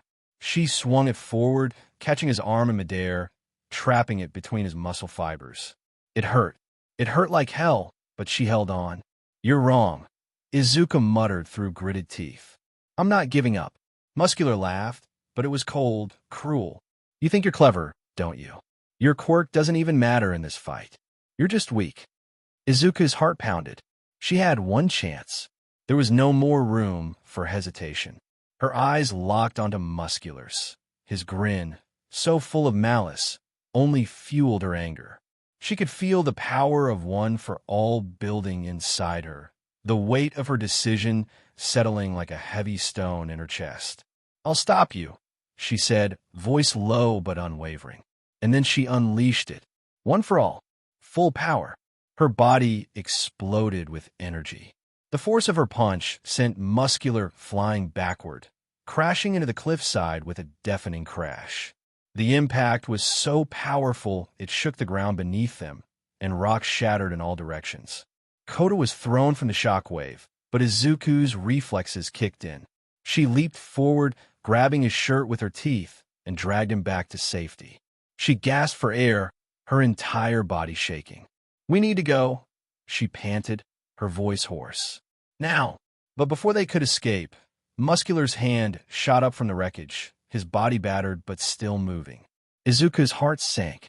You really think that's enough to stop me? He growled, his voice low and threatening. Izuku's breath hitched. Her full power had barely phased him. Impossible, she whispered, dread creeping into her chest. Muscular's grin only widened, as though he'd been waiting for this moment. You'll regret that, he growled, his muscles rippling again, ready for the next round. Izuku had no time to think. She was out of ideas, and the battle wasn't over. Izuku's mind raced, but there was no time to think. Muscular's relentless power, his nearly unbreakable form, had her on the edge of panic. She could feel the remnants of her strength fading, her body screaming in exhaustion as she braced herself for another round. The weight of her decision, The strain of using one for all at full power was heavy, but she couldn't afford to let up. Kota was still here. She couldn't fail him. Muscular rose from the debris, cracking his neck like he was just warming up. His body, though battered, was still intact, muscles swelling beneath his skin, the grotesque fibers flexing and stretching as though they were hungry for more destruction. "You've got guts, kid." Muscular's voice was laced with a cruel amusement, his smile widening at her defiance. "But guts don't win fights. I told you before, you're just a girl." Izuku's fists clenched at her sides. She wasn't going to back down. She wouldn't let him tear through this place. Not after all this. "You want to try again?" Muscular taunted, his grin widening. "Go ahead, but this time I'm going to make sure you regret it." He rushed at her with terrifying speed. Izuku's heart skipped a beat. She was still recovering, every part of her still trembling from the strain of her last attack. There was no way she could match his speed again. But there was no choice. No other option. She pushed herself forward, her legs burning with the effort as she tried to match his pace. The earth cracked beneath her, her body propelled by desperation and adrenaline as she surged forward. Muscular was already there, his fist a blur as it crashed toward her. She barely managed to raise her arm in time to block, but the force was enough to send her sliding back, her feet dragging through the dirt. Pain bloomed at her shoulder, her bones rattling from the blow. She felt herself falter, but caught her balance just in time. His punch had nearly broken her guard. If she hadn't blocked, she would have been out cold. But there was something different now. Something inside her sparked, a feeling she couldn't quite describe, but knew she had to hold on to. She couldn't keep trading blows with him. She had to end this now. Izuku's breath came in sharp bursts, her mind working frantically. The key to defeating Muscular wasn't in raw power. It was in closing the gap. His speed, his raw muscle strength, they were what made him unbeatable. But what if she couldn't beat him at his own game? No, she wasn't going to play his game. She had to change the rules. She backed away, dodging another swing from his massive arm. His muscles were too fast, too powerful. But if she could force him into a position where speed didn't matter, where he couldn't use his overwhelming strength, she might have chance. Izuku's heart beat faster, the rhythm steadying as she found the answer. It wasn't about beating him in a race. It was about making his strength useless. She planted her feet, a sudden realization striking her. There was a way, a single chance, but she had to take it. "Let's see if you can keep up," she muttered under her breath. With a fierce shout, Izuku sprang forward again, her body crackling with the remnants of One for All. But this time, she wasn't looking for a direct hit. She aimed for his muscle fibers, targeting his body's weakest points, the areas that couldn't move or flex as easily. Muscular grinned, his eyes narrowing as he anticipated her attack. But Izuku's plan was already in motion. She swung her arm with all the force she could muster, not at his face, but at the space between his ribs. She smashed her fist into his body, forcing her arm to slip between the layers of muscle. The impact sent waves of pain up her arm, but it was enough to trap it there, the muscle fibers tensing against her hand, unable to contract and push her away. Muscular's grin faltered for a moment, surprise flashing across his face as she fought to keep her position. The air fell heavier around them as Izuku clenched her teeth, her arm locked in place by the sheer weight of his strength. "Gotcha!" she gasped, her voice strained but filled with determination. Muscular's face twisted in rage. He tried to pull back, but her arm was trapped. His muscles shifted and contorted beneath her, but her grip was firm. Izuku's body screamed for her to stop, the pain nearly unbearable, but she ignored it. She couldn't stop, not when this was her only shot. She could feel the power of One for All building again. She didn't have much left, but it would be enough. It had to be. "I'm not letting you hurt anyone else," Izuku yelled. With a final, desperate effort, she released all the energy she had left. One for All surged through her, her body exploding with power. She pushed through the pain, forcing her broken arm to drive in a muscular side. The force of the punch was beyond anything she had done before. The shock wave ripped through the ground beneath them, sending cracks up the cliffside. But Muscular wasn't done. Even as he reeled from the blow, he surged forward once more, his muscles still bulging with unnatural strength. You're persistent," he growled, his tone filled with both admiration and disdain. "But I'm still going to crush you." Izuku stumbled back, her vision swimming. She had nothing left. Muscular was already recovering, and she didn't have the energy to stop him. Her chest heaved, sweat dripping down her face. Her limbs felt like they were made of lead. And then, from behind her, she heard Kota's voice, loud, clear, and full of defiance. "Don't you dare hurt her." Izuku's heart skipped a beat as she turned to see the boy standing tall, his hands trembling but resolute. He was still here. He was using his quirk and making little splashes of water directed to Muscular. He was still fighting. Muscular's eyes narrowed as he locked onto the boy. But this time, Izuku wasn't going to let him finish what he started. She wasn't going to lose. Not after everything they had been through. She drew in a breath, her body screaming with exhaustion but still refusing to give up. "Muscular," she whispered, barely able to form the words. "I'll stop you even if it kills me." Izuku's vision blurred, and her body trembled, every muscle protesting against the unbearable strain. Muscular's form loomed over her like a mountain, his wild grin stretched as he prepared to strike again. Her thoughts raced, desperate to find a way out. She couldn't do this alone. She had already given everything. There was nothing left in her. But something was missing, something she had overlooked. Kota's voice pierced through the haze of exhaustion, sharp and filled with resolve. "Izuku, please."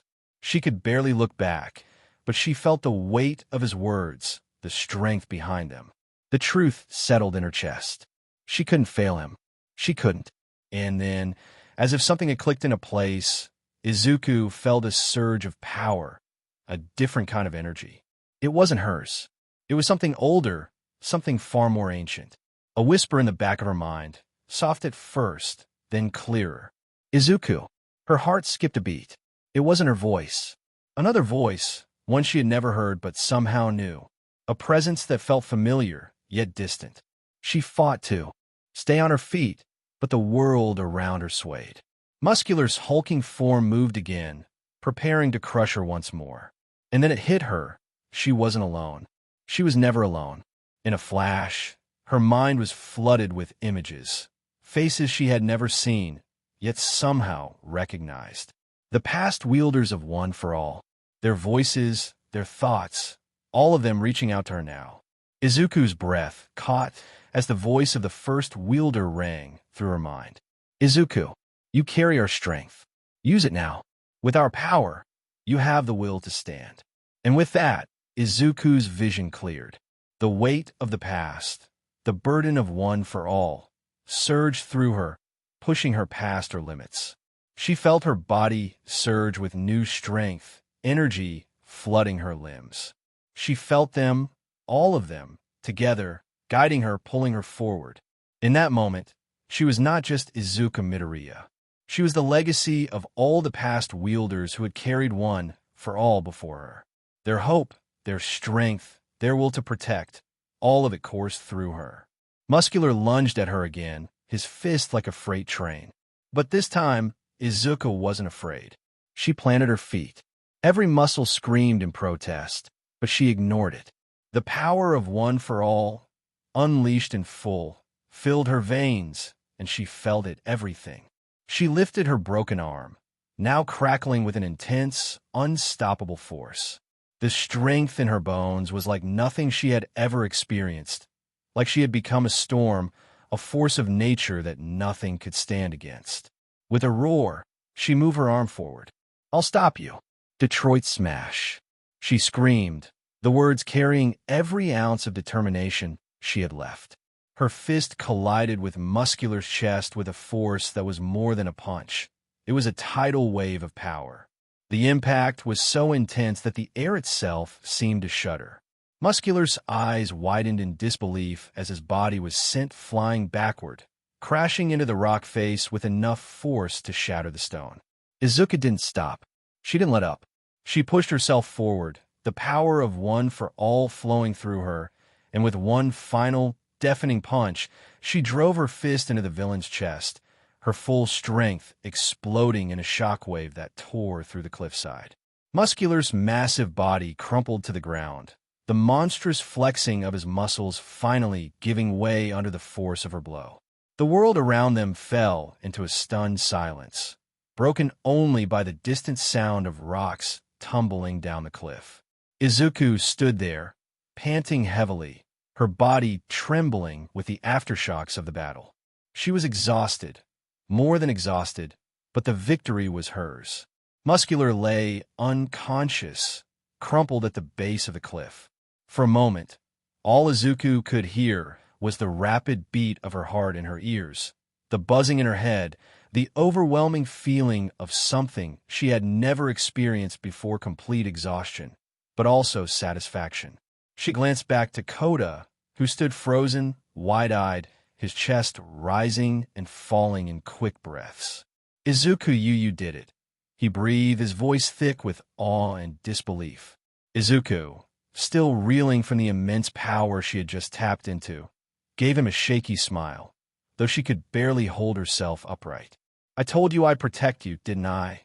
she whispered, but even her voice sounded weak, almost distant.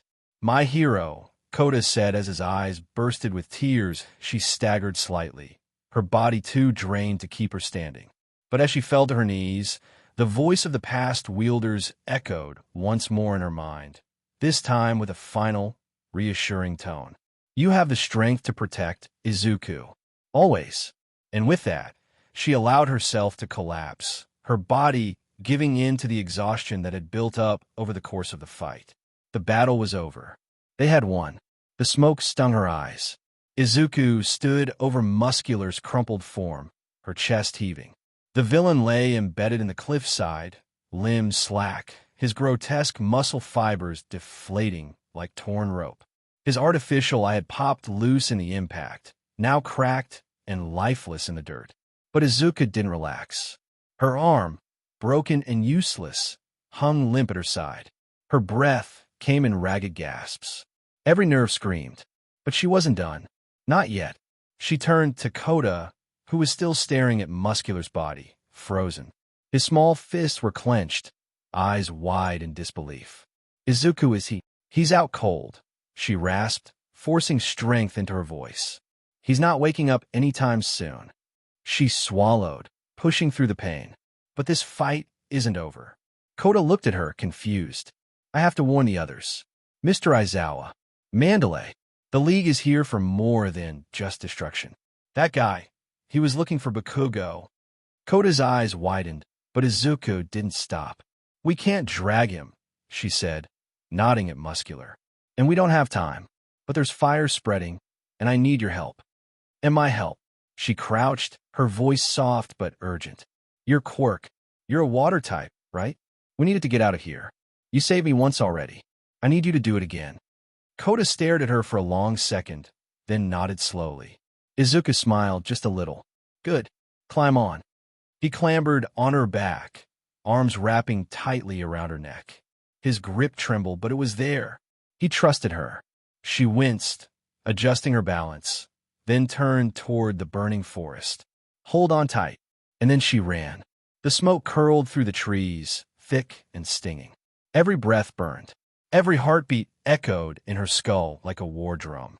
Kota's arms tightened around her shoulders as Izuku ran, feet pounding against scorched dirt, dodging fallen branches, leaping over smoldering roots. Her body ached. Her arm was ruined. But she couldn't stop. "They're after Kakin." That was all she could think. "They're after him. They came here for him."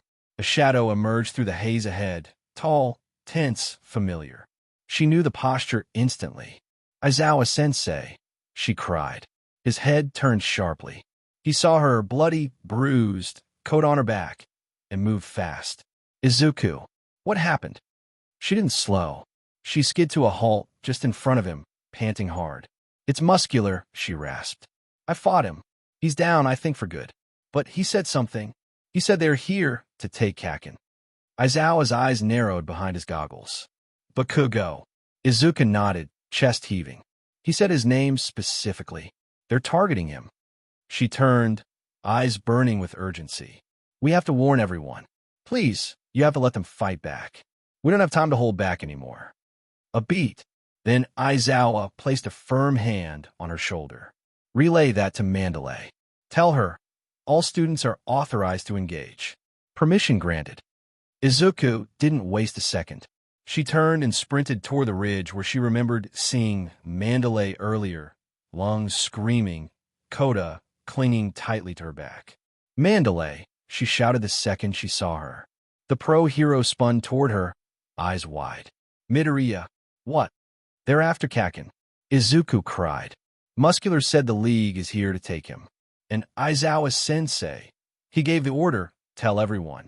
All students are allowed to fight. They can use their quirks. Mandalay's expression hardened in an instant. She nodded once, sharply, and raised a hand to her temple. Her lips moved silently as her telepathy quirk activated. To all students, this is Mandalay. Eraserhead has given new instructions. You are permitted to use your quirks to defend yourselves. Fight back and stay alive. Also, be warned, the villains are after a student. Their target is Kaken. Protect him at all costs. Izuku sagged slightly, breath catching. One step forward, one more bit of hope, but there was no time to rest. She bent to let Kota slide off her back. The boy stared up at her, eyes still full of fear, but something stronger underneath now, too. Trust. You're going back, he whispered. Izuku smiled tiredly. I have to. I promised I'd protect everyone. She turned back to the burning woods. Somewhere out there, Kaken was still fighting, still being hunted, and Izuku would not let them take him. Izuku's feet hammered against the forest floor, her lungs burning with every breath. The smoke and ash stung her eyes, but she couldn't stop. Not now. Kaken, where are you? The thought kept pushing her forward, heart thudding painfully in her chest. She had to find him before it was too late. But then the shadows around her seemed to ripple, and a giant, monstrous claw shot out from the darkness, impossibly large, stretching toward her like a predator's strike. Izuku's body screamed at her to move. She slammed her hand down on the ground to twist herself out of the way. But her legs, her entire body, wasn't listening anymore. The adrenaline that had kept her going began to drain away, leaving behind only the sting of her injuries.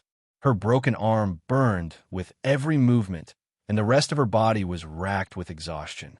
The world began to blur, her vision hazy, and the pain, sharp and unforgiving, shackled her in place. She couldn't move.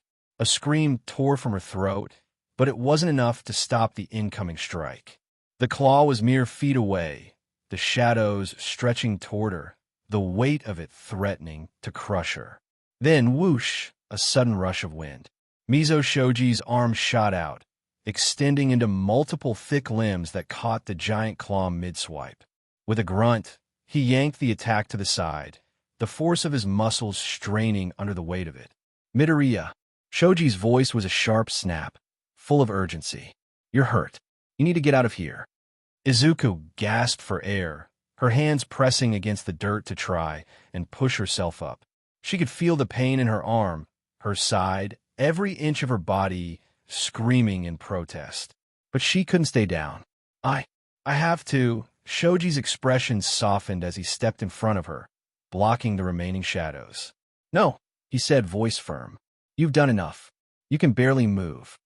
Before Izuku could protest, his tentacle-like limbs extended, wrapping around her torso, and he gently but firmly hoisted her up onto his back. I'm carrying you. You're not getting anywhere like this. Izuku winced as her injuries protested the movement, but she couldn't stop him. She couldn't keep going like this. The weight of her own body was too much, the pain too great. She let out a weak, strained breath, her vision swimming. Kaken. Her voice was barely a whisper, filled with fear. He'll be fine, Shoji said quietly, though his tone was more uncertain than he let on. We'll make sure of it. He started moving again, his limbs extending to avoid obstacles in their path, carrying Izuku through the dense forest. The shadows of the villains were still lurking out there, and Shoji was doing everything he could to keep them from following. But the weight of it all pressed on Izuku's chest, and her mind kept circling back to the same thought. They're after Kaken, and she had to make sure he was safe. As Shoji carried Izuku, his multiple arms steadying her on his back, the sound of distant growls and shifting shadows filled the air. Izuku's head swam in and out of focus, the pain in her body still unbearable. Her heart pounded with each step Shoji took. "Shoji," she whispered weakly, "what was that thing?" The shadow monster. Shoji's expression tightened as he maneuvered through the forest, his eyes scanning their surroundings. That was Tokoyami's dark shadow. Izuku blinked in confusion. Tokoyami's? But how? "It's out of control," Shoji said, his tone grim. "Dark shadow's power is linked to the moon. The more darkness there is, the more volatile it becomes. Right now it's acting on instinct, and it's huge." Izuku's stomach turned. She knew Dark Shadow was a powerful quirk, but she hadn't anticipated something like this.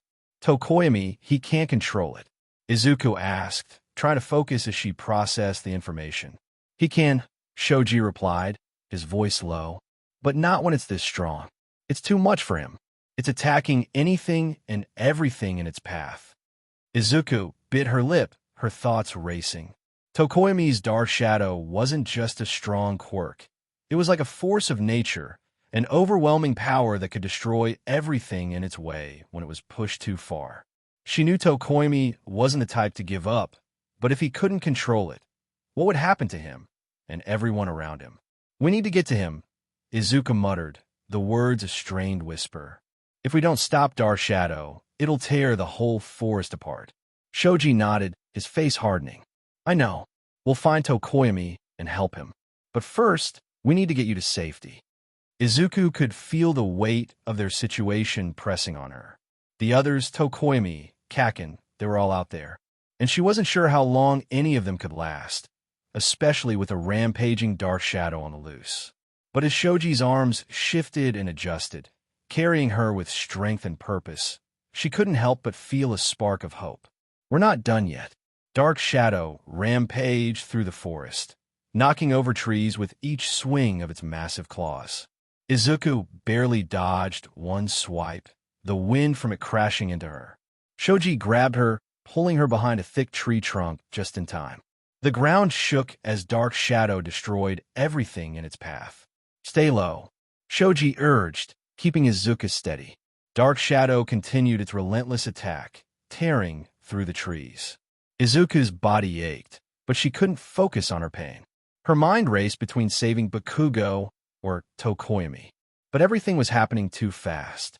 Glancing at the beast, Shoji said, "We need light to calm him down, but Bakugo is still out there. The villains are after him." Izuku's heart squeezed as Tokoyami's voice echoed in her mind. "Please, save the others. Please save the others. Forget about me." Izuku clenched her fists, torn. Could she leave Tokoyami to fight alone when he needed help? She couldn't make a choice. "Light," Shoji urged, "but you also need to decide who to save first." Izuku hesitated. Her chest tightened. She couldn't choose between the two. "I can't make that call," she whispered. "I can't choose." Shoji's eyes softened. "Then what do we do?" Izuku closed her eyes, the chaos of the forest swirling around her. A plan formed. It was risky, but it was their only shot. Dark Shadow tore through the forest, its monstrous claws slashing at everything in its path. The trees groaned under its fury as it rampaged, its growls shaking the air. Izuku gritted her teeth, trying to stay steady despite the agony in her body.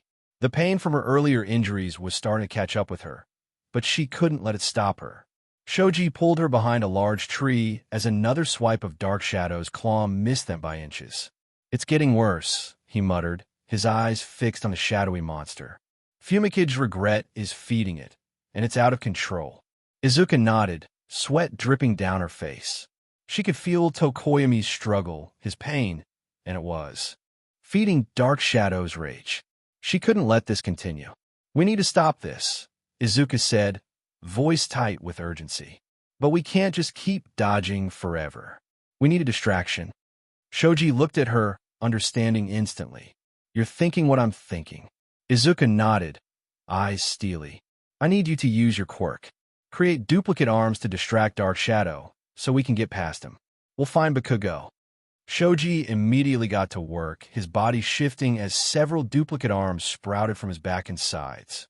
The extra limbs stretched and reached for Dark Shadow, moving quickly to catch its attention.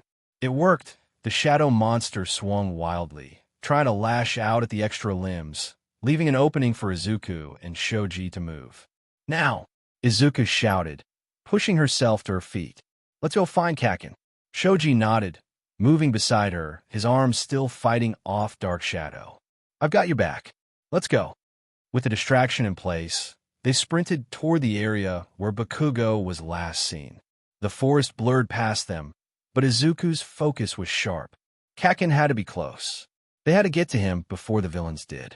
Shoji and Izuku arrived at the clearing, breathless but determined. Bakugo and Todoroki were fighting off Moonfish, who was circling them with his jagged teeth. Shoji quickly scanned the area, his eyes sharp.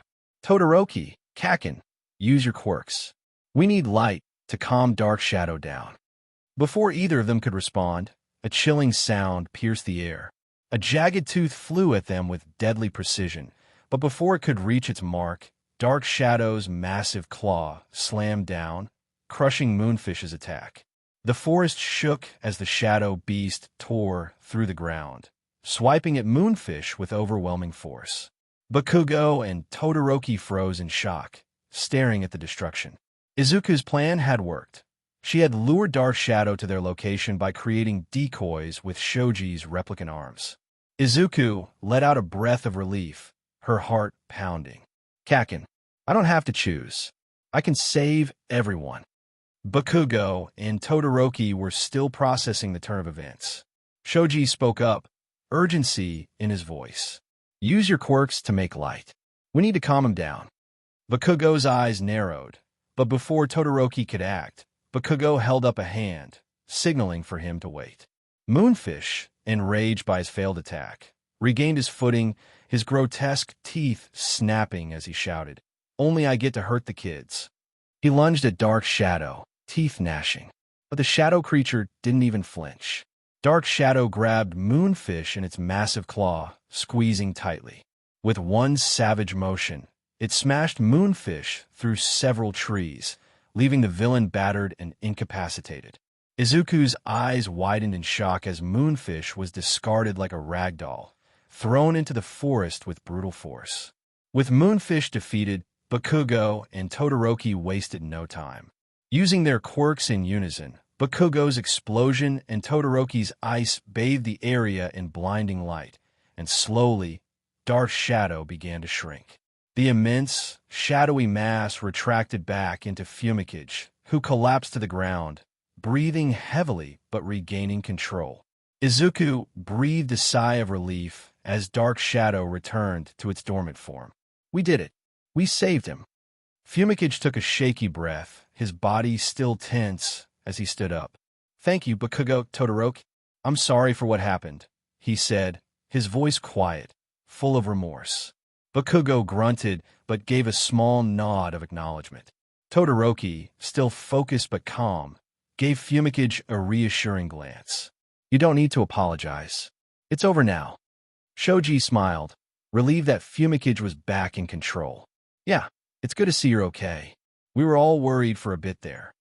Fumikage's head dropped slightly, his gaze avoiding theirs. I couldn't control it. When I saw Shoji's arm, stop. Shoji interrupted him gently, stepping forward and placing a hand on Fumikage's shoulder. You don't need to feel guilty about that. Dark Shadow's power is hard to control, and we all know that. He gave Fumikage a small, reassuring smile. We're fine, and we're all still standing. Izuku nodded in agreement. Exactly. We all know the risks, and we handled it. The most important thing now is to stay focused. Fumikage glanced up, his guilt still clear in his eyes, but he nodded. Thank you, everyone. Izuku quickly shifted the conversation. Our priority is to get Bakugo to safety. The villains are still after him. She looked over at Bakugo, her expression serious. We need to get you back to the facility, Kaken, and we're going to do it the fastest way possible. Bakugo bristled, his fists tightening at his sides. I don't need any DMN help, he snapped. I can get back on my own. You think I need babysitters? Izuku frowned, stepping forward with determination. We can't take any chances, Kaken. You're the target, and we're not about to let something happen to you because of your pride. Yeah, Shoji added with a calm tone. This isn't about pride. It's about keeping you safe. If we all stick together, it'll be easier for all of us. Fumikage, still standing a little apart from the group, spoke up quietly. It might not be what you want, Kaken, but this is the best plan. We have the strength to protect you. Bakugo turned away, grumbling under his breath, but it was clear he was relenting. Fine, he muttered, but I'm not just some fragile kid you need to hold hands with. Got it? Izuku couldn't help but smile at his stubbornness. We get it, Kaken. Just trust us on this one, okay? Todoroki looked at Izuku with an approving glance. We should keep moving. It's safer if we stay in motion. With that, the group formed up around Bakugo, their steps careful but resolute. As they made their way through the forest, Izuku scanned the area constantly, aware that the villains could be lurking anywhere. Shoji took the lead, his scouting abilities allowing him to sense any threats ahead. There's a narrow path up ahead, he said, pointing. It'll be faster, but we'll have to be quick. Lead the way, Izuku said, falling in line behind Shoji. As they followed Shoji's lead down the narrow forest path, the trees pressed in around them, the light above fragmented and fading. Every step snapped twigs or brushed against damp leaves, but the silence between them felt louder than any sound. Midoriya moved with practiced care, scanning their surroundings, her green eyes sharp beneath a furrowed brow. Todoroki walked beside her, steady and quiet. His gaze drifted toward her more than once, catching the tension in her shoulders, the way she bit her lip when she was thinking too hard. Shoji raised a hand, or an ear. Hold up. Something up ahead. Everyone stilled. Midoriya instinctively stepped closer to Todoroki, their shoulders almost brushing. She turned slightly toward him, her voice low. You okay? He nodded, but after a beat, he tilted his head, meeting her eyes. You're asking me that. You haven't stopped scanning the trees since we started. Midoriya smiled faintly, the corner of her mouth twitching up. Guess I'm used to worrying about everyone else. Todoroki's voice lowered, softer now. You always do that. What? Put everyone first. Even when you're exhausted. Even when you're scared. She looked down, then back at him. That's what heroes are supposed to do. Maybe, he said, but someone should be looking out for you too. Midoriya blinked, momentarily stunned. Her heart gave a traitorous flutter before she caught it, brushing her hair behind her ear. Thanks. That means a lot.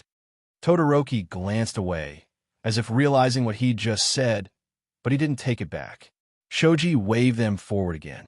Clear. Let's move. They started walking once more, this time with Midoriya and Todoroki side by side, not by strategy. Bakugo, on the other hand, stuck close to them. He glared ahead, still clearly annoyed, but at least he was moving with the group.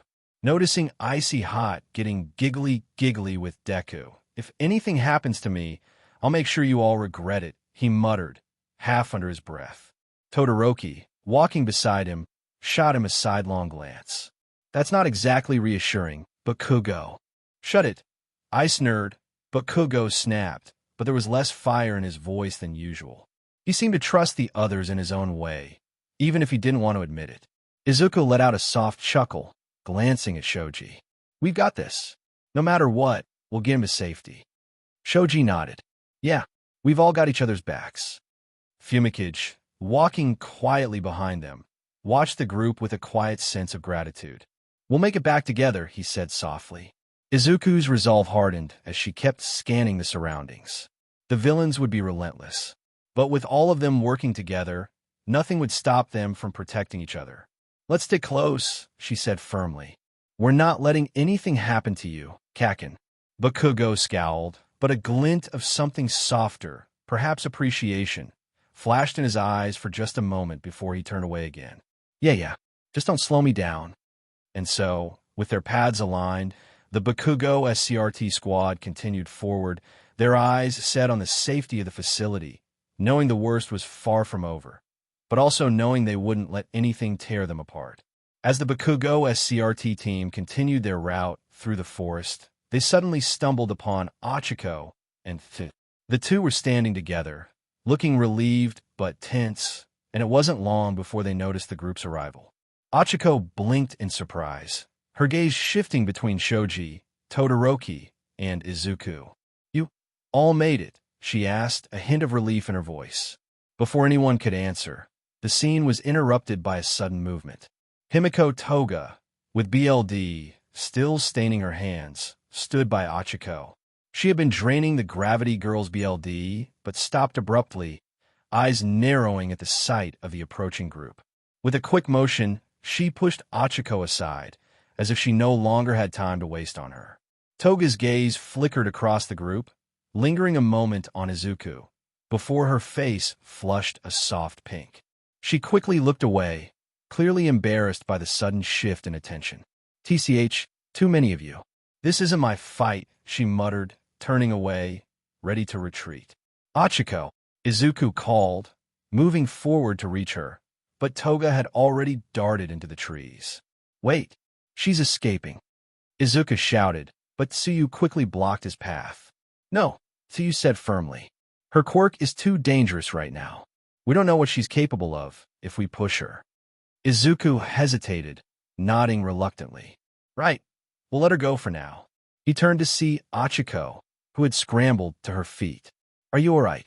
Achiko smiled weakly, rubbing her wrist where Toga had drained her BLD. "I'll be fine. Just a little dizzy. Thanks for coming." Tsuyu's expression softened. "We should hurry. It's not safe here." Izuku nodded.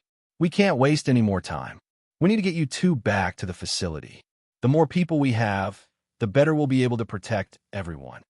But before Izuku could suggest anything further, Hugh and Achiko exchanged a concerned glance.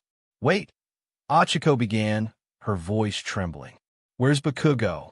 Izuku, Shoji, and Todoroki stopped in their tracks, looking around. Fumikage and Bakugo weren't with them anymore.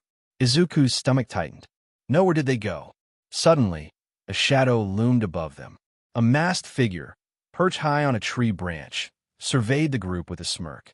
Well, the villain said in a voice that was almost playful. "Looks like I've found you." His tone was low, dripping with arrogance. "You heroes really don't know when to quit, do you?" Shoji's eyes narrowed, taking a defensive stance in front of the others. "Who are you?" The masked villain grinned beneath his mask. "The name's not important. What's important is that I've just secured your precious Bakugo." Izuku's heart skipped a beat. "What are you talking about? Where is he?" The villain's laugh echoed through the trees, causing an unsettling chill to spread. "I've turned him into a marble. He's in a safe place, at least for now. You heroes really think you deserve someone like him. He'll shine brighter on our side. He's far more valuable as a villain, don't you think?" Izuku's BLD ran cold, his body trembling with a mixture of anger and panic. "Give him back. Now!" she yelled, her voice hoarse with desperation. "I don't care what you've done to him. He's not yours." The villain's smirk deepened, though his eyes behind the mask seemed to glint with amusement. "You think I'll just hand him over? Not a chance. You've already lost." Izuku clenched her fists, her mind racing. "We won't stop until we get him back." The masked villain tilted his head, amused by Izuku's response. "Then come and try, but you'll have to catch me first." With a final mocking chuckle, the villain leaped into the trees, disappearing into the shadows as quickly as he had appeared. Izuku stood frozen, her heart pounding. "We need to get him back. Now." Shoji quickly nodded, his tone urgent. "We're going after him. We can't waste any more time. Let's go now." Without hesitation, the group set off, determination in their eyes as they followed the trail left by the masked villain, ready to do whatever it took to rescue Bakugo and stop the villains from getting their hands on him. When they reached the Vanguard Action Squad's rendezvous point, chaos erupted. Dabi's voice sliced through the air as he ordered Mr. Compress to dodge his incoming attack. Without hesitation, Mr. Compress used his core to compress himself, narrowly avoiding Dabi's explosive blast of flames. Todoroki reacted just as quickly, managing to evade the fiery onslaught. But Izuku and Shoji weren't as fortunate. The flames crashed into them, searing Izuku's right arm and Shoji's left. Pain radiated through their bodies, but there was no time to process it. They had to keep moving. Suddenly, Twice appeared behind Todoroki, grinning like a maniac. His twin knives slashed through the air, but Todoroki was ready. With a sharp swipe of his hand, he sent a wall of ice to block the attack. Twice staggered back, surprised by the force. Himiko wasted no time either, her eyes locking onto Izuku. "You look like you could use more BLD," she taunted, her smile wicked as she lunged. Izuku barely had time to react before Shoji swung his arm and smacked Himiko off him, sending her tumbling away. "Get off him!" Shoji barked, his face tight with anger. Todoroki was still busy keeping Twice at bay, his ice attacks freezing anything that came too close. Mr. Compress, still unshaken, walked over to Dabi, preparing to hand over the marbles containing Fumikage and Bakugo. But when he reached into his pocket, nothing. He searched again, his hand frantically feeling around. "What's going on?" he muttered. Shoji's grin was sharp. "I took them," he said, holding up the marbles he'd snatched as soon as they hit the ground. Before Mr. Compress could react, the ground shook. The Nomu, a terrifying mass of muscle and brutality, appeared, followed by Kurogiri, who began opening his warp gate, ready to teleport them all away. Himiko, Twice, and the Nomu rushed into the portal, disappearing in a swirl of black mist. Mr. Compress cursed. "Those aren't the real ones," he said, and just as Shoji's hand clenched around the marbles, they suddenly turned to ice. The cold spread up his fingers. He blinked in shock. "What?" The villain chuckled darkly, pulling off his mask. His tongue flicked out, revealing the real marbles hidden beneath. "You kids thought you had a shot at saving them. False hope," he sneered, popping his mask back into place. "A bad habit of mine." The magician made his way toward the portal, but just as he was about to disappear, a blast rang out. Yuga, who had been quietly watching, fired his naval laser, hitting Mr. Compress square in the face. The mask shattered, and with it, the marbles containing Fumikage and Bakugo fell from his mouth. Izuku's heart surged. This is it. But the pain from his injuries was too much. His legs gave way, and he collapsed to the ground, gasping. Shoji and Todoroki, undeterred, bolted toward the marbles. Shoji reached Fumikage's marble first, securing it with a firm grip. Todoroki wasn't far behind, stretching out his hand toward the marble containing Bakugo, but just as he was about to touch it, Dabi snatched it away. "You're too slow," Dabi taunted, holding the marble high in the air. "This one's mine now." Izuku's breath hitched. "No!" he shouted, forcing himself to his feet, desperate to stop them. He tried to reach out, but his body wouldn't cooperate. Dabi smirked and turned to Mr. Compress. "Deactivate your quirk," he ordered. The magician did as commanded, and the marbles in his hands began to shimmer before cracking open, releasing Fumikage and Bakugo from their marble prisons. Izuku's heart raced. Not again. Dabi and Mr. Compress wasted no time. As the portal shimmered open, they began to step through, Bakugo still in Dabi's grip. Izuku staggered forward, his legs shaky. "Kakin!" he cried out, his voice breaking. "I won't let you take him." But Bakugo's cold voice came through the noise. "Stay back, Deku." His words hit like a punch to the gut. "I'm not your responsibility. Don't come after me." Izuku's heart shattered. "No, Kakin. Please." But it was too late. With a final look, Bakugo was pulled into the portal, and the Vanguard Action Squad disappeared, leaving nothing but the echoes of Izuku's anguish. Izuku collapsed to the ground, the weight of failure crashing down on him. "Kakin." His voice cracked with grief. He couldn't save him. Not this time. Midoriya's legs gave out the moment the villains vanished into Kurogiri's warp gate with Bakugo. "Kakin." She choked out, reaching into empty space, but the portal snapped shut before her fingertips could graze it. Silence followed. A heavy, suffocating silence that pressed down on his chest harder than any injury. Then came the pain. Her entire body trembled as her adrenaline ebbed. Her right arm, burned, broken, useless, hung limp at her side. Her breathing grew shallow, vision swimming with black spots. Todoroki shouted something, maybe her name. Shoji was by her side, gripping her shoulder. Someone else called for help, but it was all a blur. The last thing Midoriya saw before the world tilted sideways was the shattered forest, the fading traces of battle, and no sign of Bakugo. Darkness swallowed him whole. When Midoriya awoke, everything was white. Ceiling, walls, sheets. Her arms were heavy, encased in thick plaster from shoulder to wrist. She blinked slowly, the soft beeping of a heart monitor grounding him to reality. Hospital. She tried to move, but pain flared in his limbs, sharp and immediate. A nurse noticed and stepped in with calm reassurance, telling him he'd passed out from exhaustion and burns. That she'd been lucky. But Midoriya didn't feel lucky. Her throat tightened. She couldn't stop replaying it. The moment Bakugo vanished, the last words he said, "Don't come after me." Midoriya clenched her jaw, eyes burning with tears she refused to shed. Bakugo was gone, and Midoriya had failed to save him. "Midoriya," a familiar voice said gently. She turned her head. Aizawa stood by the window, his expression unreadable but tired. There was a tension in his shoulders she hadn't seen before. "You're awake. Good." Midoriya tried to sit up, but winced as a jolt of pain shot through her body. "Kakin, he's gone," Aizawa said, voice low. "They got away with him." She swallowed hard, tears burning at the corners of her eyes. "I couldn't stop them. You did everything you could," he said, stepping closer. "You bought us time. You fought with everything you had."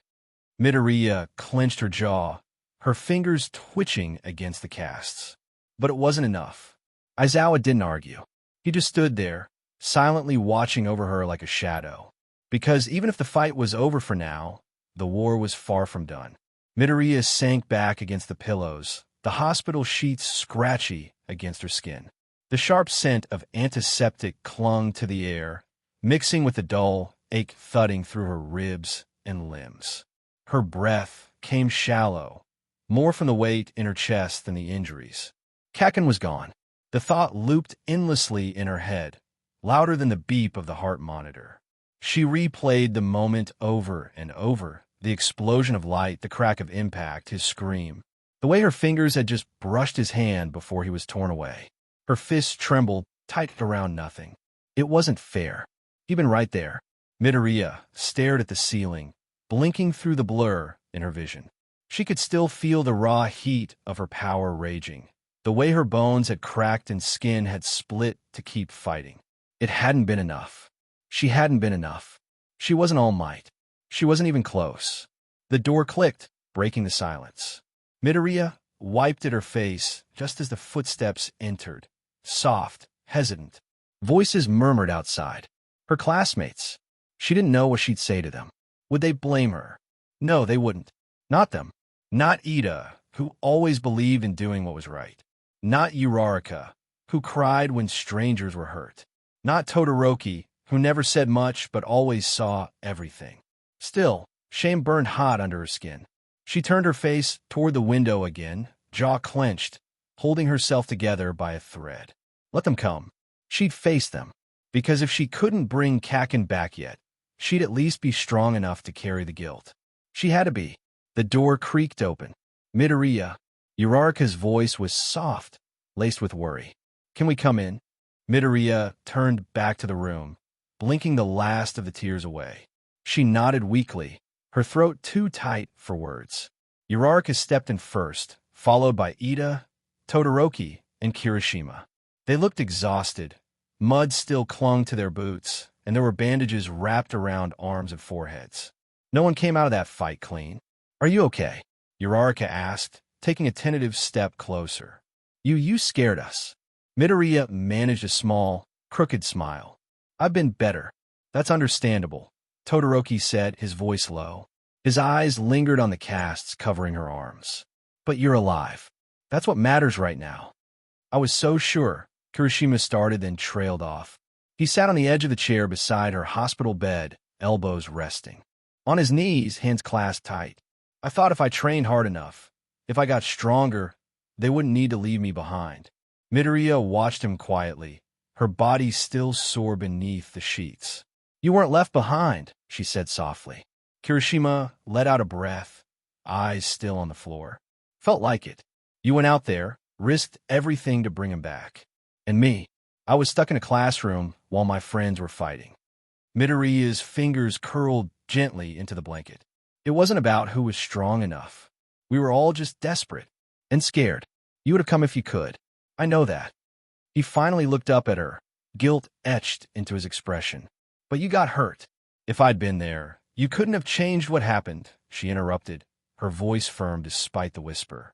Don't carry that. They held each other's gaze for a moment. Then Kirishima nodded slowly, swallowing hard. Still, I wish I'd been by your side. Midoriya gave him a small smile, tired but warm. You are now. Silence settled over the room. Heavy, stifling. Then Kirishima looked up, eyes burning. I can't just sit around. I can't. It took Bakugo.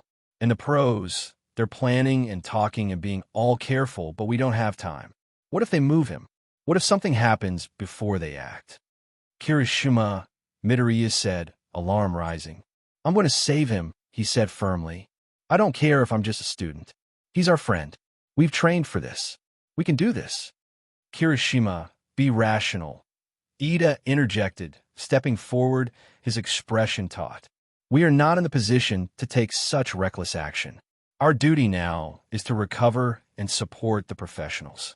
If we act on our own, we could ruin their operation or get ourselves killed. Kirishima stood abruptly, fists clenched at his sides. So we just do nothing. No, Ida said, voice rising.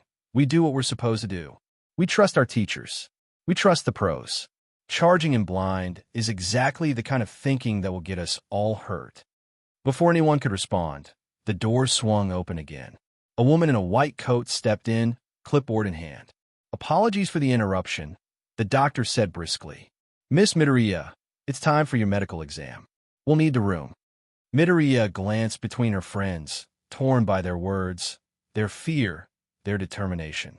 Give us a minute, Todoroki said quietly, addressing the doctor. She nodded and stepped out. Kirishima's jaw was tight, his shoulders rigid. Ida looked just as tense. And Midoriya, aching in more ways than one, had never felt more helpless. I need to know, she said hoarsely. If you're going to do something, tell me. Promise me. Only if you promise you'll be okay, Kirishima said, eyes softening. We can't lose you two. She didn't answer. She just nodded. Kirishima lingered by the door as the others began to shuffle out, Ida stiff with disapproval, Uraraka glancing back worriedly, and Todoroki silent as ever. Midoriya watched Kirishima, saw the hesitation in his eyes, the weight of what he was about to say. He stepped closer to her bed, voice low. Hey, before I go. She looked up at him. I'm serious about what I said. He didn't fumble or second-guess himself, just met her eyes with steady conviction. I'm going after Bakugo. I can't wait around, Midoriya. I just can't. Midoriya's breath caught. Tonight, he said, after visiting hours outside the hospital. I'll be waiting. If you're in, meet me there. Kirishima, you don't have to decide now. He glanced toward the hallway, where Ida's silhouette waited just out of sight. But I know you, Midoriya. You're not going to sit still either. But Kirishima wasn't done. He leaned in, gently brushing her bangs aside. Then, soft and warm, he pressed a kiss to her forehead. She froze. He pulled back just slightly, his voice softer now. Before you decide anything, make sure you're okay too, yeah?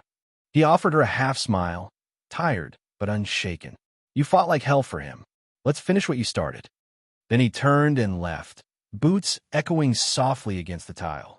The door clicked shut behind him. The doctor cleared her throat gently. Ready, Midoriya. She nodded, but her mind was already elsewhere.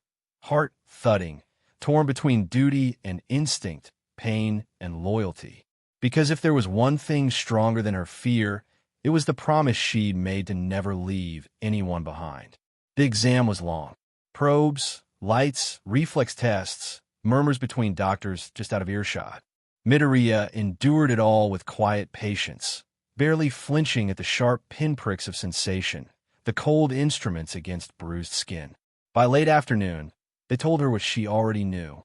"You're lucky," the lead physician said. "Severe strain, fractures, some nerve inflammation, but nothing permanent. We'll be discharging you with mobility restrictions. No combat, no quirk usage." Midoriya nodded, but still not registering what the doctor said. As she sat on the edge of the bed, pulling her shirt carefully back over the wrappings, a quiet knock came at the door. Kota peeked in, hat pulled low, hand behind his back. He stepped inside hesitantly, eyes on the floor. Midoriya blinked. "Kota." He walked over without a word and held out a small folded piece of paper. It was creased and a little wrinkled, like he'd clutched it too tightly. She took it gently. "What's this?" Kota mumbled. "Just read it when you're alone, okay?" Then, before she could say anything else, he turned and scurried out of the room. Heart catching a little, Midoriya unfolded the paper. The handwriting was crooked, but careful. "Thank you for saving me. Sorry I was mean before. You're not like the others. You're really strong. I want to be like that someday." Kota Midoriya's throat tightened. She read it twice, then pressed the note gently to her chest as the sun began its descent outside the window, casting long golden streaks across the hospital floor. She sat on the edge of the bed in fresh clothes.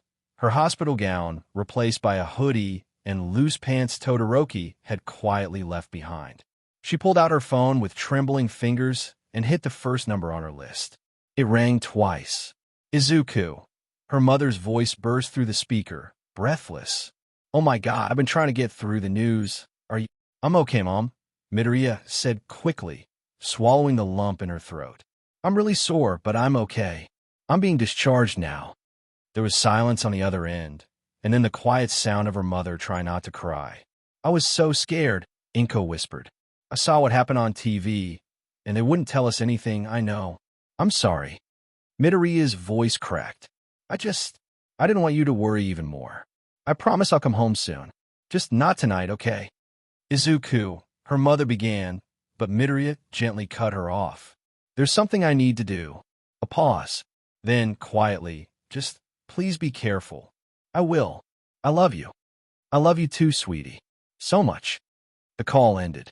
Midoriya sat for a moment, clutching the phone in her lap, heart thudding like a slow drumbeat. She stared at the screen, thumb hovering over the messaging app. A fresh wave of guilt churned low in her stomach. She hadn't meant to leave without saying anything. Not to him. She opened Todoroki's contact and typed slowly. "I'm heading out to meet Kirishima. He needed to talk. I'll be okay. Promise." For a second, her finger hovered over the send button. Then she hit it and closed the phone before. She could second-guess herself. She knew he'd worry. He always did now, even if he didn't say it out loud. But she had to go. Then she stood, wincing slightly as she adjusted the strap of the sling on her left arm. The ache in her ribs flared with each step, but she kept moving, one foot in front of the other. Evening had fallen by the time she slipped out the side doors of the hospital, the city bathed in warm amber light and long shadows. She walked around back, the alley behind the hospital quiet except for the low hum of street lamps and distant traffic. Kirishima was already there, leaning against the wall, hoodie pulled up and a duffel bag slung over his shoulder. He looked up as she approached, straightening. "You came." Midoriya nodded, wind tugging lightly at her hair. "I had to." Kirishima's eyes lit up when he saw her, relief breaking through the tight line of worry etched on his face. "You're sure you're up for this?" Midoriya gave a short nod. "Not 100%, but I couldn't just stay in bed knowing he's out there."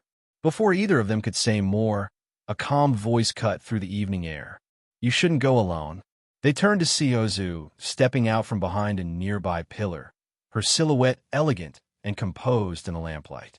She had traded her uniform for a sleek, dark jacket and slacks, clearly prepared for movement. "Momo." Kirishima blinked. "You're coming too." "I've been researching every potential location they might be using based on the enemy's last movements," she said, holding up a tablet. "And I thought, if anyone was going to do something reckless, it would be you too." Midoriya flushed slightly, but Yairozu offered a small smile, the kind that held both fondness and quiet worry. "I came to help," she said simply. And then, from behind them came the unmistakable sound of polished shoes on pavement. Fast, deliberate steps. "You won't be going without supervision." Ida came into view, arms crossed tightly over his chest. His glasses glinted in the orange light of the street lamp, but his expression wasn't angry, it was resigned. "Bakugo is our classmate, and though I still believe this is extremely ill-advised, I know now that trying to stop you by force would only split us further." He glanced at Midoriya. "So I'm coming too, to make sure you don't do anything too reckless." Kirishima looked stunned. "Wait, you're okay with this?" "No," Ida said flatly. "But if you're going to jump off a cliff, someone responsible should be there to catch you." Midoriya couldn't help the small laugh that escaped her. "Thank you." The group stood in silence for a moment, for shadows against the dim hospital wall. Unofficial, unsanctioned, but united. Kirishima exhaled slowly. "Then it's settled. We move tonight." Yaoyorozu tapped her tablet. "I have 3 likely locations, based on police intel leaks and their last known exit trajectory." Midoriya adjusted the strap of her sling, eyes narrowing with focus. A new voice broke the quiet. "You'll need someone who can freeze a building from the outside in." They all turned. Todoroki stood at the edge of the alley, half in shadow, hands in his pockets. His expression was unreadable, but his presence hit like a silent storm. Calm, certain, and absolutely immovable. Midoriya's breath caught. "Todoroki, you didn't think you'd go without me, did you?" His eyes flicked her injured arm, then to Ida, then back. "You're all injured. You need backup, and I'm not letting you do this alone." Kirishima blinked, stunned but relieved. "How did you—" "I saw her leaving," Todoroki said simply, nodding toward Midoriya. "And I followed." Midoriya opened her mouth to respond, but stopped. Instead, she gave a small, grateful nod, unspoken understanding passing between them in the space of a heartbeat. Ida sighed deeply, pushing up his glasses. "I suppose we're really doing this, then?" Todoroki stepped into the circle of streetlight, the 5th shadow joining the others beneath the pale glow. No more words were needed. They moved as one.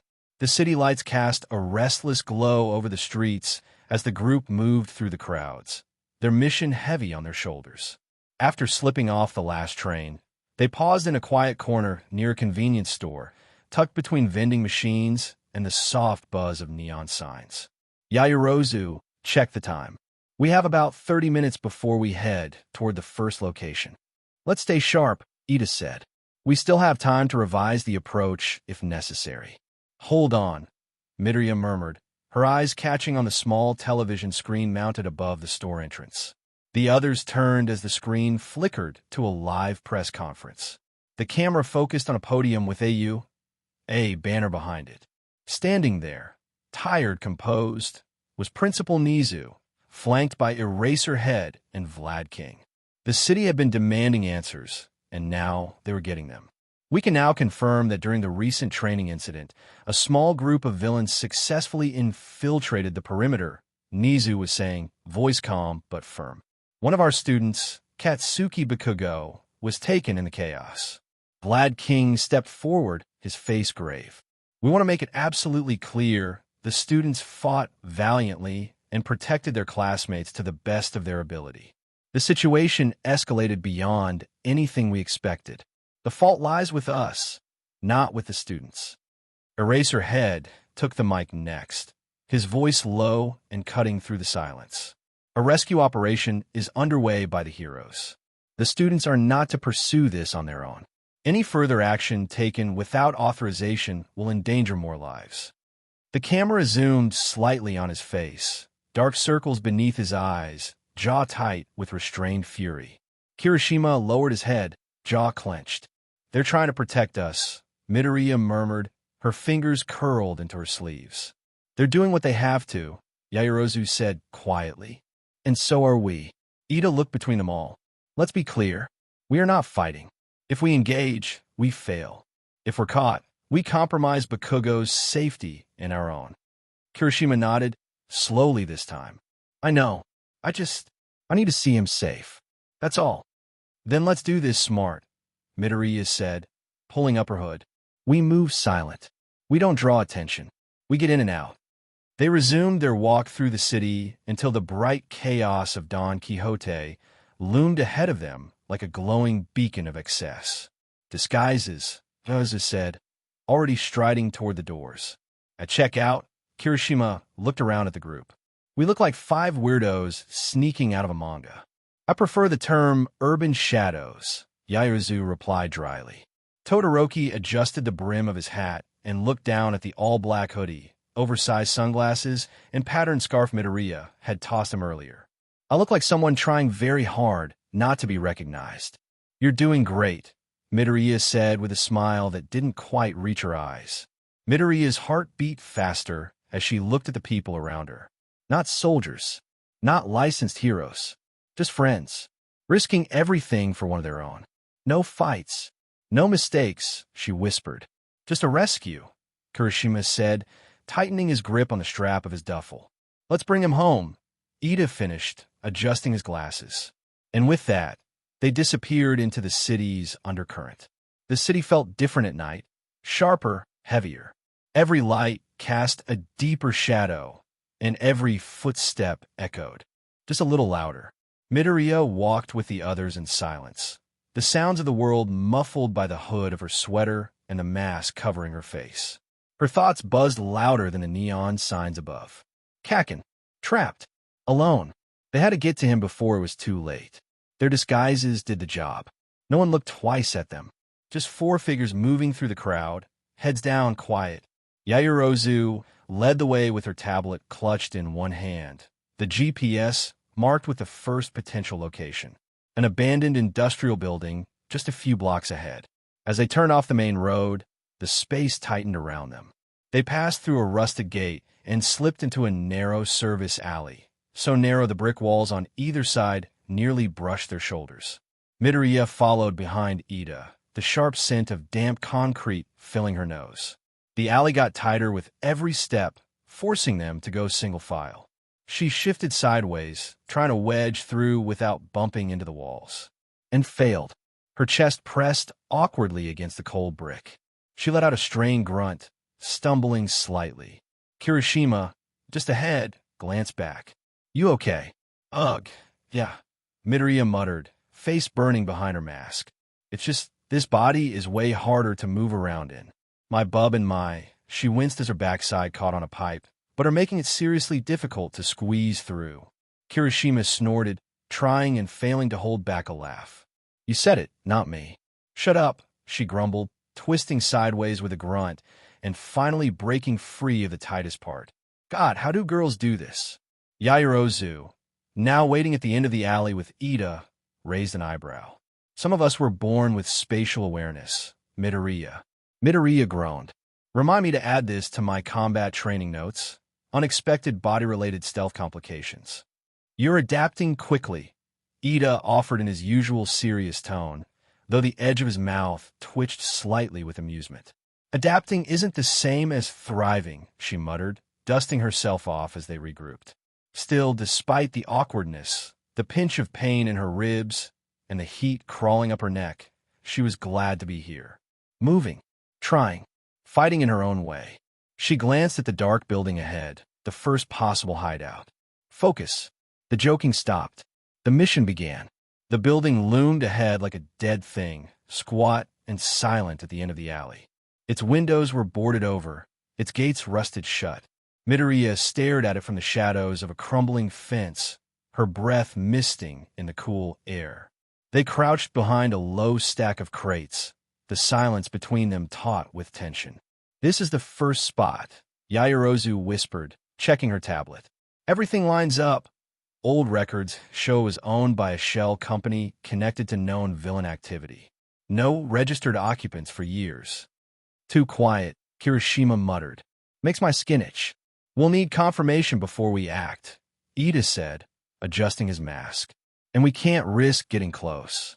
Night vision would help, but I can make some, Yaozu said quickly, already reaching toward her jacket to begin the creation process. But before she could materialize anything, Kirishima held up a hand. No need. I brought these. From his duffel, he pulled out a compact pair of military-style night vision binoculars. They looked slightly scuffed, but functional. Midoriya blinked. Seriously, you brought those? Was it going to storm a villain base without at least some cool gear? Kirishima said with a half-smile as he raised them to his eyes. He went still immediately. SHD. Everyone tensed. What is it? Yaoyorozu asked sharply. Kirishima didn't answer at first, eyes locked on whatever he was seeing. Then, slowly, he lowered the binoculars and handed them to Midoriya. You need to see this. She took them carefully, her hands suddenly cold despite the hoodie. She lifted them to her eyes, adjusted the focus, and sucked in a breath. There, in the dark loading dock behind the building, two hulking figures stood perfectly still, like statues made of muscle and death. Their bodies pulsed faintly, skin stitched and stretched. Even without the greenish tint of the night vision, she would have recognized them. No, miss, she whispered. The word made the others go still. Which means, Kirishima said grimly, we've found something real. Midoriya lowered the binoculars. Her pulse thundered in her ears. Kaken was in there, and so were the villains. The world had gone sideways in the blur of smoke, fists, and teleportation. Bakugo didn't remember hitting the ground, just the cold, slick feeling of something warping around him, dragging him through space like he was nothing more than a sack of meat. He lashed out in the dark, but his quirk flared uselessly against the warping void. The moment his boots found solid ground again, he was surrounded. Dabi, Spinner, that DMN lizard. And him, the warped, childish face of Tamura Shigaraki, smirking like he'd already won. Chains wrapped around Bakugo's arms before he could lift them. A punch to the gut kept him still. Welcome, Shigaraki had purred, voice like nails on rusted steel. Let's talk about the future, Katsuki Bakugo. He didn't give them anything. Not a word. Not a wince. Not a flinch. Instead, he sat, shackled to a pillar in a hollowed-out warehouse, every sense on fire with rage and adrenaline. His wrists were raw, lips split from biting down every scream. They didn't feed him much, didn't let him sleep long, kept the lights low and the pressure high. And yet he burned with fury, not fear, because he knew they wanted him, not just to break him, but to turn him, use him. They didn't get it. Bakugo Katsuki wasn't breakable. What he didn't expect was the sudden flicker of a news report from a grimy radio in the far corner of the room. Midoriya, injured, hospitalized. He didn't hear the full broadcast, just enough. Just her name, just the word critical. And something inside him turned to ice. Deku, an idiot, he growled, voice low and hoarse. He had told her, screamed it in the moment they grabbed him, when black mist coiled around his feet and gravity toward his ribs. Don't come after me.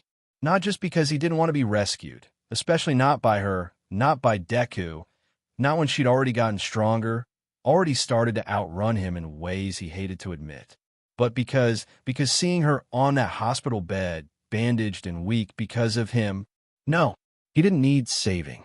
Not from her, not from anyone. He'd get out of here. He'd make them regret ever touching him. And when he saw her again, she'd be standing, not bleeding, standing and safe. He'd make sure of that. But even thinking about her walking into this nest of monsters, even with that stupid, determined look in her green eyes, his pride cracked under the weight of something rawer, something sharper. Don't come for me, Deku, because if you do, and if you get hurt again, I won't be able to live with it. Of course, not that Bakugo was going all soft and mushy for Deku. He just doesn't want to be in debt to that nerd, especially that she was all girly now. The chains rattled faintly as Bakugo shifted against the concrete pillar, the metal biting into his wrists again. His palms itched for a blast, just one. One shot, and he'd level this whole DMN building. But with the suppressor cuffs still locked tight around his wrists, all he could do was glare. Footsteps echoed through the warehouse, slow, deliberate, taunting. Still not talking? Shigaraki's voice slithered through the gloom like smoke. Man, you really are stubborn. Bakugo didn't answer, didn't move.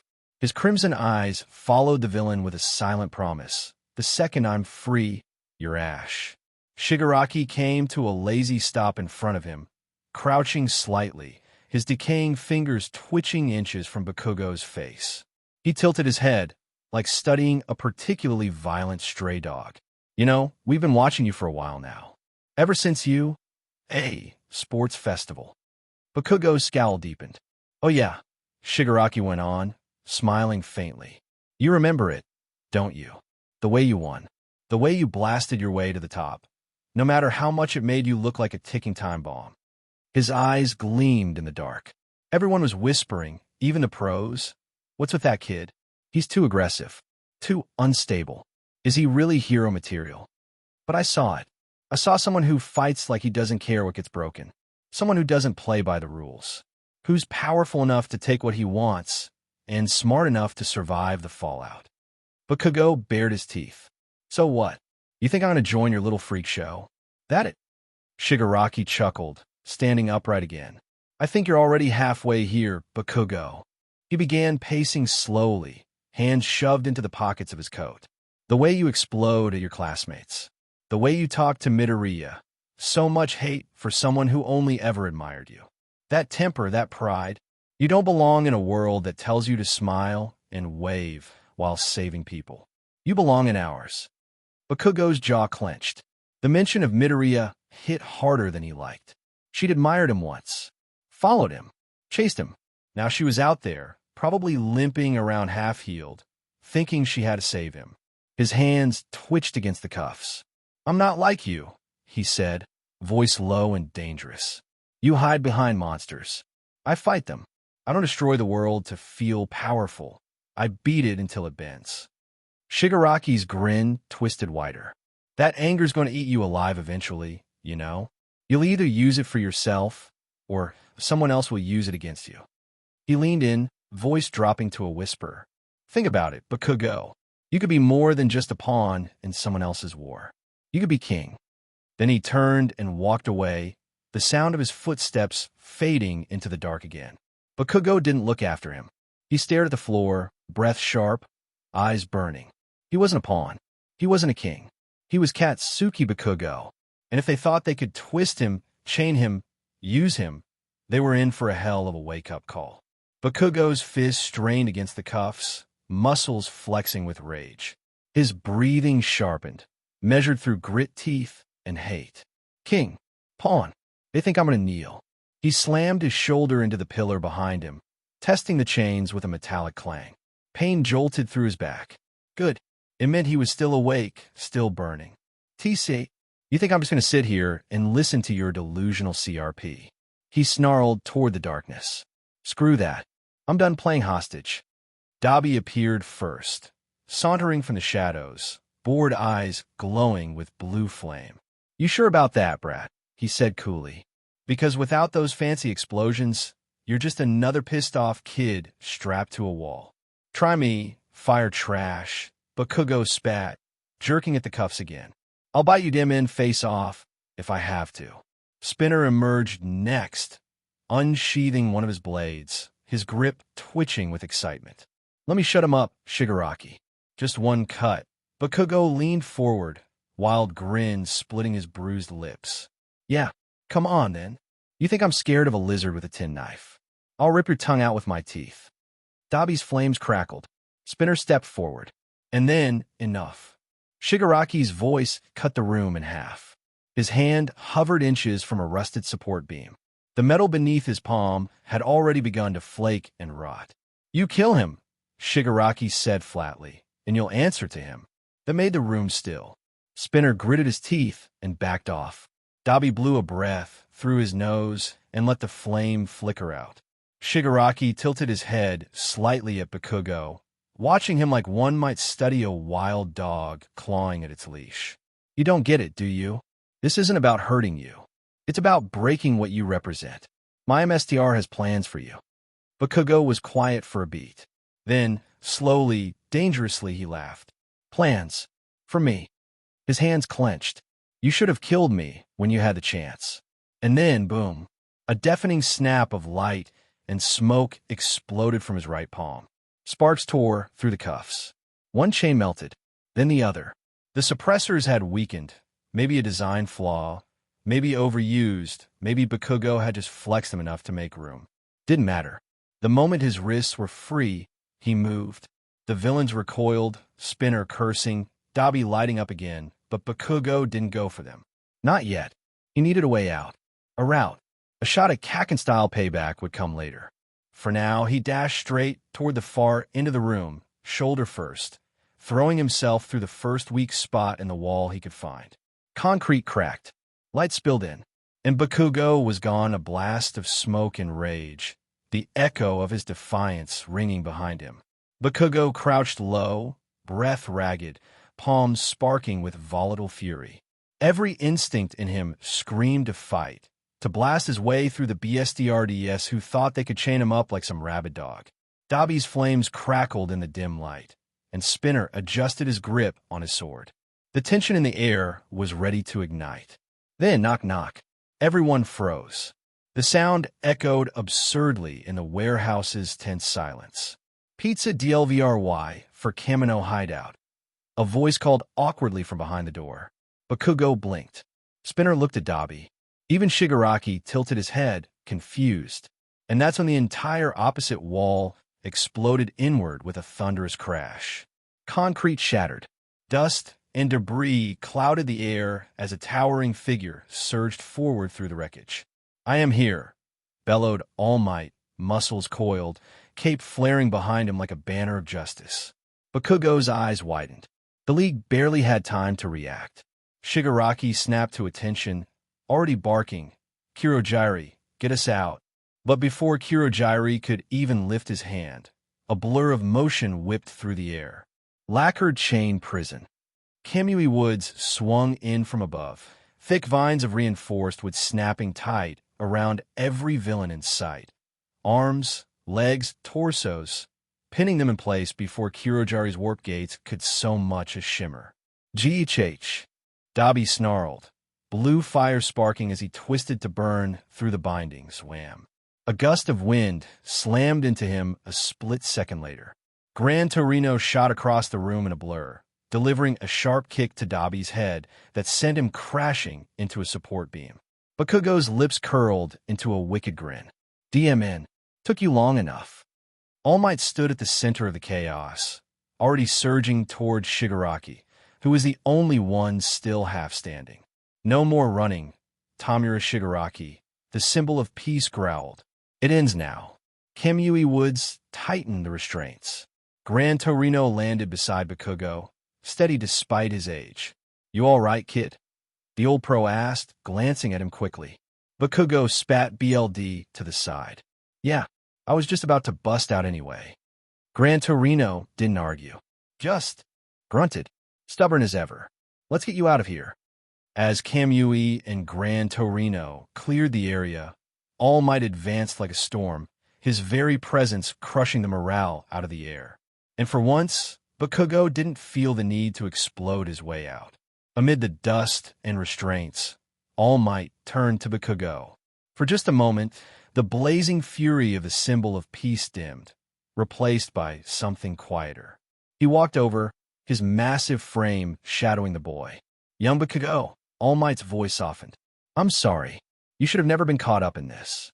We failed to protect you." Bakugo didn't meet his eyes right away. He flexed his fingers, burned and bruised, and grit his teeth. "I wasn't scared," he muttered. "Don't say it like I needed saving." All Might smiled faintly, not in mockery, but in respect. "I know you weren't." Bakugo finally looked up, defiant fire in his glare. "I would have fought my way out. Just needed a minute." "I believe you." Their moment was shattered by a low, cracking laugh. Shigaraki, bound in Kamui Wood's prison but still upright, glared at the heroes with manic contempt. "You think this is over? You think this was all we had?" His lips pulled back in a grin too wide, too wrong. "You heroes are so DMN confident. But we're not few." He turned to Kirojiri. "Bring them in. Now. All of them." Kirojiri shifted, shadows pulsing in his mist-like form as he activated his warp gate, his voice as calm as ever.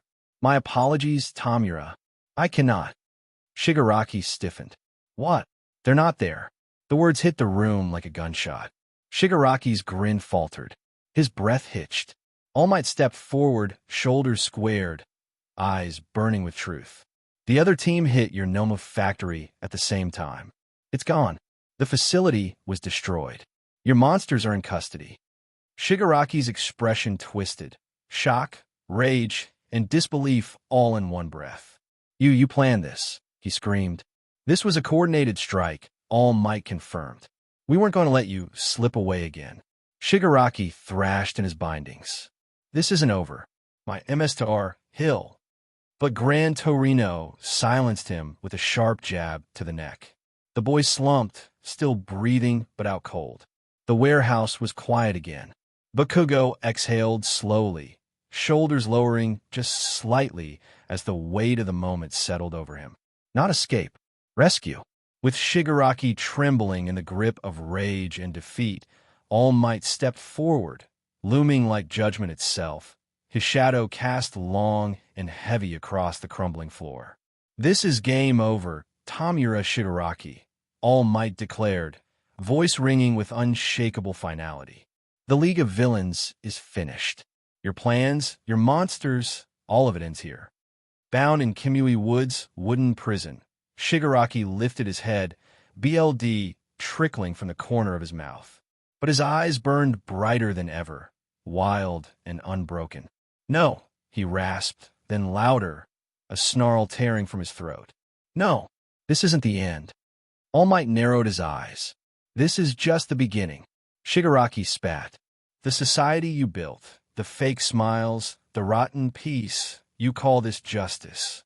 He leaned forward, hatred radiating from every word.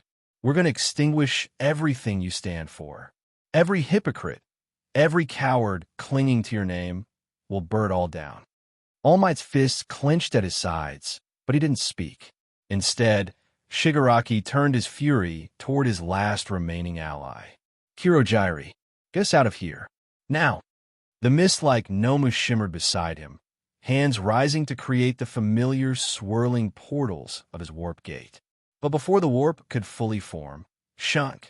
A silent blur darted past the heroes and into the fray. Edshot materialized behind Kirojiri in an instant, body already thinned to a needlepoint thread. His voice was calm, precise. Ninpo, thousand sheep pierce, halo spiral. In a flash, he slipped into Kirojiri's form, his fold-a-body quirk unraveling inside the warp user like a lance of air pressure. Kirojiri spasmed. His portal collapsed in a pulse of distorted light.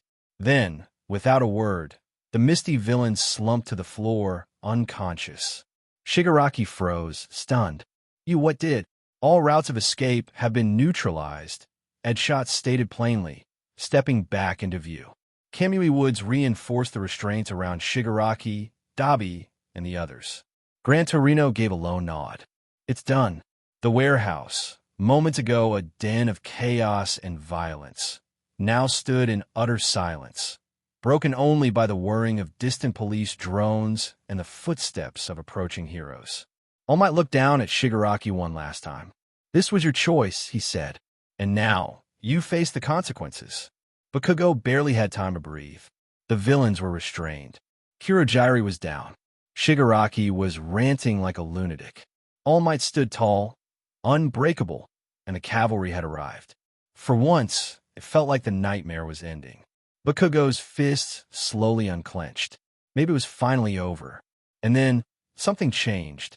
The air shifted. A low, sickening gurgle echoed from nowhere and everywhere.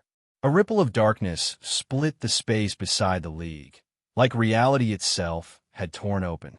A thick, oily black liquid began to bleed into the warehouse from midair, writhing and pulsing like it was alive. What the hell? Bakugo took a step back, instincts flaring. All Might's head whipped toward the sound. Everyone, stay alert. The black mass twisted, and then exploded outward as several Nomus emerged, snarling and twitching, their grotesque forms oozing from the living void like a nightmare reborn. What? Kamui Woods barked, reeling back. No. Gran Torino's eyes narrowed. There are no signals. How did that? Even Shigaraki looked thrown off. This isn't. I didn't order this. Before anyone could react, a guttural, choking sound cut through the chaos. From Bakugo. He staggered, clutching his throat, eyes wide as something began to bubble in his mouth. Not BLD, something darker. Thicker. Wrong. All Might, he rasped, voice cracking. A stream of the same black, oily liquid poured from his lips like he was drowning in it. No! All Might shouted, reaching out as Bakugo fell to his knees, body shaking. Bakugo! The sludge wasn't just pouring out, it was pulling him in. His body began to dissolve into the void, warping and stretching unnaturally. He could feel the world slipping like gravity itself was turning inside out. What the hell is happening to me? All Might lunged forward, arms outstretched. But the black liquid lashed out, forming a barrier that pushed the symbol of peace back, tendrils writhing violently. Hold on, he roared. Don't let it take you. But Bakugo was already halfway gone, his eyes wide in fury and panic. DMN it, DMN IT. He reached out with one hand, not even sure who he was reaching for, All Might, the heroes, anyone. But the warp swallowed him whole. Gone. The space where he had been twisted shut with a grotesque pop of pressure. All Might staggered a step forward, eyes still locked on the place Bakugo had vanished. Bakugo! The warehouse was dead silent now, except for the sound of Shigaraki's faint, rasping laughter. Bakugo hit the ground hard. The black liquid spat him out like a discarded object, slick and cold against his skin. He coughed violently, gasping for air, the bitter taste of that sludge still burning his throat. Then he looked up, and everything inside him went cold. The space around him was dark and vast, walls lined with strange machinery, glowing monitors, casting eerie shadows. And standing at the center of it all, like a grotesque king upon a throne of ruin, all for one. Bakugo's breath caught in his chest. He scrambled backward instinctively, fists already sparking. Before he could say anything, the man, no, the monster, raised a hand. I apologize, Bakugo, All for One said, voice calm, smooth, disturbingly kind.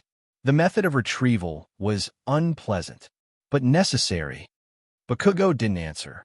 He just glared, palms flaring hotter. A familiar gurgle filled the space behind him. More black liquid spilled in, warping reality again. One by one, the League of Villains began to emerge. Shigaraki, Dabi, Toga, Spinner, even the unconscious body of Kirojiri, slumped and still oozing mist. Shigaraki collapsed to one knee, panting, face twisted in a storm of frustration and humiliation. All for One turned to him slowly.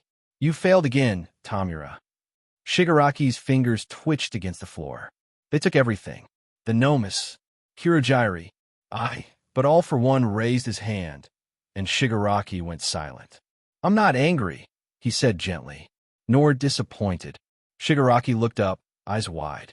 You're still learning. All for One continued, stepping closer. Failure is part of that process. Each time you fall, you stand back up stronger. His gaze shifted to Bakugo, sharp and calculating. And you still have assets.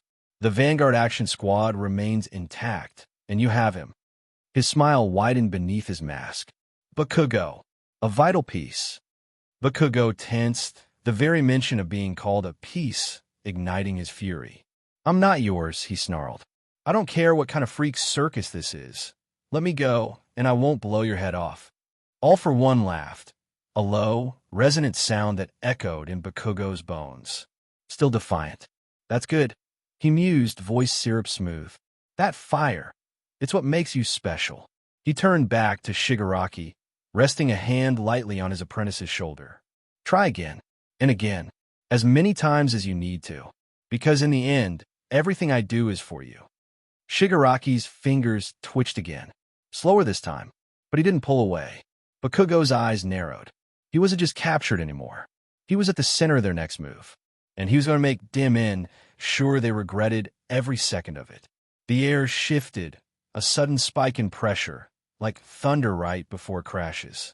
Bakugo barely had time to react before a golden blur came screaming down from above. Boom! The entire hideout shook as wind exploded outward in all directions. Smoke and debris burst from the point of impact, throwing sparks across the dark chamber like shattered stars. But All for One did not fall. He stood firm, one hand raised, massive fingers curled tightly around All Might's forearm, catching the blow that should have crushed him. "You again," All for One said, his voice calm, but his grip pulsing with raw power. "I was wondering how long it would take."